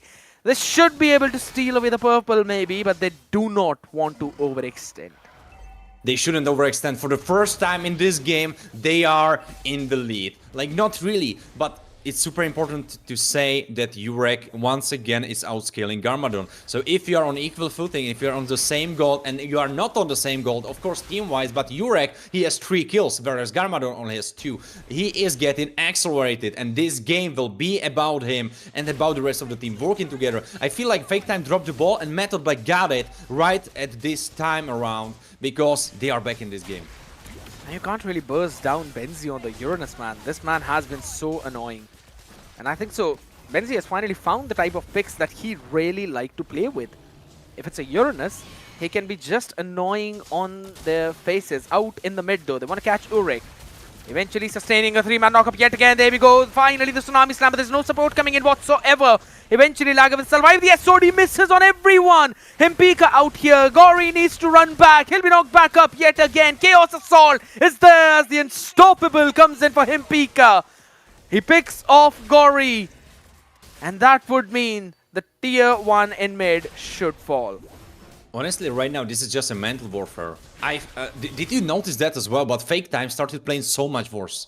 Like when Method Black took some kills back, it looks like Fake Time is dropping everything. Like they are so confused. Like before, they used to be so synchronized, but you can see Jungle jumping in the wrong positions, missing his ultimates, not flickering on the right targets, missing the targets. They are so incoherent right now, and Metal Black are on the horse.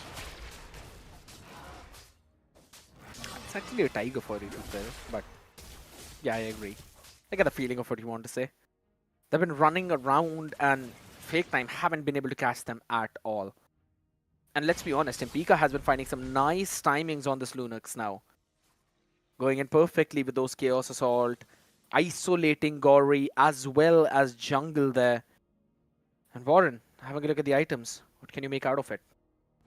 Well, what's super important is that last item pickup for Urek. Of course, he doesn't have his completely last item, but the item before that, oh, that juicy physical damage immunity, oh, that will be very spicy. Because Lager, oh, he is the one that will be going for Urek if he doesn't have his flicker available. That's when the Wind of Nature will be saving him and keeping him alive. One big thing I notice is that Jungle doesn't have any major physical defense. He's now finally going in for the blade armor.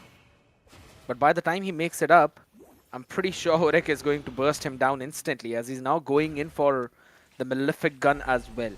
I like Garmadon picking up the Malefic Gun first, but he's got to go in for the Wind of Nature as well, or at least the Rose Gold Meteor to save his own life out when Likey hops on him or Horek as well jumps on top of him.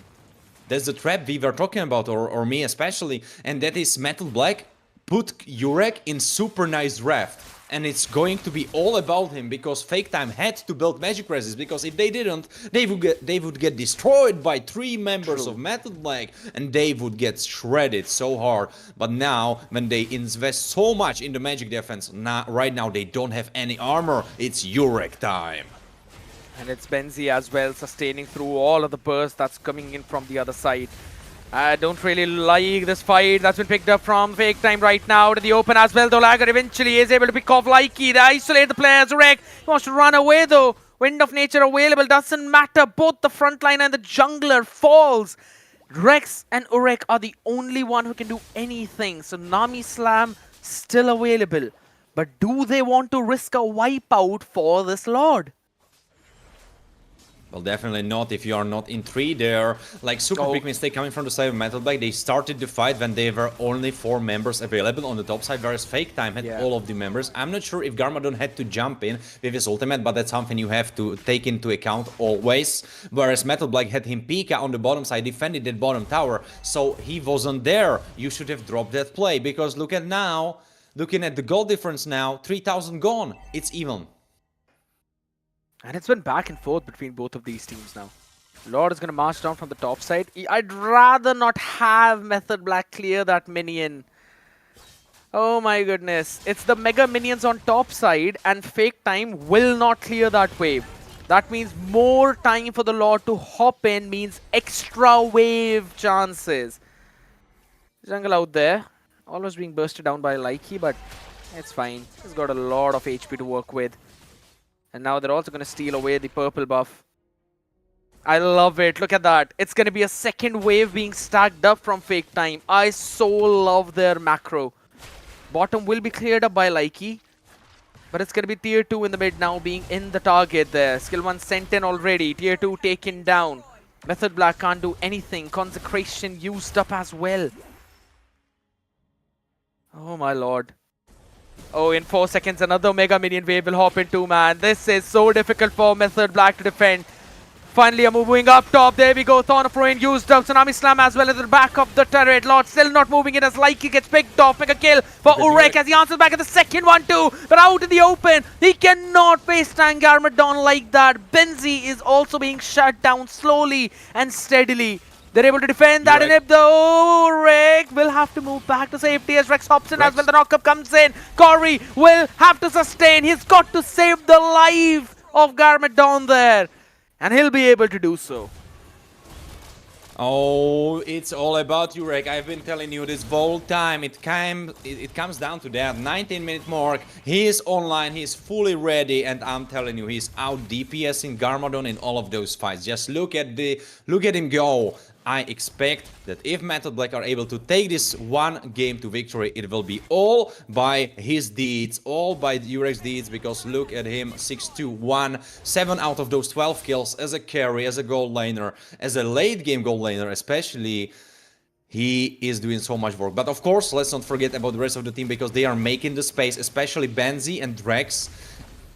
I would like to pinpoint that I am not liking Immortality being put on Drex, because I feel like no one was focusing him in the first place, and they probably won't be focusing him now if he has Immortality. Like, why would they? So I dislike that buy. I would really be thinking more about Dominant Ice for some time. I think they already finished it on someone. I think I saw it over there. But for some time I was scared about the heal mitigation for the side of Metal Black, because they definitely didn't have that. But, well, Drex can be super aggressive right now. That's definitely something he can do. I agree. That's what I was about to point out as well. There's a downside to it, and the good side is the fact that he can play a little bit more aggressive. And this is exactly what I was talking about. The Tsunami Slam brought in instantly as well, though, but Lager will be running back. A massive Thorn of Ruin on 4 people yet again. This man knocks everyone up. Jungle, make sure he also forces out Urek's Wind of Nature, swaps it up for Immortality. The item swap is going to be crucial as Likey will be sent all the way back though. But Benzi destroys Garmadon. Backline open. Lager rushes back as Urek auto attacks the Lord to get some HP back too. Lager will be taken down. Benzi, he finally pops up big time. Both carries taken off. The Chaos Assault comes in for the monster kill. Himpika does not run away, and this Hinokami Kagura is not working out for fake time. I would love to pinpoint one specific thing, and that's Drex. He came online. This game especially, but this last fight, oh my lord, what did he do? Did you saw how he engaged upon Lager from so far away? Lager had no idea he could even be engaged upon when he was already getting picked by that Tsunami Slam. Great work from Drex. Great waking up from yesterday's performance, and he is really stepping up his game. And this is the big problem with the Moscow, which I always talk about. The range is just so less that you cannot keep your distance in those fights. You've got to be careful about Rex. Benzi will walk on your face. You can't do anything about it.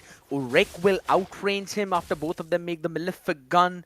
And Himpika as well with the Brilliance can absolutely destroy him. And that is exactly what's been happening till now. There we go, another knock-up with the Tsunami Slam coming in. You've already picked up Jungle though, but again, he wants to do that. Thorn of Ruin connecting on 3 with the AOG as well, pushing everyone aside as Benzi gets taken down. Holy smokes, Garmadon. This man has absolutely got muscles of steel, moving up in front of Method Black like that. Oh, he does indeed. But for a second I was questioning the idea behind this play, but actually what they were able to get is the inhibitor tower on the top side. So if the next Lord spawns, he should be marching on the top side, so you can kind of work around it, because you know for sure he will be going there. Of course, that same place for the fake time, because they will know that he is going on the top side, so they can react accordingly. But what this means for Metal Black is that they can really try to start chipping away from the turrets that fake time still have available, and those are just 2 in mid lane and bottom. I like the fact that there is a Twilight armor into the entire build of jungle, just because you know the Irithel can do what, 1200 and over that damage on every other hit thanks to those crits. So he's gonna make sure some of that goes back though. But what I want right now is the Genius Wand to be swapped out and maybe a Blood Wings being picked up for Himpika. There's a lot of magic rest on the other side, and the Genius Wand's passive eventually wears off in late game. That item is only good for the early game. So I want that swap coming in. So from Hinokami too. But again, Hinokami is still working on the last item. Right, before we move on to the next Lord, I want to have a look at the items one more time. Just to figure out something else as well, since it's going to be the item swap for Urek. No problems there. Uranus still working on the last one. I'm pretty sure he's going for the Winter Crown one more time. Dominance Ice Blade Armor being picked up along with the Athena Shield. Absolutely perfect itemization from both of them right now. And also the shoes being sold by Garmadon. That means if he decides to hop in this next fight, he cannot run away. And guess what? With the knock-up coming in, as well as with the SOD, he's going to jump in instantly with the Thorn of Ruin coming in as well into the mix. Urek finally jumps in. Not the perfect place as he is in the attack range of everyone. The godlike from Himpika. He gets a double kill as well. Jungle gets destroyed. Urek hops into, or rather Drex forces that fight. Immortality popped off. But Fake Time will retreat back. They cannot take anything anymore. Method Black with a 24-minute Lord. That's the outscale I was talking about. This is exactly how it's going to happen in the later phases of the game. And you could have seen, especially in this last fight, how important that flicker is for Urek. He was able to flicker out from jungle and he cannot do anything about it. I was thinking about going sprint because I was talking about how he can outrun the ult, but probably flicker is much more safer option, so I like what Urek did there. As they will be trying to end this game and take away game number 1. So all the shit talkers have nothing to say on them because they will be taking the first game. Oh my goodness. You should not say people like that, Warren. It's fine. I'm just getting out there. Here's the thing. Both of the frontliners will be back in, but yes, those spells not coming online could be a problem though. Gori has got the Revitalize up now. So they should be able to defend, but Rex ready to make another play, moves back up.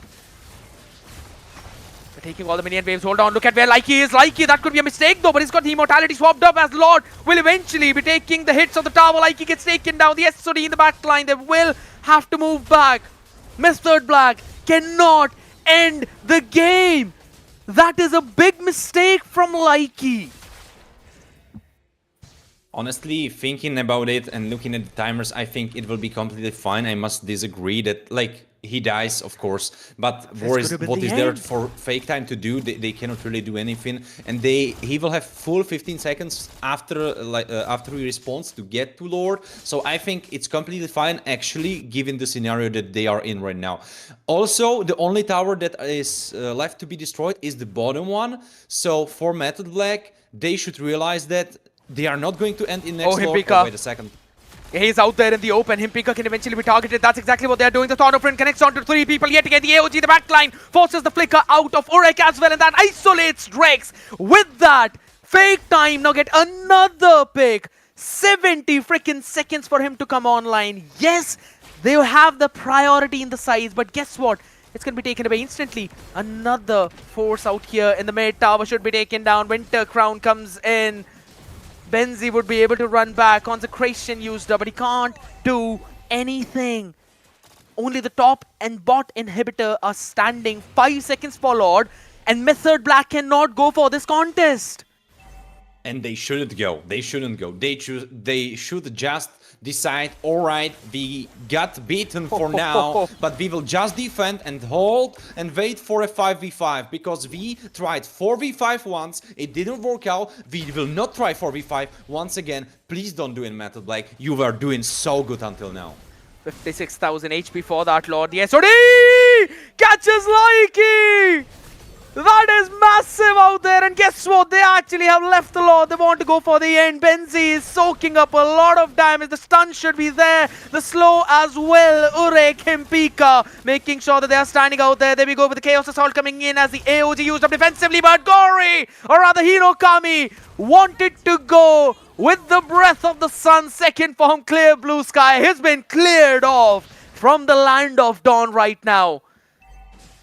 It's still a 4v4. Lord marching in mid, Warren. It's only 15 seconds till it hops in the base, and Likey is off for 34. And Benzi, or rather Drex, out in the open, up in front. The Tsunami Slam used up yet again as Gori is He's gonna be safe. He's gonna be fine. Right is gonna be fine, but not Drake's. Out, open, in mid. Thorn of Ruin. Back onto 2. This should be a force of brilliance on Lunox, who runs back to safety. But the flicker is there. Chaos Assault comes in. Immortality to be brought back up. Out in the open. Urek forces Immo on Lagger 2. The Lord will be taken down bottom side. This buys them enough time as Urek will hop back. Himpika comes back in, out in the open. They should be able to defend. Benzi is fine. He's okay. Like he hops in towards the backline out here. Yet again, the Winter Crown used up as well so that he can sustain through that burst damage. As Gory will use the AOG back yet again in defense. And we cannot end the game. Well, but what really happened is that this one fumble that happened from Drex when he took that 4v5 resulted in them not having mid lane tower, in them not having bot lane tower, and all this priority and all this advantage that they had is now equalized, and it's all for the taking. Like, it really comes down to whoever plays their team fights better. Right now, no one has the advantage. Of course, Iritia should be doing a little bit more damage than Garmadon, but Garmadon right now rocking that immortality. Urek as well, actually. It's for now 3 immortalities to 2, so a lot of respawns will be happening in the next fight that we will be getting into pretty soon, because 40 seconds for Lord, and that means that probably... Benzi out in the open, eventually getting caught out there. The revitalize used up, but there's the brilliance in the back line. You catch Garmadon as well. AOG being used up though, so it's going to be shut down on Himpika out jungle, trying to sustain in 3 with the Winter Crown play as well. He needs to rush back to safety of his team, and they will be able to. Himpika getting caught out there though. Jungle and Lager will be moving back. This is a big play from Fake Time.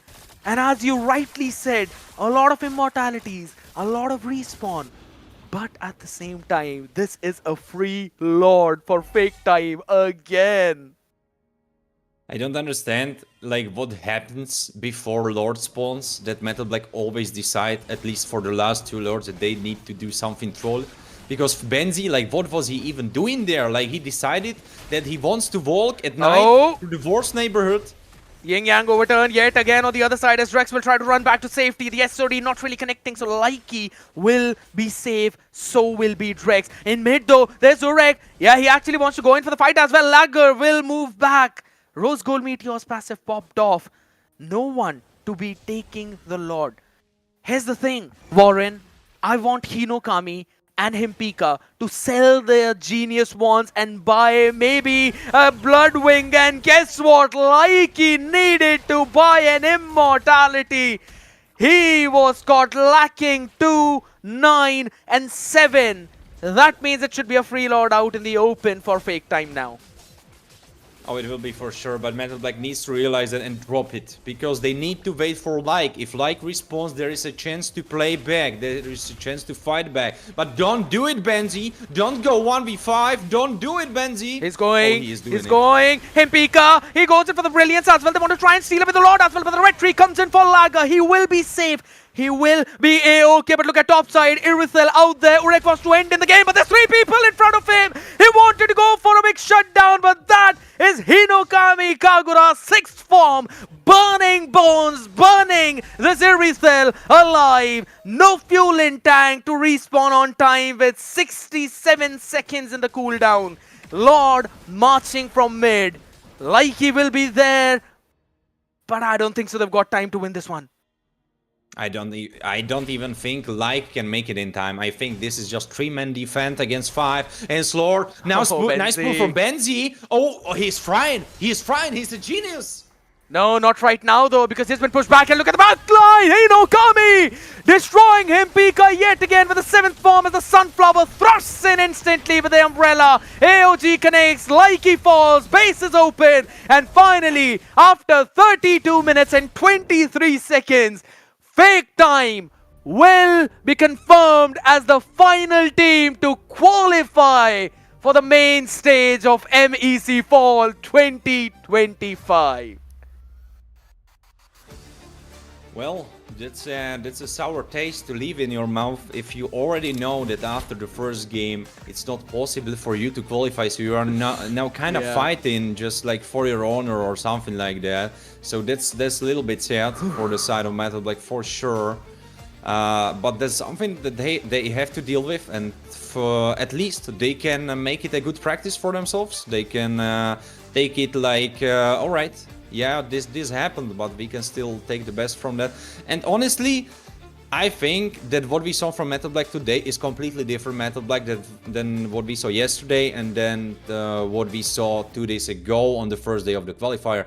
I really think that something clicked and they really talked it through, they really got it together, and I think in the second game it will be a bloodbath like this one. I don't think Fake Time will take it easily. I think so, yes, but I think so maybe Fake Time can eventually chill now. Holy smokes, man. Even I need a bit of breakout from that one. That was an intense action for that one game. But this is the main thing, right? You could clearly see both of these teams not willing to give up. Method Black understood the assignment. They absolutely knew that they cannot drop that game. They have to win the series 2-0. And Fake Time were like, you know what? All we need is one win. And that's it. And both of them poured every single thing into this one. It was so amazing to watch. And I agree. Overall, if you think about it, even from starting mid to late game, Method Black were trying to do some new things and they were doing that really well. It was just some few plays from both of them that you could say were a little bit questionable, but the man you cannot ever question on Moscow is going to be Garmadon yet again, becoming the MVP of one of the most intense games of MEC Promo Relo 2025. This man proves it. Regardless of what marksman he has, he will always perform.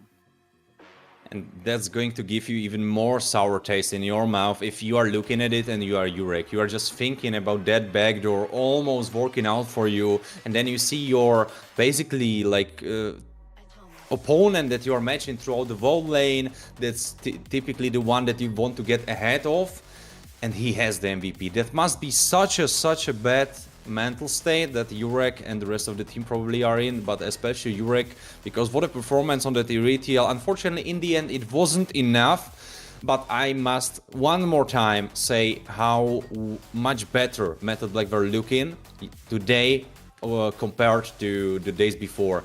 And I think that's something that they can build upon. And even though Fake Time will probably, as you have said, not need to take the second game that seriously, even if they drop it, they will be fine, because they are already qualified. At least I hope they will do it for the show, so I hope we will not see anything troll. I hope we will not see Freya goal lane or something like that. So we will see that. But of course, for Fake Time, another qualified team, so they can pat each other on the back because they got it. It's been big, man. That's all I could say. This highlight is going to run for minutes here. 32 minutes of constant action. At a point, you were like, how are they fighting so much, man? It's just never ending. Constant back and forth. Major shutdowns on Urek and Himpika, eventually leading for Fake Time to finally take control. I'd have to say, as much as Fake Time did good, you cannot undermine the effort of Benzi on the Uranus. It was probably one of the best Uranus that we've seen in this entire event in all 3 days. He was definitely trying to do his best, as was the rest of Metal Black. Unfortunately, if you would really have to analyze it and like think about what went wrong, I feel like didn't have the best of his performances. Even though he had it kind of hard, we were talking about it. There is a Town, there is iframes on Lance, there is Moscow that can throw him away, can purify, there is Kagura which can reposition, so he didn't have it the easiest for sure, but if you really look at it, he was dead at some of the important times. He got caught, especially in this fight that we just saw on highlight. It was such a neck-breaking moment, because after that it kind of fumbled apart. Also, I feel like Drex dropped the ball a little bit in the later phases. Like, he had not the best early game. Then he kind of came online and he had a decent mid game, but in the late game, I think there was some misplays and actions that weren't the best. We can see Benzi having the sandbag 552,819. Oh, that's a number. That's definitely a number. For a bit, I wanted to laugh on you speaking about Uranus if he tanked only 55,000, but it's 500,000, 52,000. Oh lord, that's quite a lot. Like a rich guy, carry Hinokami, and of course Hinokami himself being the wingman for himself. So yeah, I always like those moments when the names of the achievements are kind of funny together, and I think this is one of those. We can see the items, so you can tell us a little bit more about the item compositions, like if you believe that there is still something that should have been swapped. We're talking about Himpika not swapping the glowing wand, right? I enjoy that. No, it was about the genius wand. Glowing wand is fine. I kind of wanted him to swap the genius wand away, but it's absolutely fine. He later on sold the boots and picked up the wishing lantern. That was an item I really wanted them to pick up. Either the wishing lantern or the blood wings or even the lightning truncheon. Either one of those three could work wonderfully well into this late game, considering there's Pobenzi who's tanking everything. And fun fact, apart from Urik, it's 4 Benzi who dealt the maximum damage for their team. Like, he is literally in the top 5 damage dealers of this game on a Uranus. And here's the thing. You were saying 552,000 damage being tanked from him. Let me just rephrase that a little bit. It's 500,000 damage tanked. That's quite a number, Skirt. Like, that's a number I definitely would love to see on my bank account, as would you and probably all of our viewers. But unfortunately for us, for now we can only see it in Benzi's damage taken. Maybe in the future, we will see each other. We trust you. On maybe in the future we will see each other on a Porsche car show. I don't know. Maybe that's something that's gonna happen. I'm a Koenigsegg guy. But yeah, all right, Skirt. I feel you. I feel you, man. Here's the thing. I absolutely agree here. It's just a fantastic play from both of these teams. It's like one of the first times when I've seen any team get over 100,000 gold on 5 players. That's like almost 20,000 in every one of them if you take an average out there. 24,000 for Gambardon. Oreka as well having that 22,000. Lager being literally the rich guy. 27 overall. Holy smokes, my man. Production, you are absolutely nasty. After the 32-minute game, we're getting instantly ready for the next one. And that is Broken Walls. Nice. Well, and let's see if there will be some broken teeth in the second game, because definitely in the first one there was, I'm telling you, members of Fake Time and as well Method, like they are spitting some of their teeth on the floor because it was a bloodbath. Wasn't it the longest game that we had here in the qualifier? Yeah, not just in the qualifiers, I think so in the entire Thunder division and qualifiers combined, this has been the longest game that we've seen.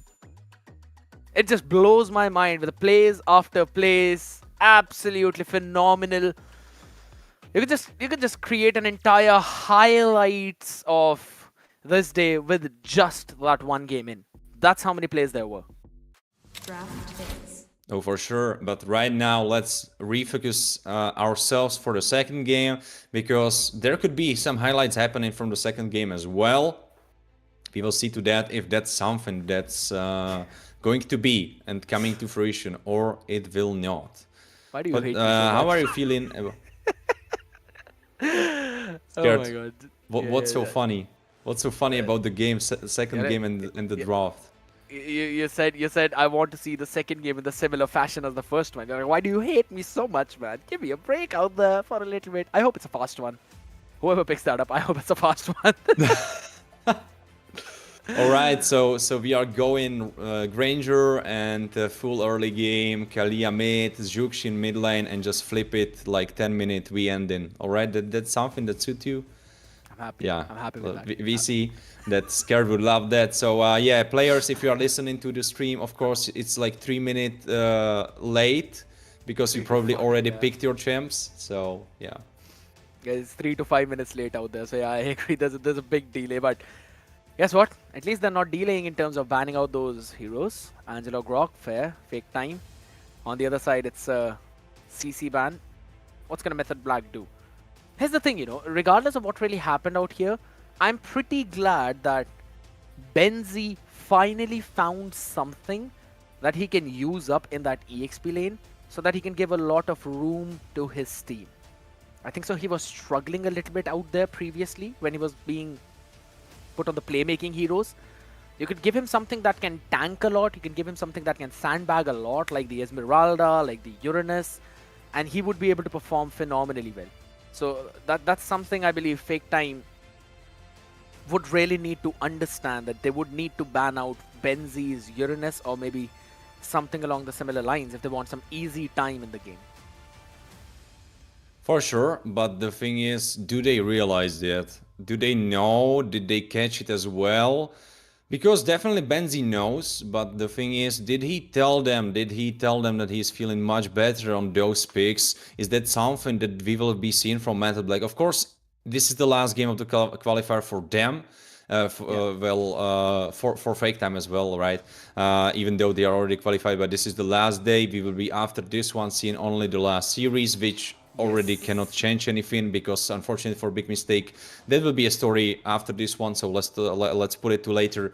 But right now Fake Time already qualified, so for Method Black this is basically like a nice scrim that they could be having against Fake Time, which could still come to fruition, which could still be resourceful to them, because usually if you are scrimming someone and they feel stronger than you, sometimes it can happen that the other team will not take it as seriously.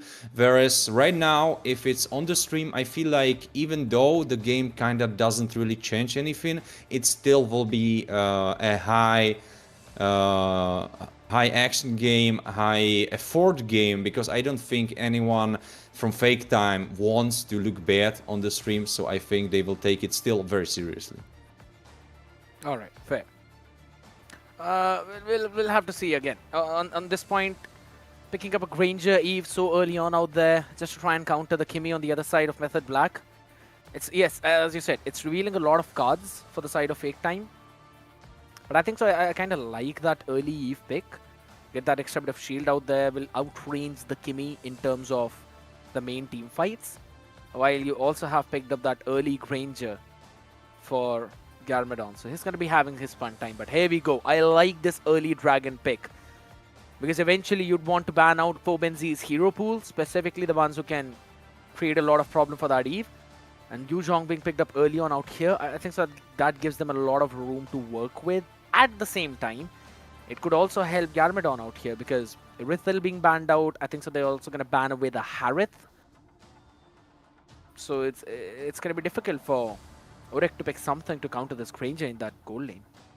But it's making a lot of sense, right? You could go for gold lane and then you would basically copy your opponents and you would be just hitting each other's pools that are still not being picked up. But this way you can kind of just go for the XP laners, ban them out, which is not really the case, because we can see that they are banning out the jungle, even though the XP lane has not been yet picked up and you have your own XP laner. Of course you have your own jungle already, so still it's being used well, because for the side of Fake, of course, Gato will probably not be the jungler, but still Baxia being left open, I find that kind of interesting. Of course, against Kimi he won't be doing as much, but you could be thinking about him against Yu Zhong, because Yu Zhong heals quite a lot, so that could be an idea for Fake Time. Yeah, that could be. I think so this could be a joy pick for the side of Fake Time. Would eventually make sense, and then they can also go in for something along the lines of a physical damage in the EXP. I like that Bane pick being picked up from the side of Method Black out here. One of the first few Banes that we are going to see out here in Promotion Relegation. They've already got the Kimi, so that's going to help them in their late game damage, but now they need a proper front line. While for Fake Time, the CC's been banned out already. You can pick up an Alert right now. I think so the Alert would make sense, though. They go in for the Hilda and the Joy. Fair. I think so that's kind of fair. That would put a lot of pressure on Himpika on that Kimi to be very safe. Though I don't know if I like it because I feel like Bane has so easy time hitting Joy because most of his spells are AoE other than the crab gun, but everything other than that like ult, and then he has a lot of AoE. So if Joy gets caught in that, she gets chunked so heavily. So I don't know if I quite like that. That is one thing, yes, I agree. But apart from that, if Lager decides to hop in at the last, after those skills have been used up, that's when he can create a lot of problems, right? You don't want to go in head first, you want to gank them from the sides. You want to flank them. The last frontliner, something that can set things up. Maybe a high loss if you'd want to. Instantly stunning the Joy in the meantime. While also give your Kimi a little bit more room to work with. It's a Kaja though. Alright, I was thinking something along the lines of a playmaker or someone who can block the enemy path. So it is going to be a Kaja. But they have to be very solid in terms of making those plays, right? You don't have any proper front line for Method Black. Yuzhong isn't that tanky. Kaja isn't that tanky either. He goes in for that utility, Warren. So it's going to be a bit more difficult. Oh, it will be indeed, but the thing is, Bane is not your typical gold laner. He will be more on the tankier side. He shouldn't be getting bursted down that easily himself as well. Even though if he goes that full magical build that we saw in the past, which probably is the idea that he will go for, because like should be enough of a physical damage together with Benzi. Wait a second, Drex, he is kinda... It's fine. They're just having their own fun time out here in mid. Back and forth though. They've already forced Hinokami to recall early on. Oh, Lager. He was like, I don't want to use my retribution, and Himpika was like, sure, thank you so much for the Litho Wanderer out here. Please use the retry out, man. Alright, alright, it's fine. Drex did not really have the cooldown on the rings. It's gonna be fine. It looks like Lager just really wants to hold onto those retribution stacks like it's Bitcoin. I don't know what's really going on there. Feels like, yeah, he could be using those. Lager, I don't think he will be selling any retribution coins anytime soon. I don't think they really made that one, I think. It's fine. Let the man cook. That's what I'll say. Hopefully doesn't overcook there. Or doesn't cook at Yeah, all. well, that's the thing, right? Because usually cooking takes quite a lot of time, and the last game took 32 minutes, and you let yourself be heard that you don't really want this game to be 32-minute cook session. So, do you really want to let Lager cook? If you're really asking me, man, just think about that there's one more series that we both get to cast after this, alright? So, yeah, I want whatever they're cooking, it should really be an early toast or maybe some pancakes that can end up early out here though. Likey is up in top, it's going to retribute instantly. Method Black now, they can eventually pick off Jungle out up on top though. Furious Drive coming in, Jungle will be picked off instantly. As Himpika gets the first blood. Fraction Pulse, Himpika, oh, the Divine Judgment on Hinokami! Shutting him down out here. The red tree is going to come in as well to try and steal away the purple, but I think so Lager got it.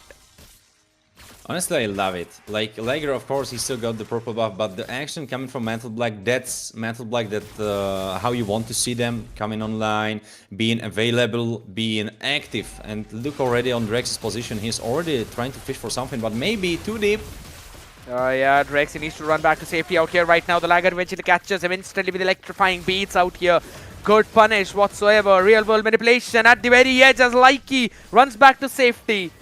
Another stun connects from Himpika though, but they are going to be A-okay. Oh, traction pool, not really hitting Hinokami. But look what's happening in mid lane, Himpika. Nice. He is really getting those adult shoes, level 6 compared to level 5. That too, level 5 just reached right now, so a full 1 level advantage. I love the denials that are coming in from Himpika. He's got to be careful out here now though, because Hinokami will get a lot of poke in. That's a, oh, look at his position. Oh my goodness. That is just nasty. Already You going can tell the man loves to revitalize. poke. Yeah, he does, man. He absolutely does.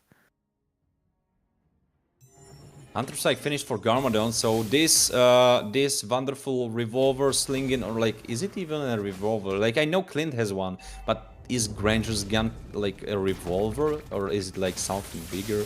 Because like, I cannot really tell, like, it's kind of big, but I guess it's a revolver. Some weapon experts have to tell me in the chat, so I know in the future. But looks like Drex will not be kidnapping Gorinich. I feel like Drex yesterday would go for Gorinich because he was so happy, so trigger happy yesterday, like going for literally anyone. Whereas Drex today feels like so much more calm and collected and really going for the right targets. Yeah, oh my god, here we go. Another one hopping in as Benzi eventually moves back. Oh man, that man has literally got the muscle of steel out here, still standing up in that kind of HP. No trades coming in whatsoever, apart from just some utilities being exchanged. But the turtle, again, being picked up by Likey. No problems whatsoever with the Lancelot. Yeah, he's getting those neutral objectives. Furex for like, so his first item coming online. There's this Divine power Judgment. spike. I'm not sure if... Beautiful. I just absolutely knew once I saw the Kaja moving there with a flicker. We knew this was a Divine Judgment into the deadly catch play. Ale coming in as well to absolutely destroy them. Liger getting those new fancy shoes, but right now looks like Like will be getting this fancy kill for himself. Not really. Still it's Hilda, you kind of have to respect the traction, but going for Hinokami.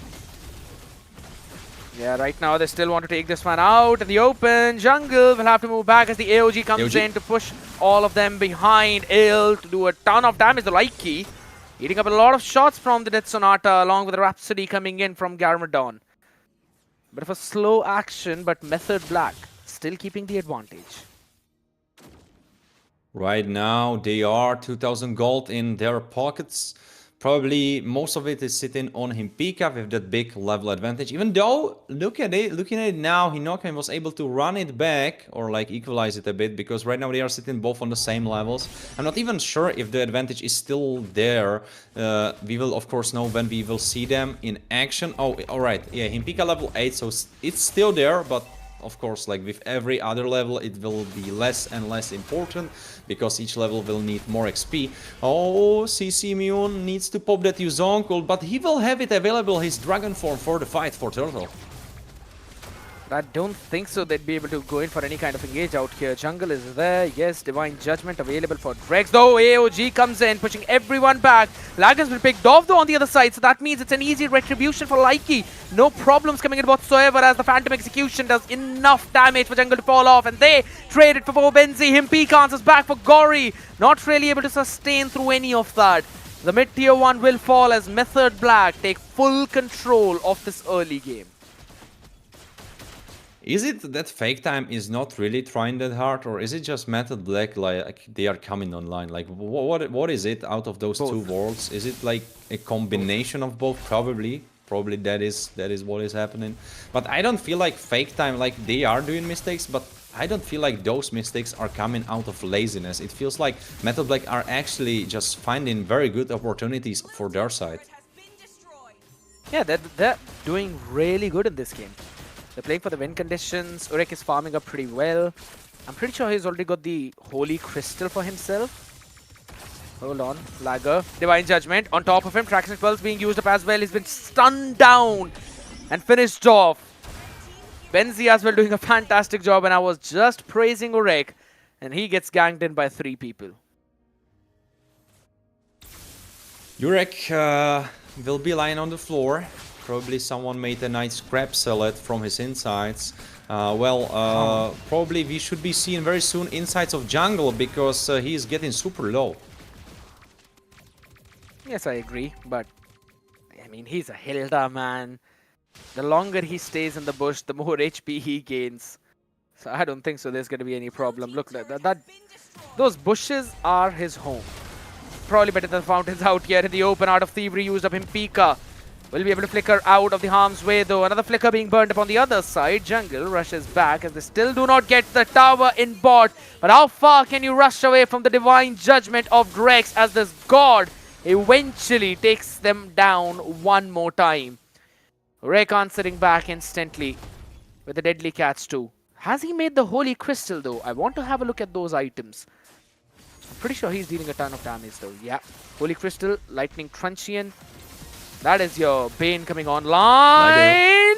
Lagger wants to catch him again. Look at the HP gain from just one ale. Lagger, run back to safety, my man.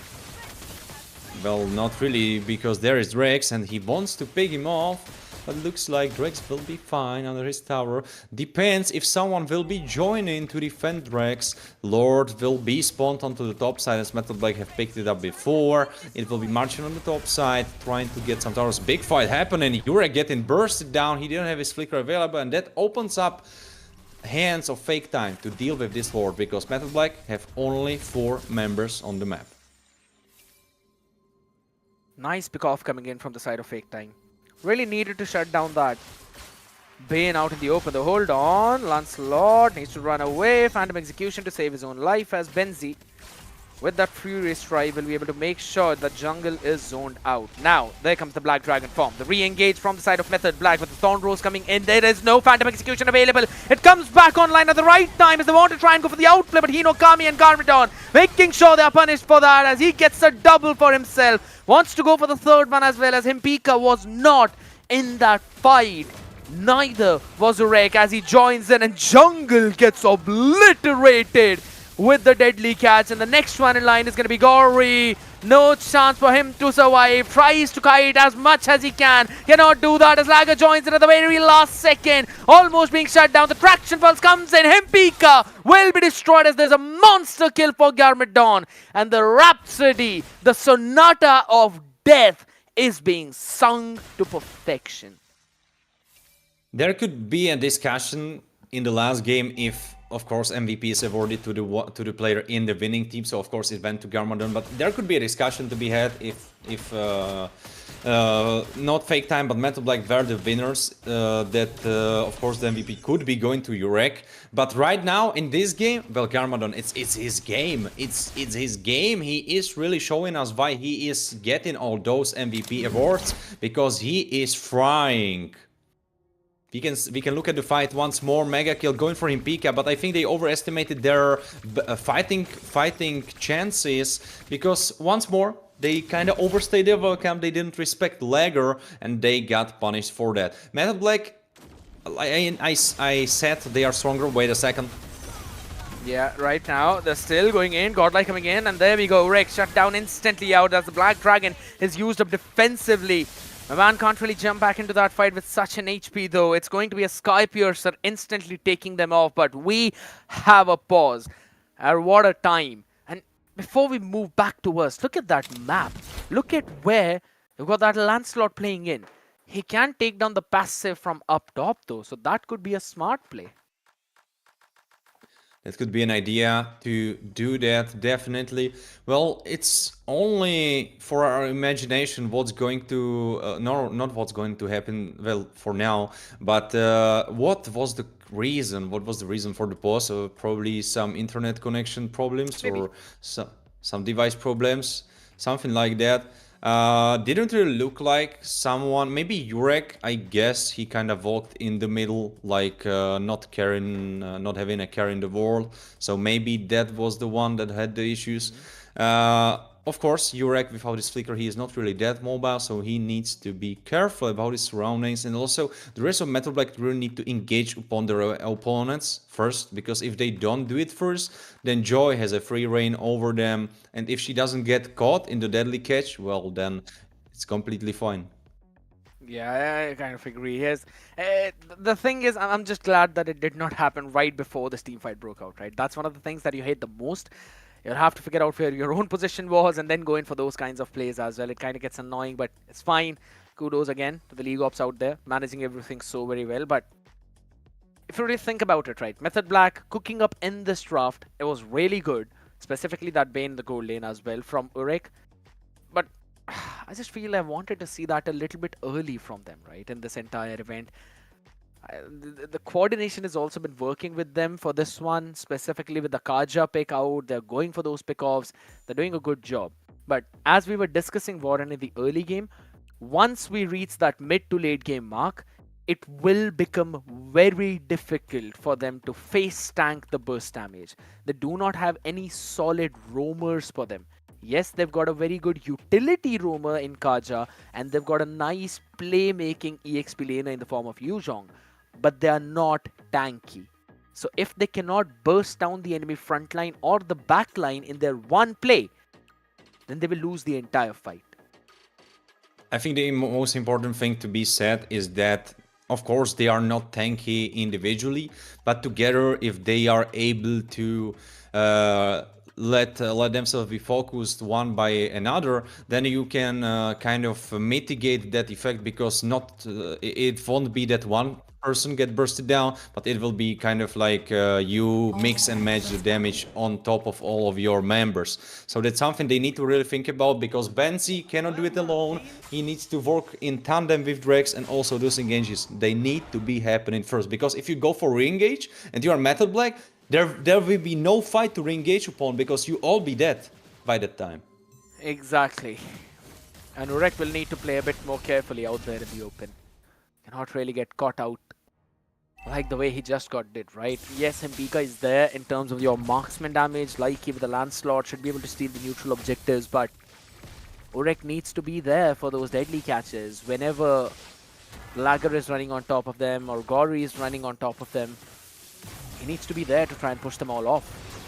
Drex can just go for a flicker play, like he can just jump on top of Garmadon. There we go! Do this press like that! Phenomenal one! Instantly getting a shutdown onto Garmadon as well. And look at the backline as Lyki needs to run away. Wreck with a double, but Lager answers back. He's got the electrifying beats as well, and along with that, the AOG for the defense. 2-for-1 trade. Retribution used up for Lager, and Lyki should get this Lord for free. Well, I think for free is an understatement. Like, he got it for free, and he also got four full baskets of food on top of that. And I think the owner of the shop actually came to him and kissed him on the forehead and said thank you for coming over to our shop. Because that's actually what happened. You got everything for free. Of course, Urek died, but other than that, you got Garmadon immediately. Of course, you didn't burn his flicker, so a little bit of a rough patch there, because next time Drex cannot do it, he has to wait 60 seconds. And in the meantime, Lord will be dead already. So that's something they need to think about. But of course, if they can pressure enough, there's a super big wave in the top side, if you can see the map. So they need to use that effectively. They will be pushing the mid lane, and they will try to maybe push the bottom. The wave is not really there yet, and the Lord is already marching on top of the top side. Aura is gone, and Drex looks like he's suppressing. Jungle is gone as well. They will march more. Massive burst damage coming in already from the deadly catch. Lord will be taken down finally, but it's the next minion wave that has been a big problem out here for your team. How are you going to deal with that as the real world manipulation hop in? Hinokami out there, making sure that he's got enough to help the team out, while Lyki is dealing with the lane in the bottom side. I like the defense for Fake Time. Yes, they definitely lost jungle, but it basically took out the Divine Judgment from Drex. That's one big utility being taken away, so you're absolutely fine with winning that one. I want to have a look at the itemization out here. Wait. There's a concealed play again. Another flicker play. Hops in. Hinokami taken down. As the deadly catch was also there. Lager using the electrifying beats to run back to safety. Mid is safe, but I can't say the same thing about the bottom lane. Here we go. Instantly being sieged up. Method Black. Finally, we see them play at their full potential. I just wanted to tell you, like, you were saying that they burned his ult, but Kaja had her ult available already, and Flicker as well. Another ult into the deadly catch. Gorinich is in big trouble as they will march onto the middle side. Urek destroys the tower, and they might try to end. Yeah, all three waves though, but the wave is finally spawning in as it's the 11-second mark coming in with the real world manipulation dropping off. Hold on a second, Gori going in a bit too deep out there. Will be running back to safety. Lucky that Drex did not really have the Divine Judgment at that point, but man oh man, show me the cooldown on that, because Drex has been building up some nasty cooldowns there. Fleeting time probably up for him already. Maybe something else as well to add into that CDR. Yeah, there's the Anti-Cuirass, Thunderbolt. I love the boots that he's picked up. 34 stacks in 16 minutes. I think that's kind of decent, ain't it?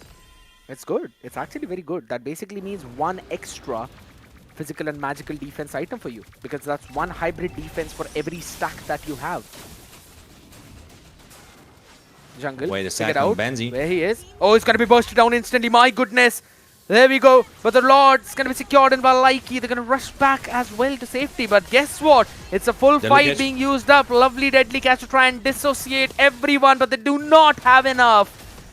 Will still be A-okay thanks to all of that push, but Divine Judgment, you don't want to face that at all. Oh, you don't. You absolutely do not. The thing is, Benzi is not alive now, so I don't know if they can sync it up with Lord. 10 seconds, Lord has not been spawned yet onto the map, so alright, it will be fine, probably. He will be marching in the middle, so the shortest lane, that means that Benzi really needs to start running from the base if they want to use this Lord to end out the game, to close it out, and even though Drex is going for a play, yeah, right now out here, Drex is going to be the first one to be picked off out in the open. Though Gori is going to be traded, maybe no. The AOG used up defensively as the Black Dragon finally hops in. But no one for him to catch on to. Gori will be able to stay safe, but it's the next wave that has been the problem. But the big thing is now Method Black don't really have any initiators for the fight. So it's going to be another full defense. Blade armor picked up for Gordon. Oh my god! Catch, going for Lagger. Winter Crown. He's dead. He's dead. Yeah, he's dead anyway. And that means the big crystal for Yurek. It's completed. Holy crystal out here. Hey, wait a second. Has he got the second one there? I actually want to have a look at his build one more time. Wait, do you think he's stacking those holy crystals? I mean, Is it a viable strategy? Is he doing that actually? Oh, he yeah, is! He you did! have quite an eye scared. I was thinking if I'm seeing twice, but I didn't want to bring it on. Oh! As like we'll bring on this last fight. Yeah, right now they really want to take down this crystal out here. Deadly catch being used up. Jungle has been taken down. The minions will be hopping in from top. But again, is the time out. Perfect. Wave spawned up. You've got minions to save your base for the next few seconds though. And there we go. Proper discipline from Method Black, not going in for any other re-engage. And it's a lot of magic damage for Rurik. Before that, I actually want to see is Drex running in with the support emblem out there. He's definitely got those 40 stacks on the Thunderbelt. I mean, he probably was thinking about getting Thunderbelt for that 32-minute game. Didn't he have it? I'm not sure. I think he did. Because like it would be your typical buy for Kalia, but I'm not really even sure. No, I don't think so for the Kalia he had that. He probably went for solid defense items there. Lagger up on top, left on an island, alone, out, in front of no one. No dashes to run with, that man is dead. No way he survived. Half HP of Lagger just destroyed in a deadly catch. But you know what is up? The Lord is alive and up. Divine Judgment is also up. There we go. Jungle picked off yet again though. But the Flicker comes in. Traction Pulse to pull them back. Mega kill. And there's the AOG to connect onto one. But guess what? The backline is open as Himpika auto attacks everyone like that. Gori, nothing for them to survive. Hinokami hops in. But in an island of his own. As that's like he's shutting them down. And that's going to be the game for Method Black. No 30 minutes running. It's only 19 that they needed to win the second one. At least they're not ending their run with 0 points. I mean, this Method Black that we saw today, I have to keep telling you that and keep telling the viewers because I think it's such an important point to bring up. And that is, they were so different. Like, they were someone else. This wasn't the Method Black that we saw yesterday and the day before. This is completely different Method Black. And if this is how they will show up in the last chance, well, that could be a story to be told. But let's not bring that up right now, because we will definitely be talking about that later during this stream, because right now we still be having one more series ahead of us, which of course will not be that important, but it still will be between Big Mistake and their respective opponents, Eternal Oblivion, and if they can take that one game away, just one game, well, then Eternal Oblivion will not be sitting on top in the first place in front of Ake, but they will be just second. So if Ake has some friends over in Big Mistake, I think they are calling them right now and telling them to really lock in. Maybe trying to give them the Excel sheet so they are really prepared for that game. Because, I mean, for Ake, Toby was saying it, and he wants that first place. So I think they will be very closely watching the next series. I'll be very honest though, man. All I want to know is if Toby is going to play the games from home or will he be playing it from the office. Because depending on that, I'm going to put my predictions in for the game. If he's playing from home, everything is correct. I'm putting 2-0 RK in every game apart from the ones against Jackpots. Because Jackpots are actually pretty solid there.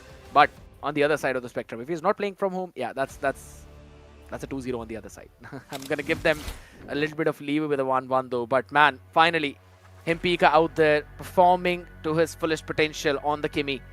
10-1-8. Method Black, the only team that was playing in the Thunder division, dropped down to promotion relegation and now are going to move down to the open qualifiers. Or rather the last chance qualifiers. And with a performance like this, it's rightly as you mentioned, they should be able to make it back up. But man, their confidence might have taken a big blow. Honestly, this performance that we saw in that series against Fake Time that we just saw, I think their confidence wasn't hit. Like, of course, the first game went into 32 minutes, but look at the second one. Like, you can be speculating that Fake Time didn't take it as seriously, but looking at the draft, I think it's a pretty serious draft. I think they had straight win cons. I don't feel like they were trolling or like getting themselves caught. It was more so that Metal Black were still really locked in and they were looking for those angles, and it worked out for them. So I think Metal Black have super strong mental, and I hope for them that they will bounce back from the last chance qualifiers. But that's a story for the future, because right now we still have the story of David and Goliath, of Eternal Oblivion against Big Mistake. And well, if Big Mistake want to leave the biggest scar they can, at least from this position that they are in, they should definitely aim for the throat of Eternal Oblivion and get at least one of their eyes to get one of the points. That is going to be the main focus out there. But before we move on to all of that, right, I'm really liking to see how the plays that were made by Method Black were very well orchestrated, right? They made sure that they pick off the right targets. They were not really scared of even taking jungle down on that Hilda, because guess what? It's a full burst damage composition that they were carrying. Holy smokes! Even though Method Black won the game, it still is Garmadon and Gory picking up 3 out of the 4 stars of the match. Rich Guy, the carry, and the most damage taken. I mean, most damage taken can either mean that you are tanking a lot, or it means that you are getting caught a lot. So I don't want to steal it from Gorinich. Like, he got that reward for himself. He has that achievement. He has the sandbag. But at the same time, I think it tends to be in the hands of the losing team more often than not. At least that's what I saw. So yeah, of course, he tanked a lot, but there was also a lot of damage coming from the side of Metal Black. So don't want to belittle that achievement, but I still think you need to take that into an account. Goranich almost finishing up his item. I think he had PTSD from the last game, where I think even roamers were probably thinking about selling their shoes to get more items. Not really happening this time. Garmadon with immortality. Let's walk us through the builds, Scared. Do you see something that you wouldn't like to see? Not exactly like that. I mean, I was enjoying the build for all of them, to be honest. Perfect builds from both the sides. I like the Radiant Armor being picked up by Benzi as well. Just knew what he needs to do with an anti-Cuirass. Pretty late into the game, but it's absolutely fine. I absolutely love the double Holy Crystal from Urek. Bro knew that he can one-shot everyone with those 2 items. So I loved it. Most of the people would try and pick something else up, but he was like, yeah, nope, I am making sure I pick this one. Yarmadon, though, on the other side of the spectrum, making sure that he was the one who dealt the most damage in this entire game. Clearly shows you that fake time, yeah, they were... Let's be honest, man. Most of the game that they played here right now, they were absolutely off position. They were being picked off by Drex, so I was enjoying that. But at the same time, yeah, I'm pretty sure that they were taking this one very chill. All right, I wanted to give it to Metal Black, but you can say it like that all day long if you want, scared. But I think Metal Black really showed up. They still had the tenacity for the second game coming into it, even though it didn't really matter.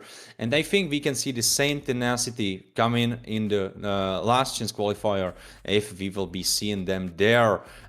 So I'm being hopeful. I'm being hopeful, and I think everyone that's a fan of Metal Black should be hopeful as well, because I think this team is growing, even though it took them a little bit of time, even though they got smacked down from Thunder Division.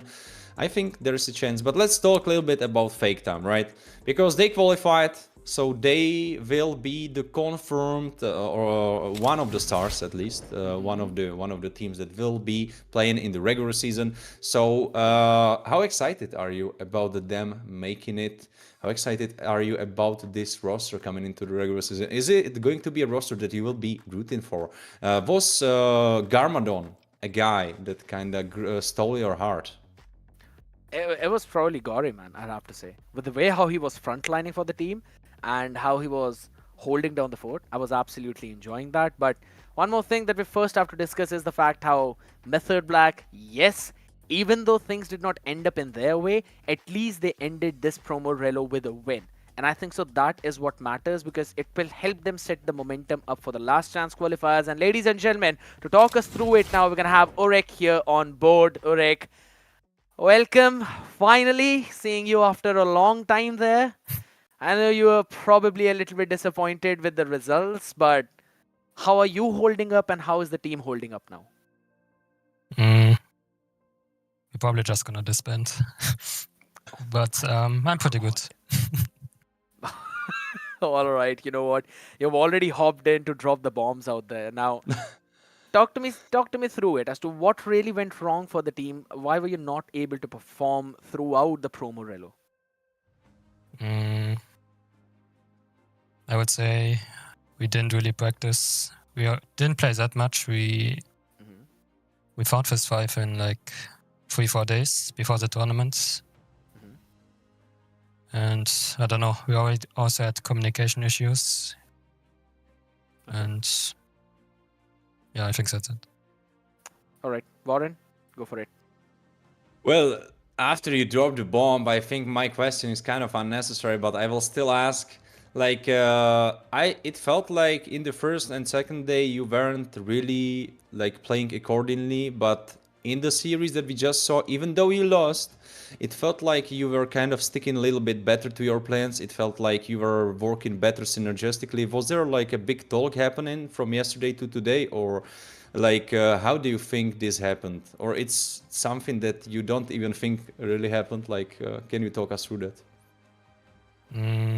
After yesterday, we actually didn't really talk, except we watched the replay a little bit to fix a little bit of issues before the first turtle.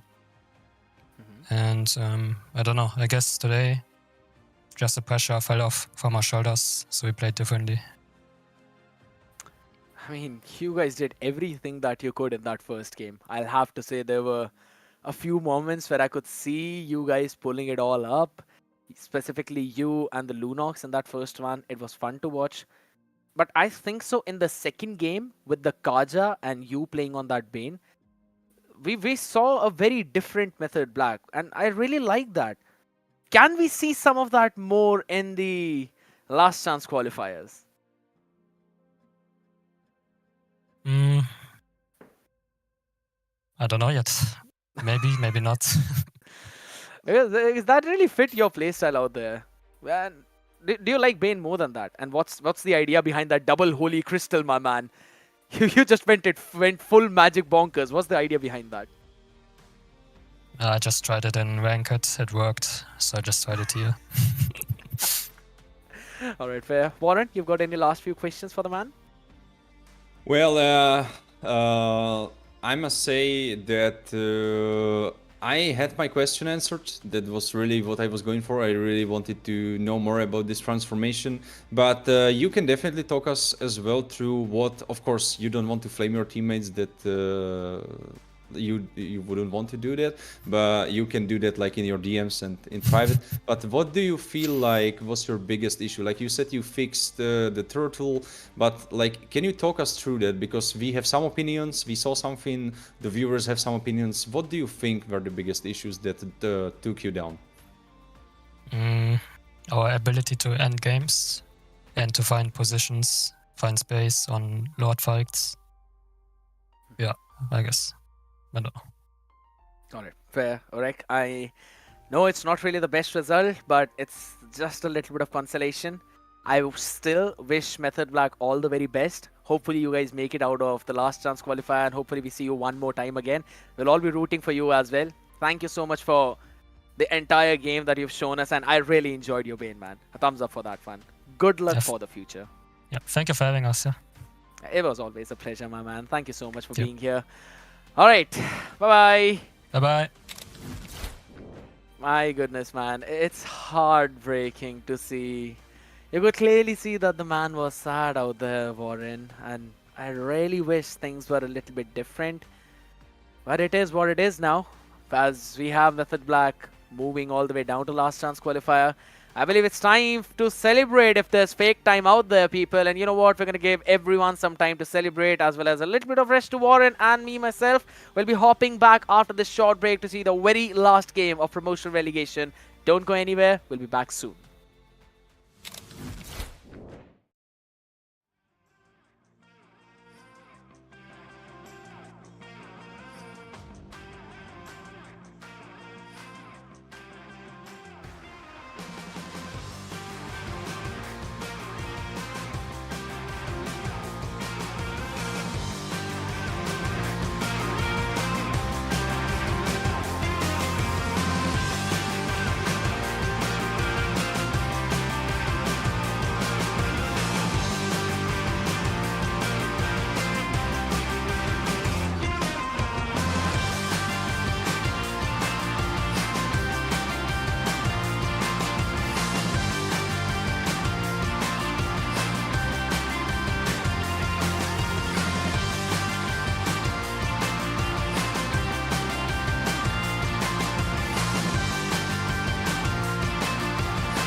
Well, after such a nasty game out there from both Method Black and Fake Time, ladies and gentlemen, I'm really looking at my menu from one of the fast food restaurants and I want to order some 7-Up reusable bottles as well because this match needs to chill the heck out of us, man. It's Eternal Oblivion taking on Big Mistake, and as we've been talking about it, the only thing that matters for this game is to see if Eternal Oblivion ends on the first spot in their Group A, or if it's Big Mistake at least finding their first win out here. Warren, what do you think?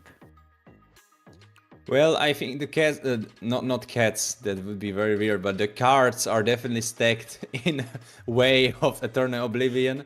And Big Mistake lately, or like through the World Qualifier, they lived up to their name, because most of the plays that they were making looked like big mistakes.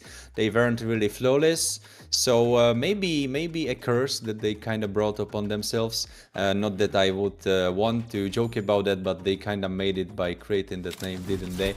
So we don't really expect that much, but if you are an underdog like that, you can always punch up from your weight class and maybe bring a surprise to everyone watching, even though it doesn't change a thing. But I don't think any of the players don't want to take it seriously. For the side of Eternal Oblivion, they will definitely try their hardest, because they won that first place probably, or maybe they are just chilling. I mean, that could be the case also, because like we don't have seeding. This will just mean that you get qualified as either first place or second, but doesn't really change anything for the normal season.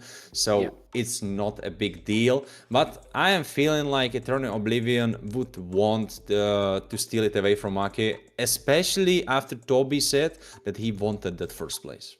Yeah, we'll have to see if that happens or not, right? It's still going to be just a 1-point difference between both of these teams. So it's fine, it's nice. As we have a look at the lineup of Eternal Oblivion, we've got Haruto, Paxi, Professor Black, Shien, and I really want to know the pronunciation of his name, man. Is it Hang or is it Hanji? Because I think so it's one of the AOT reference as well. But then we've got Origami too in the mix.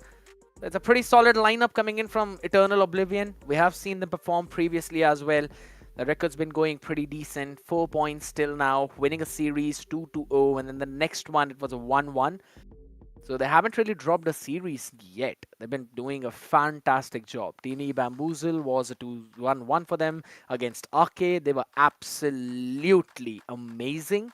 And now they're going to be playing against Big Mistake, who are yet to find their first win, ladies and gentlemen. So that's going to be a crucial one. It's going to be a crucial one indeed, at least for the moral of the team. I hope from Big Mistake we will not hear that they want to disband if we get them on the interview, because that's just always said to hear. Like, of course, sometimes we have to destroy to build upon something new. You kind of have to crack the eggshells to get something out of that, and you make yourself some eggs with mushrooms, right? And you wouldn't do that if you didn't crack the eggs. So yeah, I see that. But it's always sad to see, especially when I'm kind of making that whole narrative where I felt like Metal Black are really growing and that it could work. But then Jurek just comes in there and first thing he says is like, yeah, it's bad. I think we cancel the team. So I hope that's not something that we will hear from Big Mistake if they win the second game and they get on the podcast, they get on the mic. Of course, more probably we will be seeing Eternal Oblivion on the mic, because I feel like if they are supposed to win a game, I think it has to be the first game, actually. Yeah. Because Eternal Oblivion will be very serious. Both games, they will not be dropping the ball. But for side of Big Mistake, I feel like the first game could be the surprise. Because those teams didn't match each other. They were, of course, watching each other closely, probably preparing. But this is their first time. So I think if Big Mistake want to come up with something and still have this point, I think it has to be the first game. Absolutely. To set the momentum up as well and to steal everything away. I think so that's the same thing. And Big Mistake are now coming in with the mentality that they know they cannot qualify. They have an idea. They know that they are going in for the last chance. So rather than anything, let's absolutely play without pressure. Let's just enjoy the game. And that's going to be their main focus out. Looking at the bans, Eternal Oblivion taking away the Yi Sun Shin. Doesn't want that one to let go through into this game out here on the other side of the spectrum now. I think so it should be the same. The Zushin bans, the Basha, maybe something along the lines of a Kalia. I think so we can potentially see the Kalia bans. Honestly, I'm quite surprised because if you remember from last series, Baksha wasn't banned in either of those. So maybe it's a big conspiracy coming from the players where they are like, all right, we make Zhuxin higher ban rate than Baksha. Maybe that's something that they've been talking about. Because he wasn't banned and no one played him. So is there a deal behind the scenes? I wish not. I hope not. It's probably just like they want to play their comfort picks, man. They don't really want to focus on that right now. Kalia being banned out. Absolutely fair. I think so it should be the Lancelot taken away now. Since Yi Shin's been already there. You've got the Kimi for the priority. There's a CC and Kimi. So I think so Big Mistake will ban both of them. And will potentially trade the Lancelot for a Joy. But also there's a Basha, right? Kimi, CC, Basha, all three of them available. They can only focus on 2 out of those 3. For sure, that's how it rolls, how the spring roll rolls. Well, Jisung Shin is not available together with Kalia, so that means that was already telling us, alright, Eternal Oblivion are probably going for their own late game composition, where they don't want Jisung Shin. He is, of course, very pickable on the red side. I'm quite surprised by them banning out CC, because we saw many times CC being the first pick, so it feels like Eternal Oblivion are not the are not the team that's comfortable with CC, so... It's a Kimi pick now. Could be. I would quite like that. Of course, then you are kind of leaving it in the hands of your opponents where they can go for Farsa and some roamer that can facilitate her mid lane priority. And we even saw some Farsas having mid lane priority over Kimi, even though it's not something typical. So you are still leaving that in the hands of your opponents. Of course, Kalia is banned, so... But... Can Big Mistake go for Khalid? Because we saw Khalid kind of doing the same thing as Kalia, even though falling a little bit short in the later phases of the game. That's one thing, and also Kalia can eventually bring someone back to you. Khalid can't do that. He can jump onto the enemy back, but can't really bring anyone towards your side, right? So I think so. The better option would be to go for a Farsa Gato. But I think so Eternal Oblivion are right now thinking, do they want to prioritize the Basha or do they want to prioritize the Kimi? It's going to be one of those. Wait, what was that? It was a spoiler? Did I see Baxia over there? Yes. It's fine, it's fine. I believe it was from the previous one. We're going to ignore that, ladies and gentlemen. Don't worry about it. Just a few spoiler alert. What if that actually turns out to be the draft, right? What if? What if? Oh my god. It was a spoiler, people. Be careful out there. The production has already cracked the code. The matrix is open up in front of us. Just kidding. It's a Basha first pick. Kimi to be picked up on the other side. A Kimi Gato. Yeah, now it's kind of free Kimi pick for the side of Big Mistake. Oh no, they go for Yeef. Alright, it's a preference. It has to come down to preference. But going with Yeef so early on is basically telling the enemy team, alright, just pick dashes and Yeef is useless. Like if you pick someone mobile, Yeef is never gonna catch you. Never. That is true. But at the same time, now I'm thinking as to what could be the counter for this Eve and Gato. You pick up the Farsa, but then again, there's a Gato on the other side, so you've got to be careful about that. Kimi is going to be outranged. You can always flicker Feather Air Strike if it's available, so I wouldn't be that fearful. And of course, if he burns AOG just for Forza to go into that backline, oh, we have Fanny. We have Fanny. People on my stream, I was actually streaming earlier today, they were asking me to play Fanny, and I was telling them I'm not gonna break my ankles and my hands and be laughed at. So if those people are over here at the stream, which I hope they are, I hope you will enjoy the performance from Eternal Oblivion's jungler, if he will be on Kimi, because that will be a performance that your eyes definitely would want to see, whereas my performance is something you definitely don't want to see.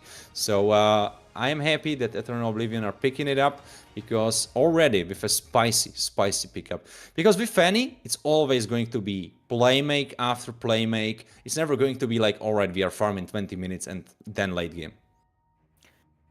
I absolutely love the Arlet pick as well, though. In the midst of it all, you've got someone who can final slash in everyone inside the real-world manipulation. So even though there's a lot of dashes on the other side, they're going to be brought back into the exact same place. You've also got the AOG to have the exact same effect. It's going to be difficult for Eternal Oblivion right now. Ban out the Irithel.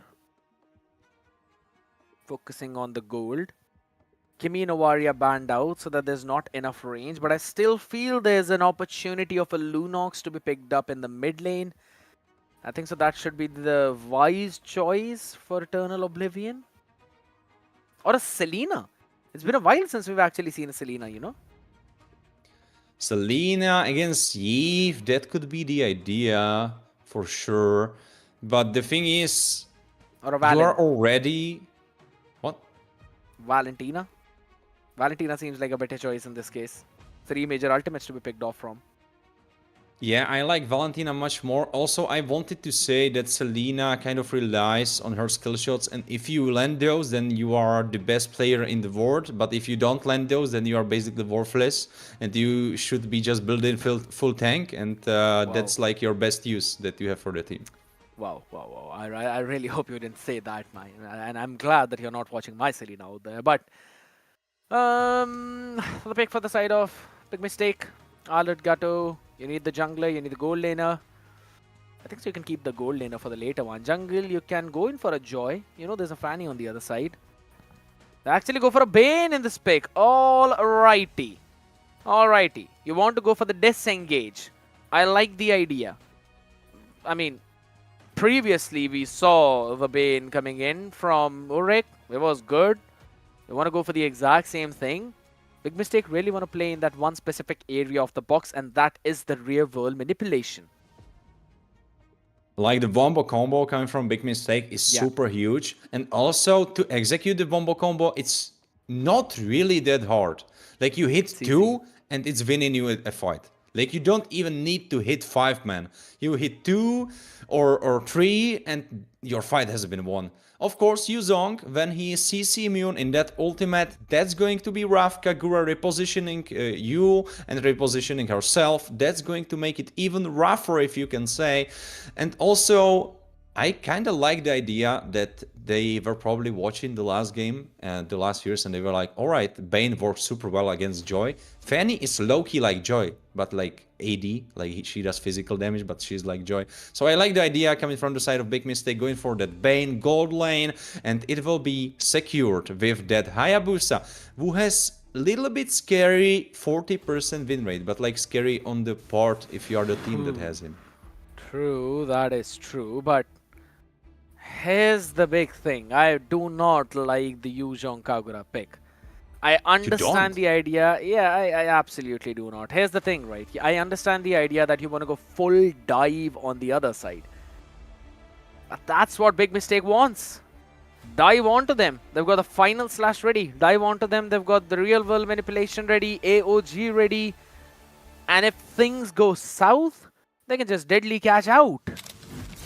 I didn't mean it to rhyme, but it's actually pretty good now. It sounds like that. So, but Eternal Oblivion, full dive, absolutely no care in the world out there. Big Mistake, happy to see someone else dive on top of them. We'll see what happens as everything is all set and ready, ladies and gentlemen, for this final match of promotion relegation. Nothing changes with the result, but everything changes in terms of the confidence of the players. Let's see if it's Eternal Oblivion to score the first position in their group, or Big Mistake can finally catch their first win. Also, especially with the map choice that we have, which is Deadly Grass, Big Mistake's comp is so hot actually. If you count in that there is more grass, it's longer and stuff. So you can prep it up, you can be lurking in those bushes, so that's definitely something Eternal Oblivion need to look out for, because if they get caught in the fire, probably only 2 players that are surviving that is Professor Black, if he is able to use that Black Dragon form soon enough. Oh, Shreko! Shrek go first blooded, and that's not going super well. Typically, the biggest problem for Arlott is getting through the laning phase, and going with that one death already in the first minute, yeah, that's not something you want to see. Also losing out 2 of those cannon minions there as well, right? I like the idea that Vlad eventually takes it, but even after that, it's Super Paxi who's got more EXP than him. So I don't think so. He's still going to turn out into a level 4 before this turtle. And that also means that Shrek will not be level 4 before the turtle. I can already see the early game rolling in for Eternal Oblivion, and that's what they want. Wait a second, Silly actually wants Haruto, forcing his flicker away. That's something you want to see from Big Mistake, keeping up that pressure. Yeah, but I don't think so it was worth it. Now you don't have Ugi's shadow kill for this turtle fight. And you've also got to prioritize your own buff as well. 3 seconds for the orange one, no extra damage. And you've got what, a level 3 Arlott as well, who's not really winning the fight against a level 4 Yu Zhong. I think you are giving this... Everything's been working for Eternal Oblivion right now. This early game snowball is looking perfect. I think you should be giving this for sure, because your ultimates are not online, as you have rightfully said. Vlad the Impaler not available. Silly, his ultimate just came online. Treko now level 4, so now you should start looking for those. Oh wait, Treko once again. 1v4 situation on the bot side. Shrek, not like that. Actually, if you try to give him credit for something, that's at least he didn't use his flicker. So he still has his flicker available for some crazy final slash plays. That is, if that happens now, in the next few minutes you'd not really want to fight, considering there's a 1.5k gold advantage for Eternal Oblivion. And they've been faster on those rotations. Look at Super Paxi. With the, again, Shield of Unity, which I really like to call as roly-poly. It's constantly moving around the map. And you can't really keep up with him if you're Vlad the Impaler. Beza as well on the eve. Not really that fast. Having a look at the predictions for everyone. It's a 1-1 for both me, Kronos, as well as Nish and Zakuta. So you're a believer, Scared. Even though you said Big Mistake is the weakest team in the group, you believe that they will take it home, at least in one of those games. Yeah, I submitted it before the promotion relegation began, so I did not really know how they were going to play. That's the only reason. Alright, honest, like me trying to make you a nice guy and you immediately canceling me out, being like, oh no, I hate them, but I just didn't know how much. Hey, listen. I don't hate them. I don't hate them. Come on, man. I know there's a reason why they're here. They're a good team. I don't hate them. It's just the fact that in terms of the amount of plays that they're trying to make, they need to practice a lot more though. But I think so. Yeah, that's a lovely survive from Justaki, right? This is what I was talking about. I like the draft of Big Mistake right now. Without any pressure, this team is actually doing good. Yeah, but it's the problem. Eternal Oblivion, their second name is Big Pressure.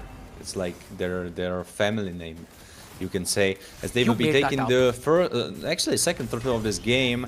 And if Big Mistake don't start doing something, their team comp will just fall apart. Like, they shouldn't be going for those random pickups. They should just group up and play those 5v5 fights, because their ultimates are just so much bigger. What's Haruto gonna do in the team fights? His ultimate compared to Big Catch, it's whatever. Super Paxi and his ult, like, what's it gonna do? Of course, Professor Black has his Black Dragon form that's going to do something, but other than that, there is nothing. But for side of Big Mistake, there's 5 things as they go for Haruto. Haruto instantly deleted as well, with the AOG coming in as Super Paxi and Origami want to chase down just Aki. He will drink the ale and he will run away. Vlad the Impaler runs back to safety as well. Nice pick off by Big Mistake.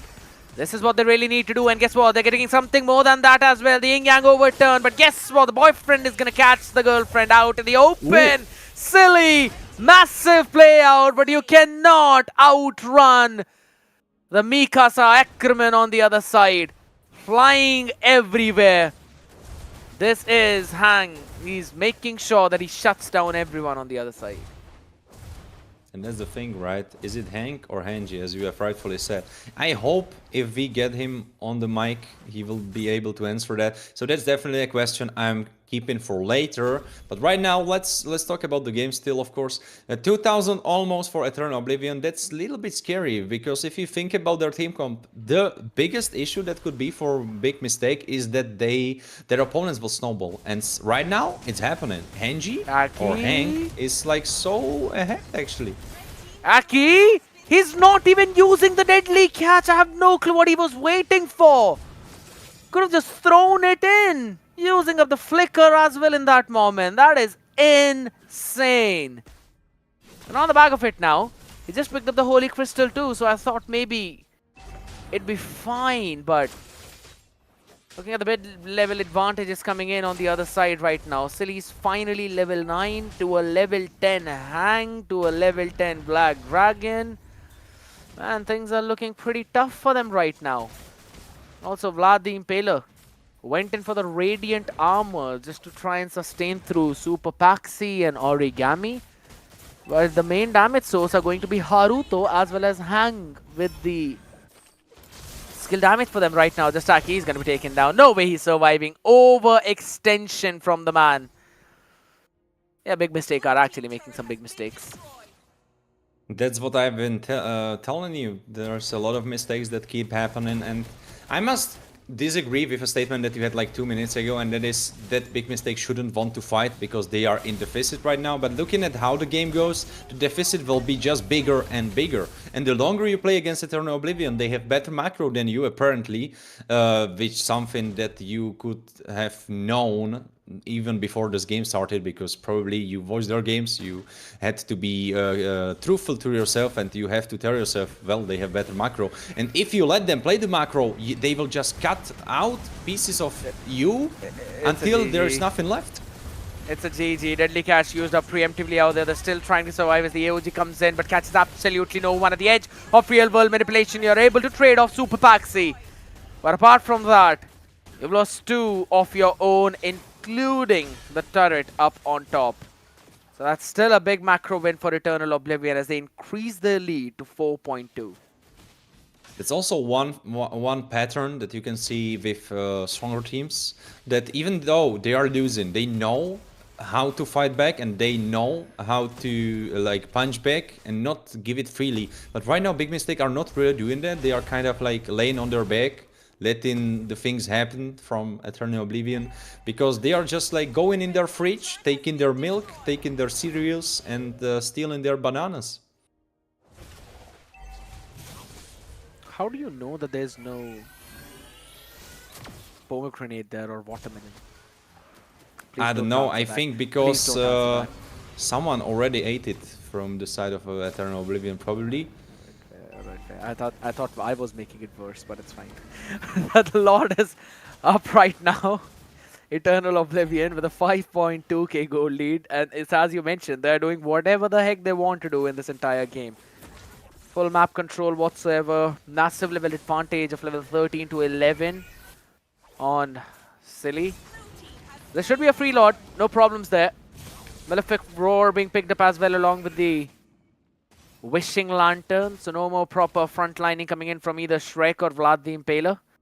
They will be taken down by the ton of magic damage along with the poke from the Umbrella. It's going to be difficult to defend this Lord, or I really hope they have some of the inhibitors standing up after this Lord attack. Otherwise, I can't really see any way for them to make this comeback. Honestly, I don't think it really matters. The body language from Big Mistake has been so far that they want no business. The only one that's been showing and stepping up to the plate is Silly, and it's just not enough. Everyone else is playing so carefully, but like too carefully. Really, like there is nothing that's happening from their side, and if they keep it up like that, they will just get destroyed as they are getting right now. Yeah, massive Black Dragon knock up with a furious drive into the Petrify. Catching 3 people there. Shrek couldn't do anything. He just used the final slash on that one cannon minion to try and say what? A tier 2 that was always getting destroyed there. That's a massive mistake, man. This is the thing. They need to keep their skills for the re-engage. They cannot start things off, but they can definitely end it at a right note. But none of that is happening in this entire game right now. Tier 2 up on top is still standing. So that's still helping them with a bit of a macro. But 8,000 goal lead in 11 minutes of game. Seems difficult. Even you look at the items out here, Warren. It's at least a couple of items advantage for Eternal Oblivion. Honestly, this is such a rough game for Big Mistake. They need to find some crazy opener.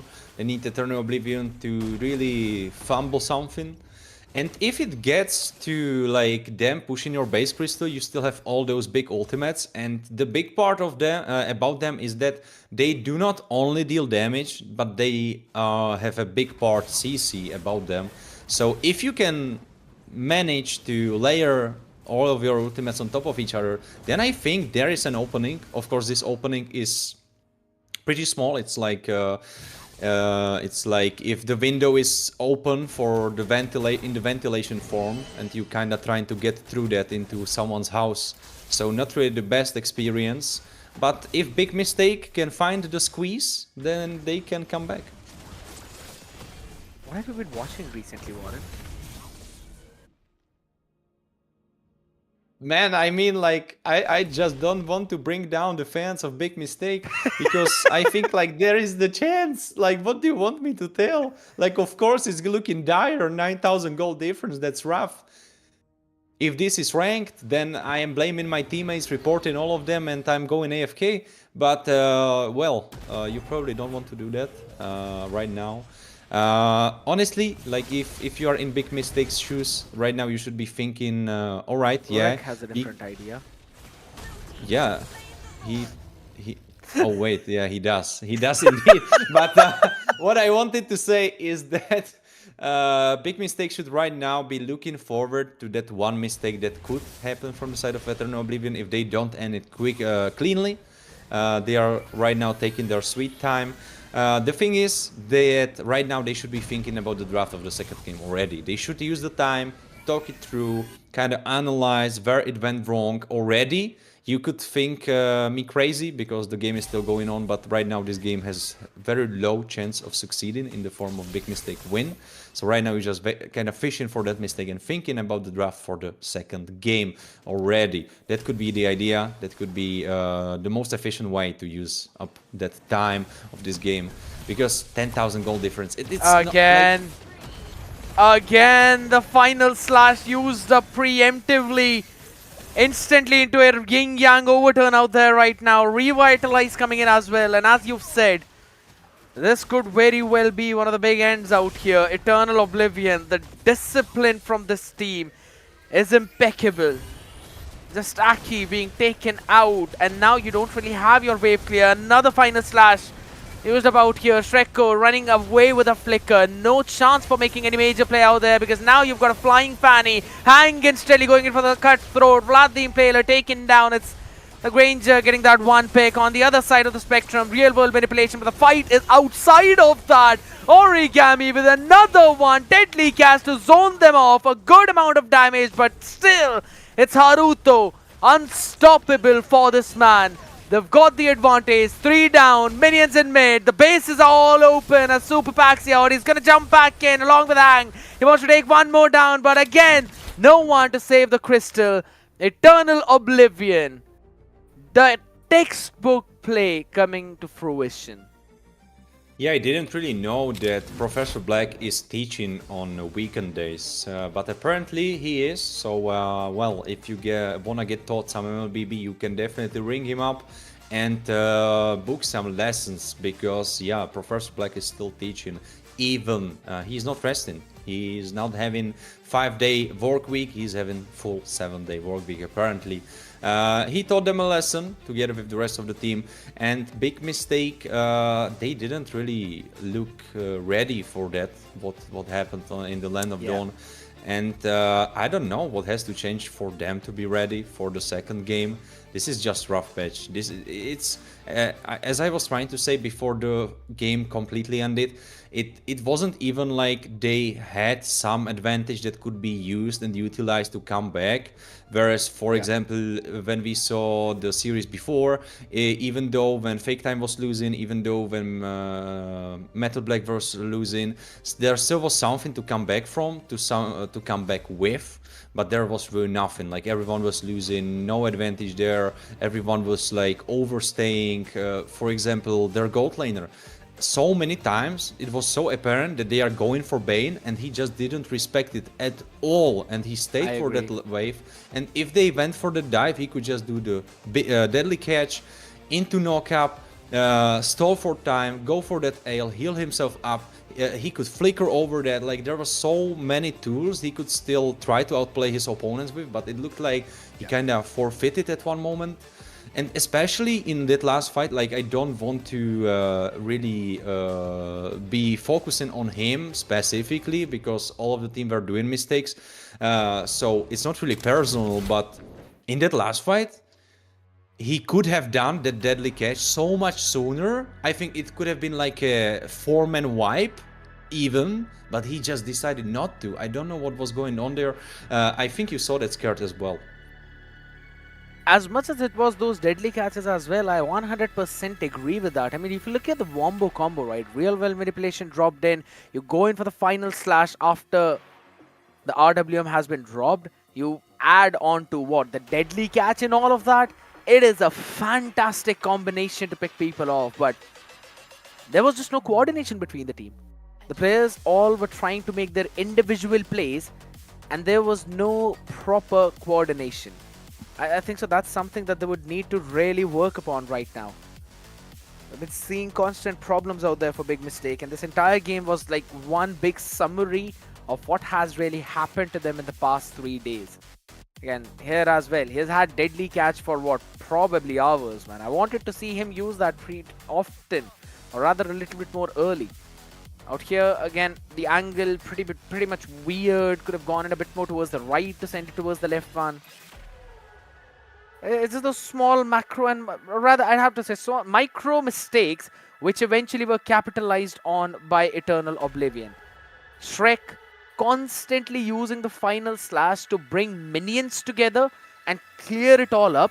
It was setting up an easy path for Eternal Oblivion to move through. And that's exactly what we saw throughout that entire game. Haruto stealing the rich guy and the carry himself. Very understandable from everyone that saw the game. Vlad, honestly, like, did someone punch him before he got that picture? Because he looks like he got like if he has this achievement, he looks like he got hurt. Like he looks so unhappy in that picture. Like I don't want to harp on that, but he just looks sad, man. Like he looks sad that he got the achievement of most damage taken. Well, jokes aside, if you want to look at the positives for side of Big Mistake, I think you definitely want to look on Silly. He was trying to make a lot of work done with his Hayabusa. I think there is a lot good to be said about positioning of Biaza, because he was super safe, never getting caught. I think he didn't even die a single time, which is super important if, or like super respectful, if the game ended like with this dominant show of force from the side of Eternal Oblivion. And he didn't. Wait, no, he died. He died 3 times. Oh, wait, no, he didn't. Right, yeah. 0 deaths. That's what I wanted to talk about. So I think those are 2 members you can build upon. And if you enable them, maybe give Achi something super safe. I don't really know what that would be. But yeah, that's an idea to be had, definitely. Like, give Achi something safe that just clears it. Maybe Harit could work. Give Biaza on something that can set himself up for victory. So maybe Juxin, if she goes through the draft, which she probably won't. And yeah, put Silly. Hayabusa, I think, was a nice fit. It was just that Shrek got caught a lot. Like, partly because of his mispositioning, but partly also Eternal Oblivion rotations were just so smooth. Paxi, he was rolling over the whole map. He was running like 200 miles per hour from top to bottom. Like, I cannot even imagine what he would be doing if the rivers were the map that they choose. That is one of the big things, right? That is the big reason why he's the MVP. 1, 1, and 10. Out of the 13 kills that their entire team have got, he participated in 11 of them. That's over 90% teamfight participation. So, doing fantastic job onto that Basha. And at the end of the day, yeah, if you really think about it, I mean, the composition is actually pretty fine for Big Mistake. If anything, all they need to do is go for those re-engages. You've got to wait for Eternal Oblivion to start the fight, and then you go in for those re-engages. You've got all the tools in the arsenal. And if you really want to not take that fight and push everyone away, you go in for the AOG, and then everyone is displaced from that area. So I think so they had everything that they could work with. The only problem was that they did not play according to the strengths of their draft. We're having a look at the maximum tankiness. It was for Paxi 65,000. Now looking at the goal for everyone. I believe it's Haruto as the rich guy. Yeah, he's got 12,000, man. There's what? The highest was 8,400 for Aki. He's still an item behind, or maybe 2 items behind at this point from Haruto and Hang. So that's big problems for Big Mistake there. Not really being able to play to their strengths now. I just wanted to bring up not just Haruto, but Hank as well. Because, yeah, as you have rightfully said, he was just like 100 gold off. And I would just like to see Fanny more often, because it's just like so funny to, yeah, no pun intended, but like it's so nice to see her executed properly. Probably the problem is that if you are matched against a more even team, you kind of don't want to risk it, because the margin of error is like super high. And or I mean like super low. You can really, you're dancing on the knife's edge. It's something similar to Joy, whereas Joy at least has the safety of canceling out those CCs in the form of her electrifying beats, of course. So, but Fanny doesn't really have something like that. You always need to hit those steel cables. Margin of error super low, so probably not something that's going to happen. But every time we see this Fanny at all, like it's always a joy to see. Well, Big Mistake choosing the blue side, so they really want to switch something up, and I would really like for them to go for Juxin if it's open. It's never going to be open. Don't worry about that, Warren. We both know that's not happening. So yeah, all right, I'm again, just like making my fairy tale. All right, let me dream, scared. Cook, let me Cook, dream. It's fine, Cook. Hopefully the Zushin gets through to this banning phase, and then maybe we're gonna see something. Maybe Big Mistake cooking up, but nah.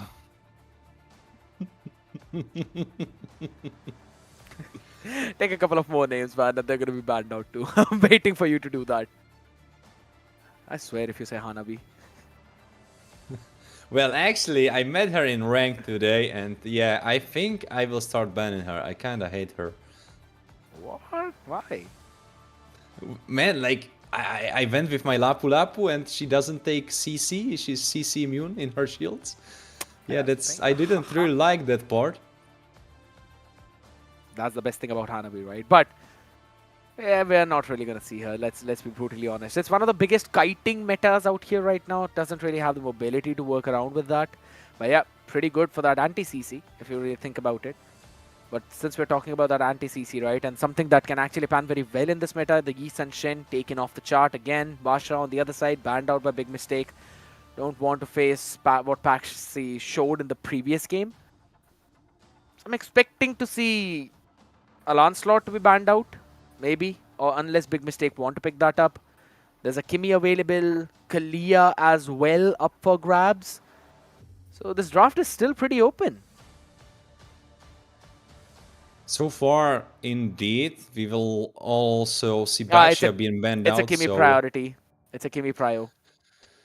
Looks like it is, but maybe Eternal Oblivion have something to say about that, because they still are hovering their last ban, so they could be going for that. Of course, if Kimi is out, you could be going for that Kalia pickup, because then you don't really... With Farsa being banned, of course they can go for Eve, but you can always counter Eve with something like Zetian or something like that. So you have that long range as well. Of course... I don't think so. Yes, Kurt? Zetian doesn't really have a lot of mobility, right? So I don't think so that's one of the best choices out there for people, because you could get doped upon very quickly unless you've got a very good kiting skills there. Landstor's been banned out. Everything has been banned out perfectly, so this should be a Kimi pick. I don't see anything else. Kimi or a Kalia. I'm leaning towards Kimi since Farsa has been banned.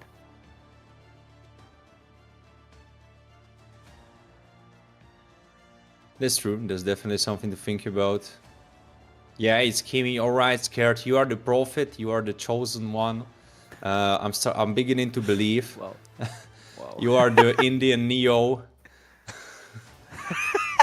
You know what? Leaning all the way back, dodging all the bullets. But here we go. Hopefully Dodging all the wrong ban accusations that are coming from my mouth, and you are just staying on the righteous path yourself. Well, for the side of Eternal Oblivion, it looks like they are thinking through their answers. Kalia is still open, so they could go for that to not make it easy for King, because I feel like it's so easy. Yeah, they pick her up themselves, makes a lot of sense. Harit, super mobile, super clear. So that means Big Mistake cannot go for that Harit pickup that I was talking about before. That would let Aki be super safe in the lane, not really that gankable. So that's not something they can use. What else is there? If you would recommend something to Aki that's super safe on lane, what do you think would that be? Early Irithel pick is what I'm probably thinking. Because as for Harith, you can go for Granger or Irithel, one of those two for that gold lane. Since the Kalia has been picked up already on the other side, you can also go for the Gato, one of the next best picks in the roam. Or you can lock in an early Esmeralda in the EXP lane and then work around with her a little bit more. That's something that I could see happening.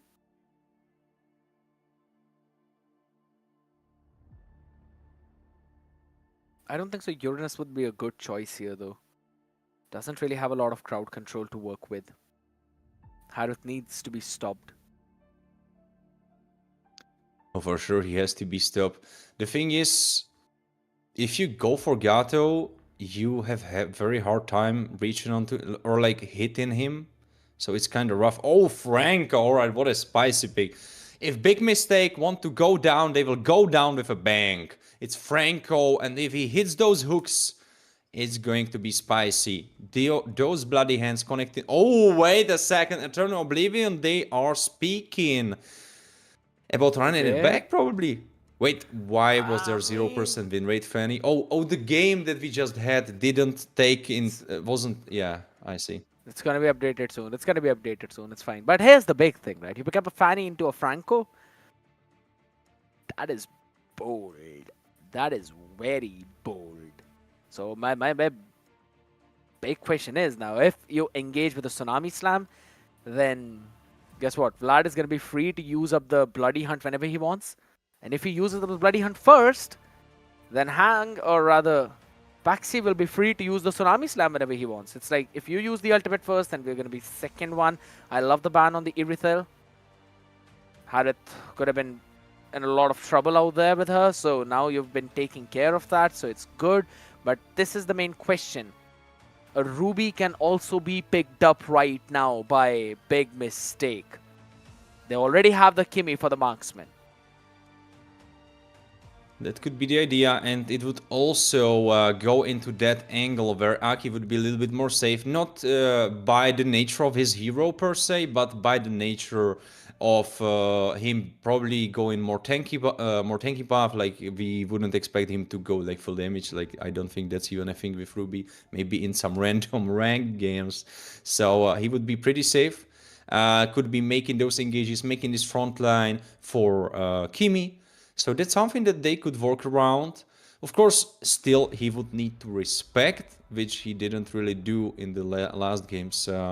Respect rotations. Oh, Alice for the side of Eternal Oblivion. We see more and more Alice after her rework.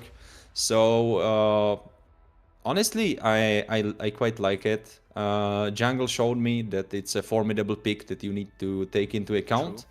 And I honestly expect nothing less from Eternal Oblivion, and it probably will be in the hands of Professor. Well, for sure it will be in the hands of Professor. So I am looking forward to that, because I want to see if he can teach us something new that we didn't see from Jungle yet. I'd have to say, I've been loving the Alice of Cyrus. He's been having such a fantastic time out here. The Kaja being picked up along with the Nathan. Hold up. Who's jungling? I think it's... Wait. Nathan jungle. Yeah, I guess. Wait, so it's like Kaja gold lane, or what is the plan? Lapu gold, Kaja EXP, or vice versa. Kaja EXP kind of makes sense. You'll have the range for the clear as well. You'd not be taunted a lot by Alice. Lapu can work around in the gold lane. Alright, you have to walk me through this, Gert. I will wait with my predictions until the game rolls out, because I don't want to look stupid. It's not even about that. I mean, I don't see anyone else going in the jungle apart from either a Kimi or a Nathan. And if you're really thinking about it, you'd not really want to pick that advantage away from Kimi in the mid lane. So I think so it should be a Nathan jungle. But if it's that, then no Purifier to run away from the Tsunami Slam. That's a massive surprise out there. And as well, in the mid lane, you basically picked up a Novaria. That means you're kind of nullifying the Kimi mid lane over-aggressive advantage too. But you know what? If Big Mistake want to take it back, it definitely has to be through something crazy. And if not, if Kaja, XP lane, Nathan jungle, Kimi mid lane, Franco roam, and wait, no, sorry, yeah. It's Kaja gold lane, right? Yeah. Kaja EXP, yeah, Kaja gold lane. Oh, there we go. Super Maxi picked up already, but it's fine. Here's the Sakura, the good Sakura. At least here. But yeah, he's gonna be fine, no problems there. But yeah, it's an absolute surprise. But guess what? This means Hang can literally jump in for those invades on the buff and can eventually take him down. Now, the only reason why I thought it was an 8 in jungle is because one of my teammates in the rank games actually went in for it, and that worked out really well. And here's the thing. So you've got 2 suppressions in your team. Yeah, but the thing is, Kurt, is the guy from your rank game, is it him? Like, is it silly? Was it silly? No, absolutely not, bro. I don't play in EU server. I play on 8-pin. Well, I thought so, that you are not running a VPN, because then you would be probably running around on like 200 MS. I like what Professor Black is doing with the cuts, and I think Shreko should adapt and make his own cuts. And especially with a hero like Lapu Lapu, he is quite mobile. So even if a Hangi will show up, he should be able to run away. For now. It's going to be again a bit of a back and forth happening for both the players out Hangi here. Yeah, he actually wants to jump in now. Vlad the Impele wants to run back to safety. The cutthroat used up. Not enough damage for Hang. So he will have to rush back to safety now. There is the Landshaker, but a lot of HP regen out here for Alice. You don't want to fight Professor Black near the minions. That's the only thing which can actually help him sustain. And guess what? The next best thing for him to sustain out here. There we go. A lot of utilities used up though. And the entropy not here. The first blood. Silly's been taken down as there was no Vlad to help him out. But they actually want to go and answer back. They want to try and pick all of them off as well. The Alice can't really jump away. Professor Black has to use the flicker to try and survive. A Shrek falls as well. Hang jumps in at the perfect time. Haruto with the support. And Eternal Oblivion start just like they did in the previous game. I don't know if you quite catch that, but it feels like Alice against Lapu Lapu will probably be one of the harder matchups, because she can always dodge through her first spell, the combo that you are trying to hit her with. So Professor Black basically like jumped over the Landshaker, so Shreko didn't connect, and then it's a little bit harder for the rest of the spells to go through and find the target. Oh, Super Paxi already in aggressive position once more. Just to remind everyone, we are of course playing the broken walls, so that means a lot of more space to go through. The Turtle Pit and the Lord Pit are broken apart, so you can go through that freely. So if you are very aggressive, which Eternal Oblivion are right now for sure, then this map is perfect for you. I really don't know why Big Mistake decided to go for that map. I don't think it's really benefiting them that heavily, especially if you want to go for Franco. Yeah, I agree out here. I mean, but here's the thing, man. I'm totally cool with the Franco pick as well, but I kind of want to see this Lapulapa going to that EXP lane out here now. The Cursed Helmet being picked up already. The shots coming in from Origami too. He's trying to snipe every single one of them. Oh, the Landshaker used up. No flicker available. He's got to run back to safety. Shrek. It's absolutely fine. Not really find the targets that they were looking for. So, still going to get back up. Hang.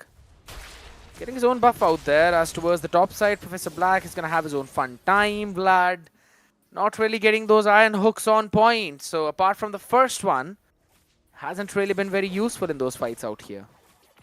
And that's the thing, I was saying that Fanny has to be executed super well and it's very little margin of error.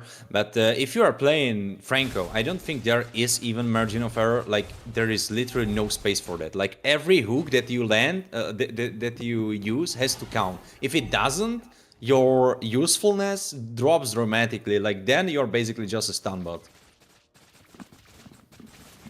And that has been a big problem out here for Vlad, till now at least.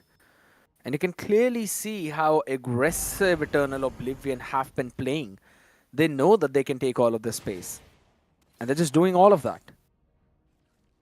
Silly's not really been free farming out here, but at least he's still level 8. That's one good thing. He's keeping up with the farm of Hang on the other side.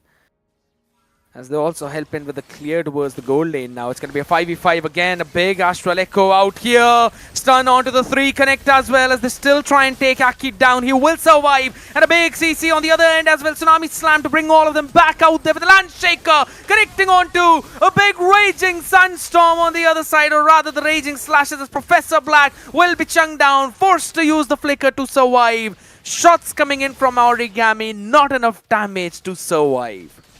You have to give it to Shrek. Like, you can harp on him all you want for the last game, but for this game and for this play specifically, like, he is really bringing it back into the hands of Big Mistake. And 1v4, he stole them all off, so they could finish off. I think it was Super Paxi, right? That's who died for the side of Eternal Oblivion. So they at least got the roam pickup, and this way they got the turtle as well. So now the gold not really equalized yet, but it's going this way, and Treco with a level advantage compared to Professor Black. Right now, got to see those Radiant Armors right now be picked up yet again. Alice in between 3 of those people. Shrek still catching 1 out of everyone here. Shrek has been the big playmaker for the team, man. 2, 1, and 0. Apart from just the first one, he's been pretty good. I'm going to have a quick look at the items coming in from this man right now. I'm pretty sure his... Origami, what was that damage? Nasty. Correct me if I'm wrong, but he is going for that Radiant Armor, right? So a lot of magic resist come in his way, so he doesn't get melted by Professor Black. Makes a lot of sense, so he is able to lane against him. Probably as next item, it will be, I think, a defense. No, an offense, right? Because he should really use up that he's ahead. Oh, there's the ultimate out there for Franco. The Winter Crown used up to try and survive. Tsunami Slam still available. They can't really use that. And they do not even need to use that. Instant pick-off coming in. Eternal Oblivion. They shut down Vlad the Impaler. And this is the thing, right? With the Franco, now you're going in with the Winter Crown plays there. Well, that would just give a free hand to Eternal Oblivion to land in their chain CC with Professor Black. Super Paxi with the Tsunami Slam. Hang will just hop in to shut all of you down. And man, it was a big mistake coming from Vlad the Impaler to just start the fight without Shreko, because he is the strongest member of the team right now. You need to play around him. Yeah. Considering he's got the War Axe already and it's also built up the Radiant Armor. Maybe just a few hundred gold away. That's a big one. No, I There think we it's go. completed. It's already Yeah, ready. right now the Winter and Crown play. wait. Here we go. Once again coming in with a bloody hunt, but not the right target out there as Winter gets taken down. Make it 2 as well. Silly cannot run back to safety. No utilities available. He used up the entropy up top, so he did not have the ultimate. And now there's the Tsunami Slam on Aki. He has got his own Divine Judgment, but he's got to flicker out to run back to safety. But there we go, the Raging Slash along with his own Raging, rather the Landshaker. Haruto almost getting caught there, but now as Shrek, you are here, he will run back with full HP. And it is just as you said, Warren. Big mistake, need to make their plays around Shrek. And there is such a big discourse for the side of Big Mistake where Shrek always comes in late, and yeah, he makes a lot of stuff happen. He, for example, forced Haruto's Flicker, which is super important because, of course, he still has one of his dashes, but if he gets caught by Vlad, if he gets caught by Aki, then he's in big trouble. The Attraction Pool can, for example, force his dash, and then he's free for the take-in. But it needs to be in sync. You need to play together on in one moment. And for example, right now, by the movement of Big Mistake, they should be waiting for Shrek. Let him made it prior. Big pick-off coming in yet again on Vlad the Impaler as he's the first one to be impaled out there. The red free missed off from Silly, or rather not even used up. The purple buff gets stolen away by Professor, and there's another Landshaker, but the man gets stunned up instantly. Super Paxi saving the life of Haruto. Otherwise, that was a dead cat in the wild. Shrek can't really do anything out here, and oh my goodness, use up the entropy out here. Silly, you can't run away. It's hang in front of you. 5-0 and 0. No way for you to survive as the Astral Echo lands in on 3, catches the shot by the recall on 2, as the Lord is up for grabs, and there's no one to contest. And that's the thing, you need to respect that they have someone like Fanny, someone like Helkert, for example, someone like Hayabusa, someone like Joy. He is or she is going to make those picks on the side lane, and if you are not respecting it and you are Nathan jungle or like Nathan wherever, you cannot be there. Like, you are too squishy. She will always go for you. Hengi will always go for you. He will burst you down and there is nothing you can do. You cannot even save yourself. Just have to see how Silly is going to bring himself back from the 0-3 and 2. I think on the back of Shrek. If you look closely, you can see then on the back of Shrek there is little Silly holding tightly onto him. That's true. I mean, the only thing that you can do right now is play around Shrek. He's got the Radiant Armor as well. I want to see if he's got the Dominance Ice or not. Because before this next fight, I'm going to see all of them getting ready. Fleeting time picked up by Vlad the Impaler. There's also the Queen Wings coming in. So Queen's Wings. yeah, Shrek will be able to tank in a lot more. Nope, he's not going for the Dominance Ice. There's not a single Dominance Ice. Only one anti-heal. And that too is only with Baze out here with the big Astral Echo coming in as well. There's the Winter Crown player. Shrek gets obliterated out in mid. And with that, Eternal Oblivion increased their lead to 6,000. And there's a problem, since Shrek was always coming into those fights late, I think he kind of came to conclusion that he can really choose whenever he wants to fight. But that's not really the case, he needs to respect Super Paxi. And since he was coming into the fights too late, after they already happened, Super Paxi didn't have his Tsunami Slam available. So it looked free to him, but this wasn't the smartest move, to just go in, not even with your ultimate straight away, jumping in with your normal dash, and get it immediately clapped for your actions. Now the question is, how can you make a comeback? Big Mistake have got what it takes. They've got a double marksman composition. Silly and Baeza are here. But I haven't been seeing any proper suppression plays from them. If anything, they need to be the aggressors. They need to be the initiators in this game. Honestly, looking, I agree with you. But honestly, looking at the gold difference, of course, Kalia is overfarming your Kimi. That's kind of scary. But if you look at the individual lanes, for example, Lapu Lapu is even. Nathan is just 1,000 behind. Wait, big fight happening. Another big knocker play coming in. What a chain CC out there. Two of them being picked off, but the answer is coming in on the other side as well as Shreko gets a shutdown double kill as well for him. He wants to go flicker and shaker. Haruto's been shut down. Double for Baeza. This is the fight they were waiting for. And this is the fight that they needed. Instant retaliation. Astral Echo doesn't do anything. The tier 1 in mid will fall. Big mistake of finally coming back. Shrek has been frying. Oh, like every time I watch Shrek the movie, I always laughed the way he made his dinner in the first movie. If you remember, I hope you saw Shrek. It's a culture classic. And I always loved the way he prepared his food, and I can see this in action as Shreko is... Alright, now he burned the stove. I think his house is on fire right now. Yeah, actually. a bit overzealous there. A bit overzealous. I think he actually put donkey in the food by mistake. I think donkey is What? dead. Don't repeat that. I heard it the first time. Oh my god. Out here though, but again, big mistake. Picking off the previous fight was absolutely perfect.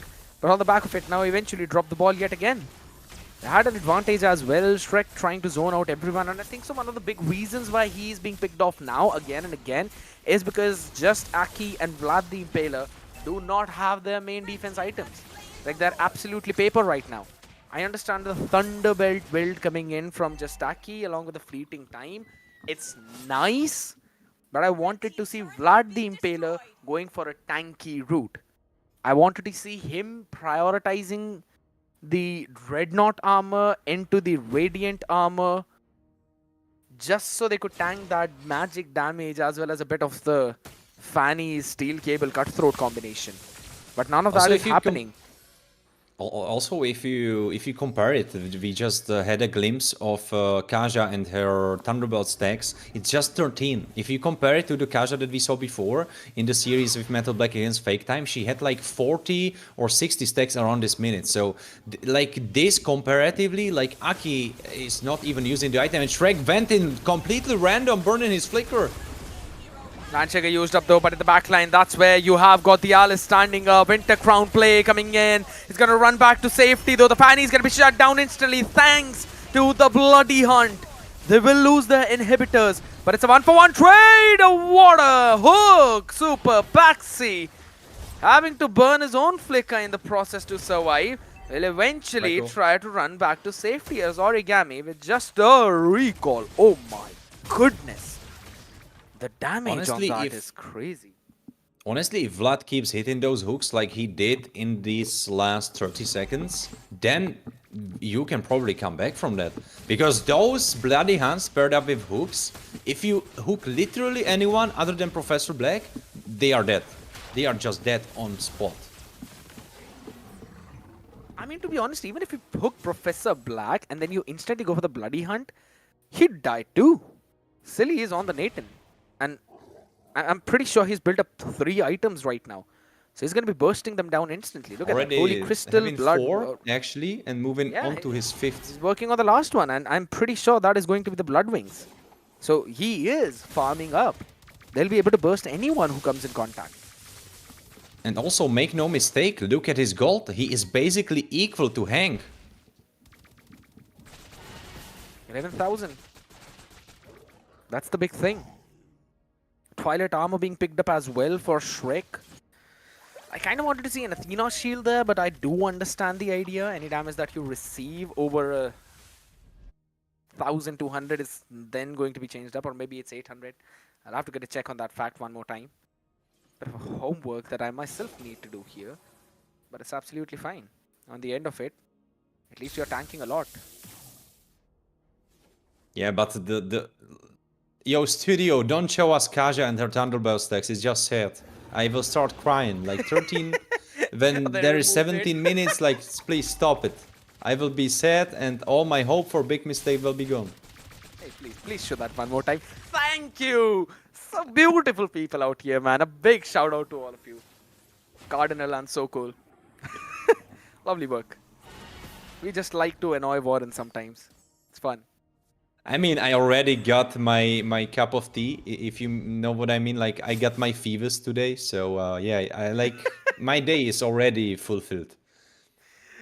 Oh yeah, fair enough. So okay, it's any damage that you receive over 500 is eventually reduced. So after 500, that's gonna be reduced. But I don't think so that that's still gonna help Yeah, them but it out. looks Origami like is going to do so much more. Oh my God, 2 shots and Vlad is solo. He's got a recall.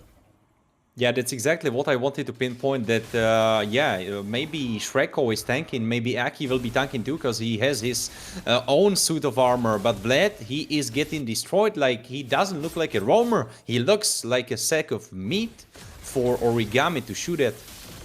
Oh, there we go. Finally, the Tsunami Slam coming in, but it's Aki. He's going to be safe. A-OK for now. That means Big Mistake are free to engage whenever they want. The slot dance will continue. I'm still not quite sure as to why there's no Athena shield. Because Origami has got what? 1 shot with his recall. Need to get that one out here. Knock up yet again. Aki. So there we go. Finally the pull coming in, but there's absolutely no one to support them out there. In the back line, just Aki low in the HP. Origami gets the first one with the Salmon Force dropped in between every single one of them. They've got to go back. They've got to retreat as Shrek will be deleted. Immortality is brought in the play. Haruto and Origami destroy everyone. It's a maniac for the Harith. You try and pick him off, and he will utterly destroy you. Eternal Oblivion lead the chart in Group A.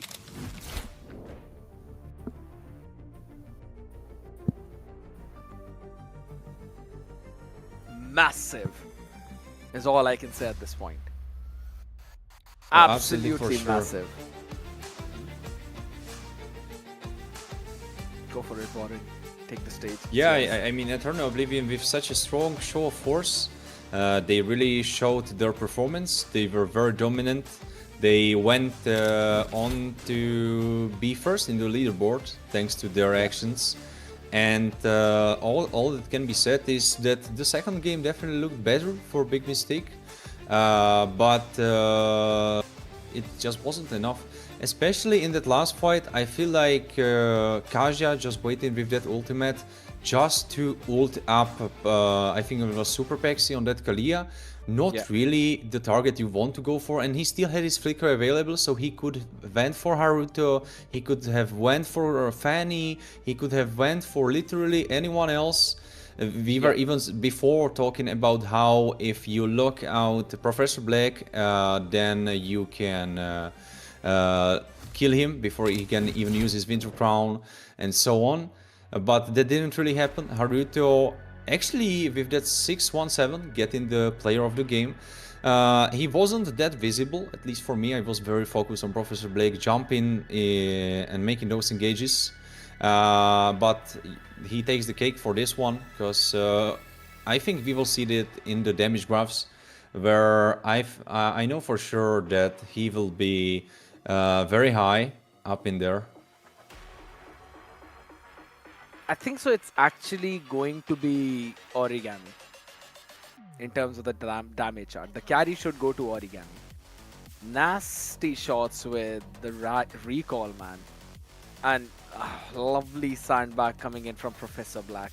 Every single time they were punishing this Nate in jungle so very well right from the first minute.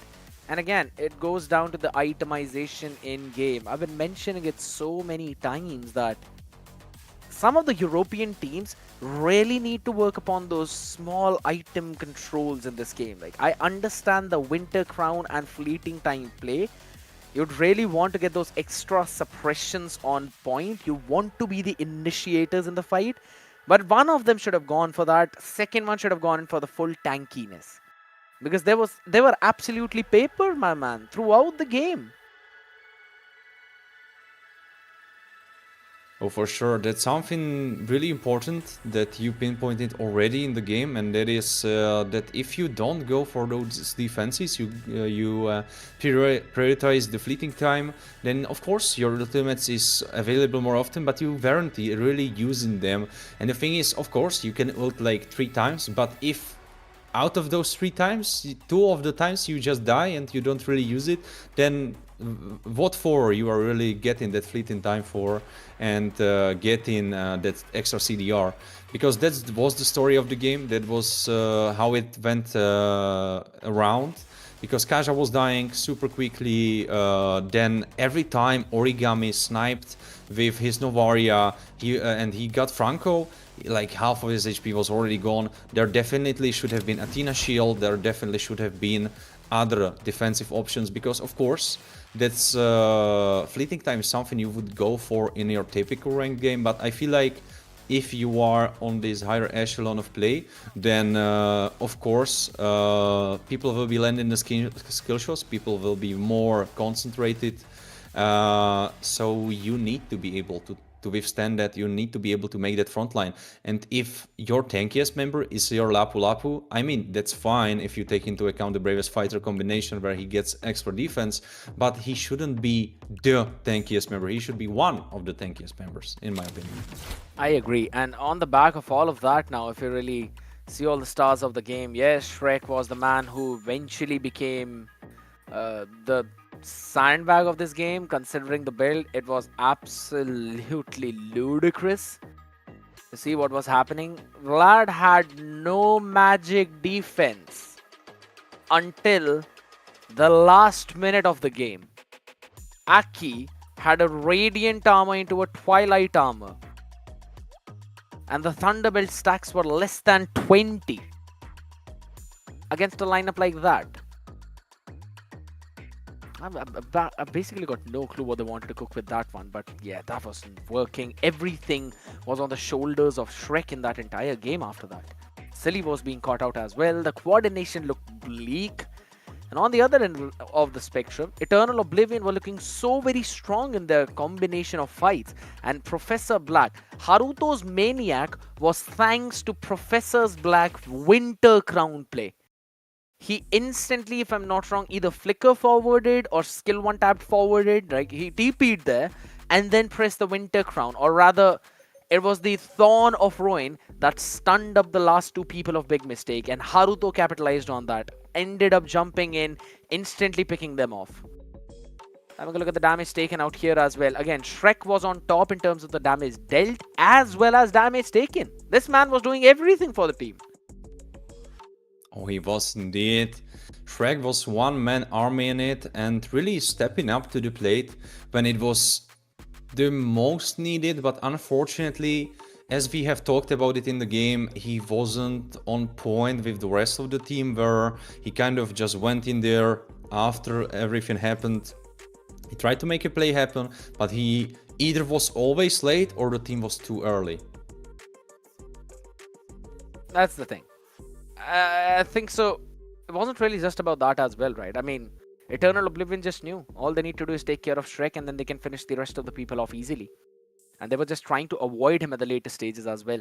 Because guess what? How many things he'd need to commit to just try and catch one of them? It's difficult enough already. And then you add in all the mobility and everything that they have. Yeah, good luck trying to survive, my guy. 14,000 gold for Haruto there. Hang as well with 13,987. And following them is Silly and then Shrek. So Shrek is still in the top 5 here. Every single department, Shrek performed perfect. I think so. There's been quite a lot of things that we've been talking about, right? Quite a lot of things that I really want to discuss, specifically from Professor Black after making those plays on Alice. I'd really want to ask him some of the questions as to what was really going on in the mind of the boys. And guess what, people? I've been talking about that, and Professor has been sitting in the back end listening to all of that. First of all, hello, Professor. Welcome back. We were having a discussion yesterday. We're back again today. How are you feeling ending up as the top team in Group A? I'm feeling great, actually. It just went all as I expected. Nothing was out of the ordinary, so everything's good. All right, Warren, is yours. Well, nothing out of the ordinary for sure, because we already saw some great Alice performances, and yours was definitely up there on par with the top plays that we saw. Is it something that you were practicing recently? Is it something that like kind of shifted in the meta, or is it something that you kind of know from earlier? It is something that I've been practicing right since the Alice revamp. I saw the potential on it, so I have been putting my work on it. All right, and compared to the or like connected to that is another question, and that is, well, if that's a hero that we are seeing right now, is there something else that you can like kind of tease us in? Is there some pick that we didn't see from you yet, and you think you can bring it up in the regular season? Yes, there are a lot of picks I haven't played yet. My pocket picks, I would say they are quite dangerous and they should be expected. All right, so nice foreshadowing from you, so definitely looking out for that. Well, Scared, back to you and back to your questions. All right, my man. Professor, tell me one thing. When you saw the Nate in jungle, Kaja and Franco pick, what was the first thing you told your teammates? Like, all right, boys, it's an easy game, or like, okay, this could be dangerous? All right, in my mind, it was an easy game, right? But I'm sure my Fanny was shivering because there's 2 suppressions in the other team. All right, that's fair. That's kind of fair. And man, talk to me about that one last play that you made, which stunned up 2 people, and after that, Haruto got that maniac on that. I mean, talk to me about it. How did you come up to that? That was absolute in the moment perfection from you. And it kind of just happened, right? I was in the moment. Me and Haruto saw the opportunity. I shot called it, and then it just happened. You know, it was kind of what we wanted to do with that draft in the first place. I agree. Your drafting was actually pretty good out here now. Considering that you finally made it up all the way, ready to face the teams who are up in there, right? Who are already in the Thunder division and now have already qualified in the regular season. Out of all the teams that are there, which team would you really want to face? I have to say it has to be a Lightos team. Jackpots, right? It's same for sure. Warren, how many people has it been that really want to face jackpots there? it's well, insane, I mean, man. quite a lot, but that makes a lot of sense because from the Thunder Division qualifier itself, they rose to the top. So yeah, I mean, right now, it's basically like if yeah, I mean, it's pretty logical, so you can kind of expect that. But yeah, it's kind of sad because you could hear people saying, "Oh, I want to match Minerva Fury. I would want to match Omniglade." So yeah, maybe sad on the part of those teams, but I completely understand why it always is jackpots. Yeah, I understand too out here. All right, Professor, before we let you go, I just want to ask one question. Method Black was a team that was directly invited in the Thunder division. And from there, they went to promotion relegation. And now they've lost here as well. And they've moved down in the last chance qualifier. Do you think they can bounce back? Or do you think it is the end of Method Black? Good question. Well, I can't say for sure, right? Because it depends on their mentality. They have been losing pretty much all of their games. I'm sure they've won here and there against good teams, but some games they were supposed to win, they lost. I'm sure their mentality is down in the drains right now, but if they can recover from that, they can surely make it back, for sure. I'll give you one insight on that, alright? We had Urek for the interview after they won their one game. The first thing that the man said, we are probably going to disband. So, now according to that, do you think they can make it back? I mean, if they disband, yeah, it's impossible. What can I say? Alright, fair, my man. It was an absolute fun watching you play that Alice. I thoroughly enjoyed it, and I'm pretty sure I can say the same for Warren as well. We were having a mad time there. Congratulations for making it into the regular season, and I wish you and your team all the very best for your future games. Thank you for hopping in. Alright, thank you. One thing, I just wanted to shout out some people, if that's alright. Go ahead. Stage is yours. Shout out to Sonohara, right? He's a brilliant mage. And shout out to my brother Zian. Okay. Very reliable jungle. That's all. Perfect, my man. Absolutely perfect. Again, thank you so much for hopping in here, Professor. It was an absolute honor to see you here. All right. See ya. Take care. All right. With all of that said and done, Warren, it is going to be a, let's just say, pretty fun regular season, my man. It's going to be super fun to watch all of these teams. Now, what are your expectations finally once we'll be hopping there? Well, definitely big expectation is for sure about the teams coming from promotion relegations and stepping up to the other teams that went through the Thunder division, because it can definitely be said, or I mean like it's not even to be said, but that's just a fact that the teams that were in Thunder division are probably stronger teams altogether. Like the average skill level there is probably higher than in promotion relegations.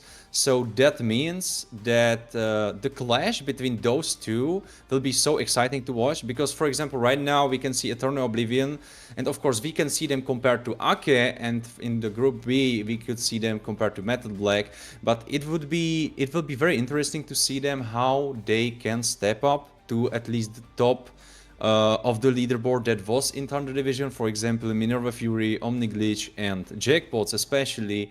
So that will be very exciting to see, because of course they in Group A, Eternal Oblivion was able to get over Ake. Teeny Bamboozle was just kinda able to not really squeeze there. That would be very detrimental to talk about them like that, because they beat Big Mistake by big margin. So there's definitely something that needs to be accounted for. But at the end of the day, they participated as third, so it will be very interesting to see them how will they match up, and how will the power ranking resolve, how will it change up. So I'm very excited for that. Of course, from Relegation Promotion, I'm most excited about Glitch Code and Eternal Oblivion, because they look the strongest.